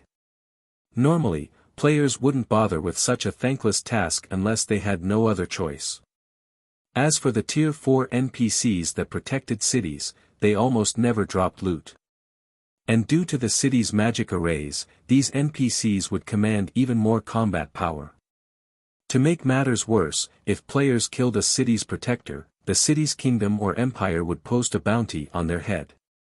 If players had a working brain, they wouldn't provoke an NPC city's tier for NPCs without a very good reason. However, in the rare event such NPCs dropped loot, the items would definitely be top tier. Although Shifeng didn't need to worry about anyone stealing Dairo's loot due to the evil beasts and demons on the battlefield, he thought it would be best to be safe, rather than sorry. On the off chance that some suicidal players decided to give it a go, reclaiming the loot would be troublesome. The two evil earth dragons were still trapped in the Knights of Light's Prism of Light, and Anna and the Divine Magic Dragon had them thoroughly pinned down. This allowed Shifeng to reach Dairo's partly disintegrated corpse easily. After retrieving the two items the NPC had dropped, he immediately turned and fled back to the defensive magic array. When the major powers players saw this, their eyes became bloodshot with envy. That was a tier for NPC's loot. Even if they didn't know what the items were exactly, due to how powerful Dairo had been, those items were guaranteed to be extraordinary. However, although they were jealous, none of them dared to take action. Whether the Divine Magic Dragons or Anna's level 80 Knights of Light and Envoys of Darkness came after them, all of these beings were ridiculously powerful. Even if they charged onto the battlefield to steal the loot, they would simply add to these monsters' kill counts. Meanwhile, as the various superpowers' upper echelons watched the two Divine Magic Dragons battle, jealousy gripped their hearts. If Zero Wing could summon more Divine Magic Dragons, then nobody in the Orc Empire could beat the guild, not even Beast Emperor. However, they also realized that even if Zero Wing could summon more of these dragons, it should only be able to do so a limited number of times. It was even possible that Zero Wing only had these two summoning arrays. Otherwise, the guild could have summoned a third Divine Magic Dragon to take out Dairo, rather than giving Anna a rare potion to increase her strength. A potion that could elevate a personal guard by one tier was far more valuable than a Divine Magic Dragon. Each of these dragons required 88 summoners, which had to be protected at all times. On the other hand, the potion Anna had consumed could be carried and used without such challenging restrictions. Of course, that was just an assumption. They'd have to investigate the situation slowly through their spies in Zero Wing to learn the exact truth of the matter. But it was safe to say that from today on, no one would dare to provoke Zero Wing at the primordial divine ruin.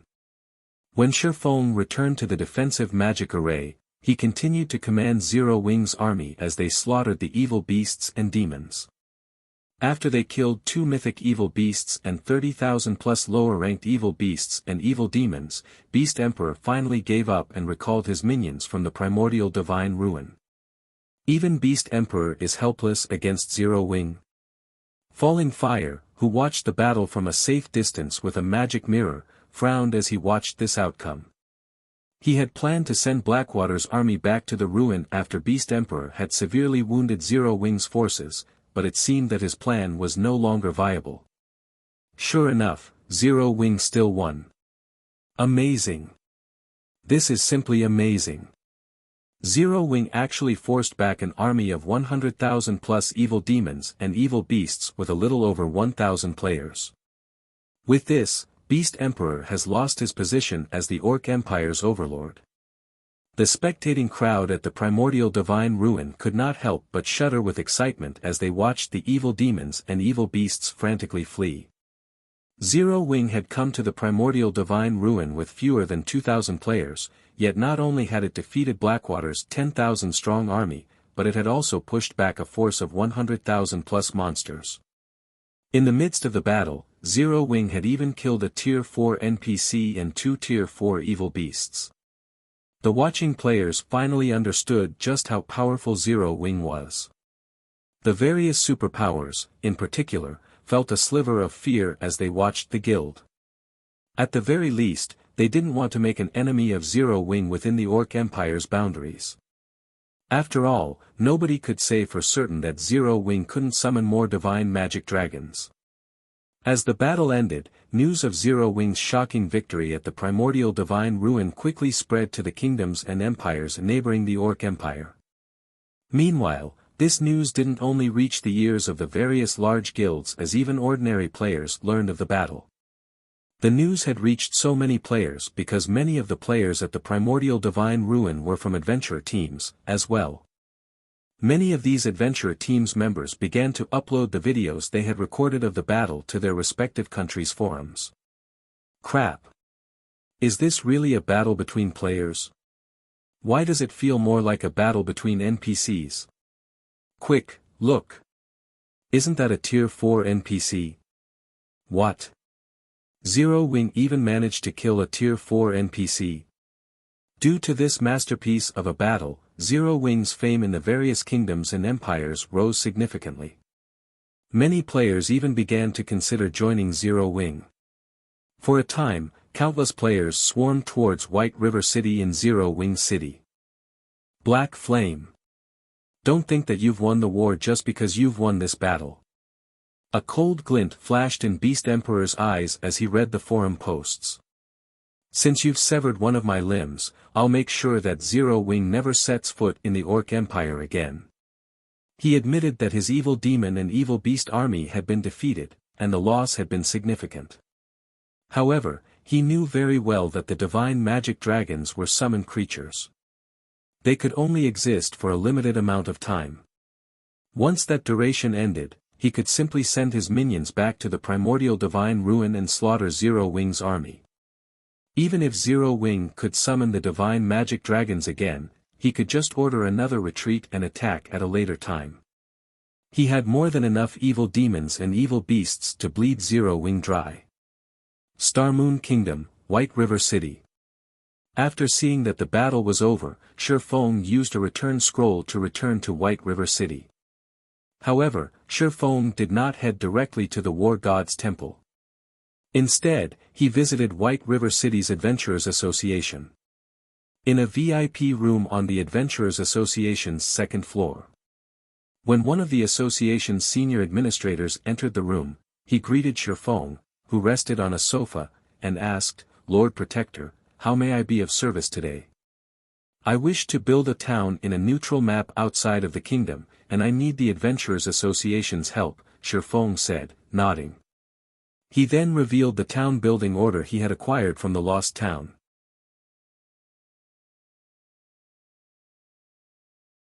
Chapter 1718, Building a Neutral Town. Chapter 1718, Building a Neutral Town. Inside the luxurious VIP room, the NPC senior adopted a more respectful attitude toward Shi Feng upon watching the swordsman pull a tattered piece of parchment from his bag and place it on the table. Following which, the NPC inspected the parchment carefully. Although the town building order was nowhere near as valuable as a Star Moon Kingdom city building order on its own, it could rival, even surpass, the value of the Kingdom city building order depending on how it was used. This was because the town-building order didn't have location restrictions. One could even construct a town in a neutral map if they wished to. Neutral maps were not under any kingdom or empire's jurisdiction, so building a town in one of these maps was akin to securing rule over the map. On the other hand, while the Starmoon Kingdom's city-building order was indeed very valuable, the city built had to be constructed within Starmoon Kingdom's borders.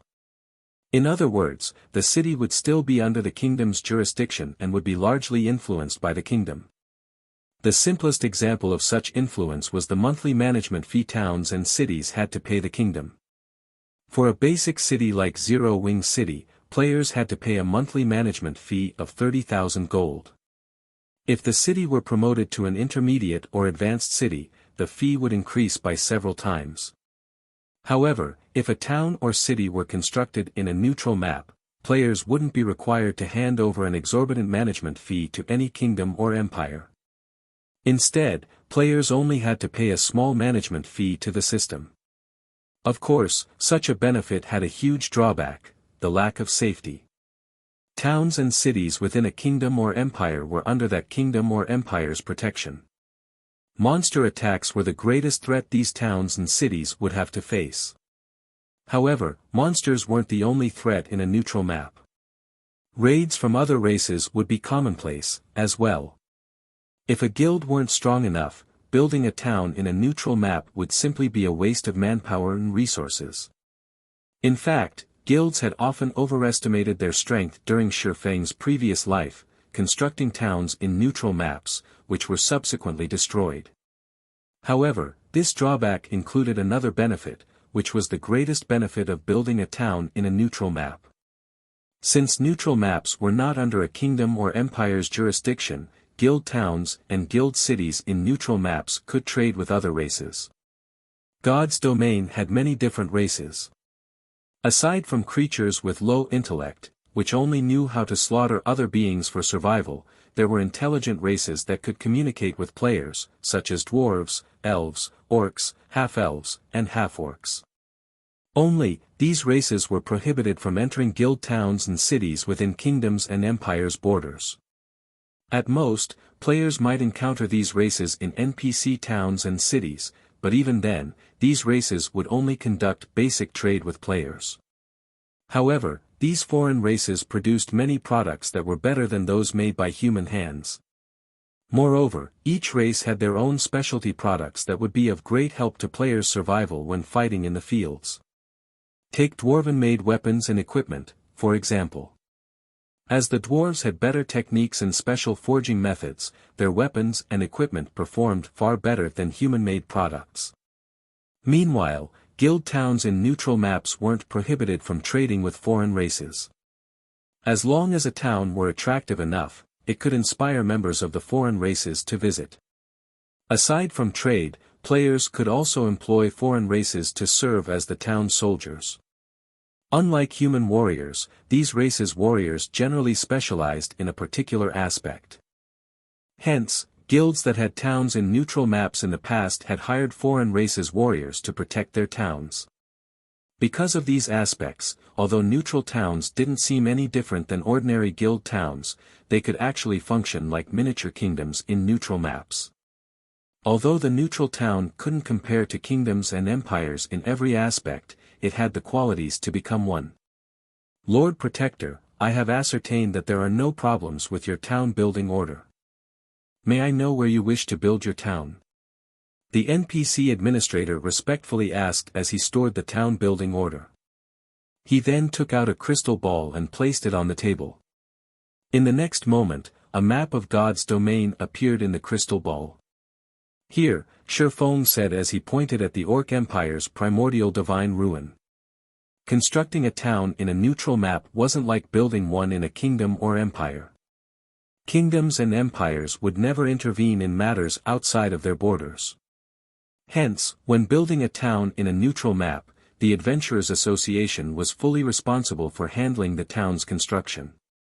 Lord Protector, this location is currently quite chaotic. The lowest level monsters nearby are above level 50. Orcs also wreak havoc in the area. If you wish to build a town there, it will be costly. The basic construction fees alone come to 40,000 gold. If you wish to employ guards, each level 100, Tier 1 adventure will cost 3 gold per day, 10 gold per day for a Tier 2 adventure, and 100 gold per day for a Tier 3 adventure. You will also only be allowed to employ them for a maximum of 3 days. Do you wish to hire any guards? I'll hire 1,000 Tier 1 adventurers, 500 Tier 2 adventurers, and 20 Tier 3 adventurers for 3 days. This wasn't the first time Shifeng had built a neutral town, so the cost didn't particularly surprise him. While neutral maps were extremely dangerous, the profit one could obtain from them was immense. Hence, towns in neutral maps were only given 3-day protection periods. Not only were these NPC guards expensive, but their levels wouldn't scale along with players, remaining only slightly higher than the local monsters. These NPC guards were mainly there to repel monster and foreign race assaults, not players. Zero Wing had recently earned a fortune from selling the equipment it had obtained after killing Heaven's Burial and Blackwater's members. It also had the profit from Stone Forest Town and Zero Wing City. However, since a large part of the money had to be invested in the guild's development, Zero Wing only had a little over 80,000 gold in the bank right now. The construction alone cost 40,000 gold, which was many times higher than building a town within Starmoon Kingdom. With how expensive the adventurers were, Shifeng didn't dare to hire too many at once.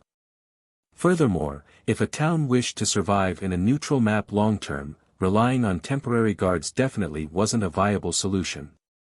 Hence, the guild had to set some money aside to build static defenses in the town, as well. Alright. Your total bill comes to 70,000 gold. No discounts are available at this time, the NPC administrator said, nodding. Once you complete the payment, the Adventurers Association will send our people to the chosen location within 1 minute. It will take them roughly 20 minutes to complete the town's construction. 20 minutes? The senior administrator's explanation surprised Shifeng a little. He had never thought that the town's construction would take so long. When the Adventurers Association constructed a town in a nearby neutral map, it normally completed the construction within 10 minutes. Unlike cities, towns had fewer facilities and structures, after all. But his town required twice as long to construct. One could just imagine how dangerous the area around the primordial divine ruin was right now. However, Shifeng did not give the matter much thought. He handed 70,000 gold to the NPC and departed from the Adventurers Association. He then headed to the War God's Temple to earn himself some merit points. While Shifeng was on his way to the War God's Temple, he received a call from Aqua Rose. Guild leader, another problem has cropped up at the primordial divine ruin. As soon as we left the ruin, Beast Emperor sent his evil beasts and evil demons to surround the ruin again. We still can't send our elite members to garrison in the ruin, Aqua Rose reported with a somber expression. She hadn't expected Beast Emperor to be so shameless, making such a move. One of Beast Emperor's subordinates has also contacted us, informing us that he won't stop harassing us at the primordial divine ruin unless we release Flame Blood. Although Beast Emperor's actions were shameless, Zero Wing couldn't do anything about it. Zero Wing only had 2 magic arrays that could summon divine magic dragons, and both had been used during the previous battle. Now that Zero Wing had nothing to counter the evil beast and demon armies, sending in a player army would be suicidal. He's prepared to fight to the bitter end. Shifeng could not help but chuckle. Since that is the case, let him have his fun. We'll see how long he can continue his struggle. But what about Primordial City? Aqua Rose could tell that Shifeng was determined to destroy Beast Emperor thoroughly. However, Primordial City played a key role in helping Zero Wing's members reach Tier 2. Just ignore him, Shifeng said. For now, gather every architect in the Candlelight trading firm and have them gather in the guild residence. Then, contact Melancholic and tell her to prepare these materials for me. I'll need them in a moment. After saying so, Feng disconnected the call and quietly waited for his horse carriage to reach the war god's temple. Meanwhile, Aqua Rose stared at the darkened screen before her with a confused look. Is it really fine to leave him alone? Aqua Rose muttered to herself worriedly. However, the expression Feng has worn during their conversation indicated that he had a well-thought-out plan in mind. Immediately, she shook her worries out of her mind and sent Beast Emperor's subordinate a reply. Once that was done, she started to gather the necessary manpower and notified Melancholic Smile to collect the necessary materials. Ancient Rock City. Good. Very good. When Beast Emperor received Aqua Rose's reply via his subordinate, his complexion turned frighteningly ashen, and killing intent radiated from his entire body. He had never thought that Feng would be mad enough to fight him to the bitter end. Just as Beast Emperor was about to declare a war of annihilation on Zero Wing, the sound of a system notification reached his ears. System announcement: congratulations to Zero Wing for being the first guild to construct a town in a neutral map. Rewarding 30,000 guild popularity and 10,000 popularity to the new town. Chapter 1719, Zero Wings Town. Chapter 1719, Zero Wings Town. A town in a neutral map. Beast Emperor stared at the system announcement, stunned. He wasn't unfamiliar with a town's construction. After all, many guilds had constructed towns within the various kingdoms and empires before. However, the building a town in a neutral map held an entirely different meaning. Neutral maps lacked teleportation points. Players could only rely on their own power to travel to neutral maps. If a guild constructed a guild town in a neutral map, its guild members could guild transfer scrolls to teleport to said town once it had a guild residence, saving plenty of travel time. Moreover, unlike a captured town, which had a fixed location, the owner could construct their town wherever they wished. Neutral maps were rich in resources, but the various major powers had only captured pre-made towns thus far. Nobody had successfully built a town in a neutral map yet. Even so, these powers had reaped plenty of benefits from their captured towns. If they could build a town in a strategic location and occupy it, they could definitely secure more resources. Meanwhile, at the Orc Empire's primordial divine ruin, the players from the various major powers and adventurer teams, who were preparing to fight for the ruin's entry slots, were watching towards the southwest, an indescribable shock filling their gazes. Suddenly, a town had popped up in the highlands southwest of the primordial divine ruin. Combined with the previous system announcement, any fool would realize that this constructed town belonged to Zero Wing. Am I dreaming? How is this possible? Zero Wing is so awesome. The guild even had the means to construct a town here. Looking at the fully formed town, the various large guilds at the primordial divine ruin looked on with envy. Meanwhile, the eyes of the various adventurers glowed with excitement. Having a town so close to the primordial divine ruin was a dream. The primordial divine ruin was an important resource, which the various major powers competed for. These powers had even expended endless manpower and resources just to get more members into the ruin.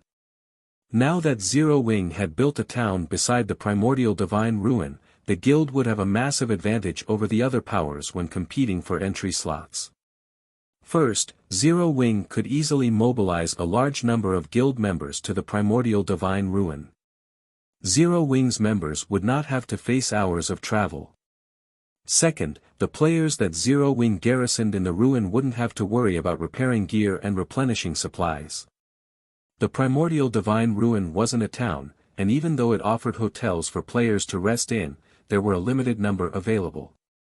Moreover, the cost was beyond exorbitant. Not even large guilds could necessarily afford for thousands of their members to rent rooms from the hotels, yet if players set up camp outside of the ruin, their stamina and concentration recover would be incredibly slow. This prevented them from grinding the surrounding monsters and leveling up efficiently. However, towns were a different story. A town could accommodate more players, and most importantly, players could repair their weapons and equipment in a town. Although the primordial divine ruin had restaurants and hotels, it didn't have any smithies. Hence, players would have to return to their respective towns and cities to repair their gear after grinding around the ruin for some time. With these two advantages, Zero Wing could secure a powerful position in the competition over the primordial divine ruin's resources. While the various large guilds were furious over Zero Wing building a guild town next to the ruin, the various adventurer teams were elated. The participating adventurer teams were still far weaker than the various large guilds in the competition for entry slots. After all, unlike adventurer teams, the various large guilds had many members under their command and could afford to garrison their members in the primordial divine ruin in shifts without affecting their total combat power within the ruin. However, now that a town had been built next to the primordial divine ruin, the various adventurer teams could use it as a temporary base, staying close to the ruin long-term. With this, the various adventurer teams could compete with the various large guilds on a more even playing field. Meanwhile, news of Zero Wing's new town in the Orc Empire quickly spread to the neighboring kingdoms and empires. For a time, the various large guilds and independent experts were all talking about Zero Wing. Zero Wing's rise is certain now. Not only does the guild have the advanced combat rooms and a guild city, but it also has built a town right beside the Orc Empire's primordial divine ruin. That's right. I heard that many independent experts have chosen to join Zero Wing to better develop themselves. Apparently, not only has the guild reserved specific advanced combat rooms for its members, but Zero Wing members can also learn the guild's combat techniques for a much lower price than non-guild players. I knew I should have joined Zero Wing earlier. Many independent experts from the various kingdoms and empires neighboring the Orc Empire were tempted to join Zero Wing after learning about the guild's latest achievement. They hadn't known much about Zero Wing previously, and those that had known hadn't had a particularly optimistic view of the guild. However, that had all changed after the guild's overwhelming victory against Blackwater and Beast Emperor. Now that Zero Wing had constructed a guild town beside the primordial divine ruin, even a fool could tell that the guild had a very high chance of becoming a super first-rate guild in the future. Many expert players targeted super first-rate guilds. If one could become an internal member of such an organization, they'd be able to live a life free of worry in the real world. However, super first-rate guilds had plenty of expert players, and only a limited number of people could become internal members. Hence, the competition within super first-rate guilds was intense. However, if players joined a guild that had the potential to become a super first-rate guild, even if they were only ordinary experts, they still had a high chance of becoming an internal member. Thinking about the potential benefits, many of the various kingdoms and empires' experts hurried towards Starmoon Kingdom. For a time, more players gathered before Zero Wing's residence in White River City and Zero Wing City, allowing the guild to recruit another large batch of elite and expert players. Meanwhile, when Aqua Rose, who was gathering the architects Shifeng had requested, found out about Zero Wing's new town, realization dawned on her. She was also instantly overjoyed. Now that Zero Wing had a guild town beside the primordial divine ruin, the guild would have a much easier time collecting combat techniques and entering Primordial City. Most importantly, the town would bring in a massive amount of income for Zero Wing. Nowadays, a large number of players grinded and leveling in the Orc Empire. All of these players were elites and experts from the various kingdoms and empires, and they all had plenty of resources. Meanwhile, there were only a few guild towns in the Orc Empire. Furthermore, Ancient Rock City, which had been a hub for players, had become an evil demon nest. This further limited the number of rest areas for players. Now that a new guild town had popped up beside the primordial divine ruin, tons of expert and elite players would swarm the town, giving Zero Wing access to all sorts of rare resources. The guild's new town would likely be even more profitable than Stone Forest Town, and for Zero Wing's members, this was a golden opportunity to visit the Orc Empire to grind. Their leveling efficiency in the neutral map would definitely be faster than grinding in Star Moon Kingdom. Meanwhile, Shifeng, who sat in an advanced horse carriage as he headed towards White River City's War God's Temple, remained wholly ignorant of the commotion Zero Wing's new town had caused. All he knew was that his new town's construction had been completed. The system had also notified him that he needed to inspect the town and complete the handover procedures. However, Shifeng wasn't focused on his newest town, but on the contents of his bag. While he had been embroiled in battle, he hadn't had the chance to inspect his harvest. Now that things had settled down, he had to go through the items. After all, he had obtained much from the battle at the primordial divine ruin. Not only had Zero Wing's army killed a large number of Blackwater experts, but it had also taken down 2 mythic evil beasts and a mythic ranked NPC. Among the top-tier equipment Blackwater's experts had dropped, the best had to be the magic weapon from Singular Burial. The magic weapon was a longbow called Firmament Striker. Magic weapons were even rarer than epic weapons. They were also much stronger than epic weapons. Unfortunately, wielding a magic weapon came with some severe risks. The 2 mythic-ranked evil beasts had also dropped splendid items.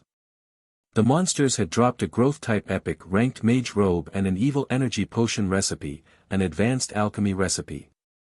The evil energy potion was a precious potion that when consumed, increases player's strength attribute by 15% and gave its user a certain amount of evil energy resistance for 2 hours. Naturally, the potion's main material was evil energy crystals. However, these items did little to hold Shifeng's attention as he was most eager to find out what the mythic NPC, Dairo had dropped. Mythic NPCs rarely dropped items, but when they did, the items were definitely top tier. Following which, Shifeng retrieved the 2 items Dairo had dropped from his bag. He then appraised them with omniscient eyes. You're tuning into the Han Li's Wuxia Chronicles YouTube channel. We're so grateful for your support and don't forget to subscribe to join us on this incredible journey through captivating stories.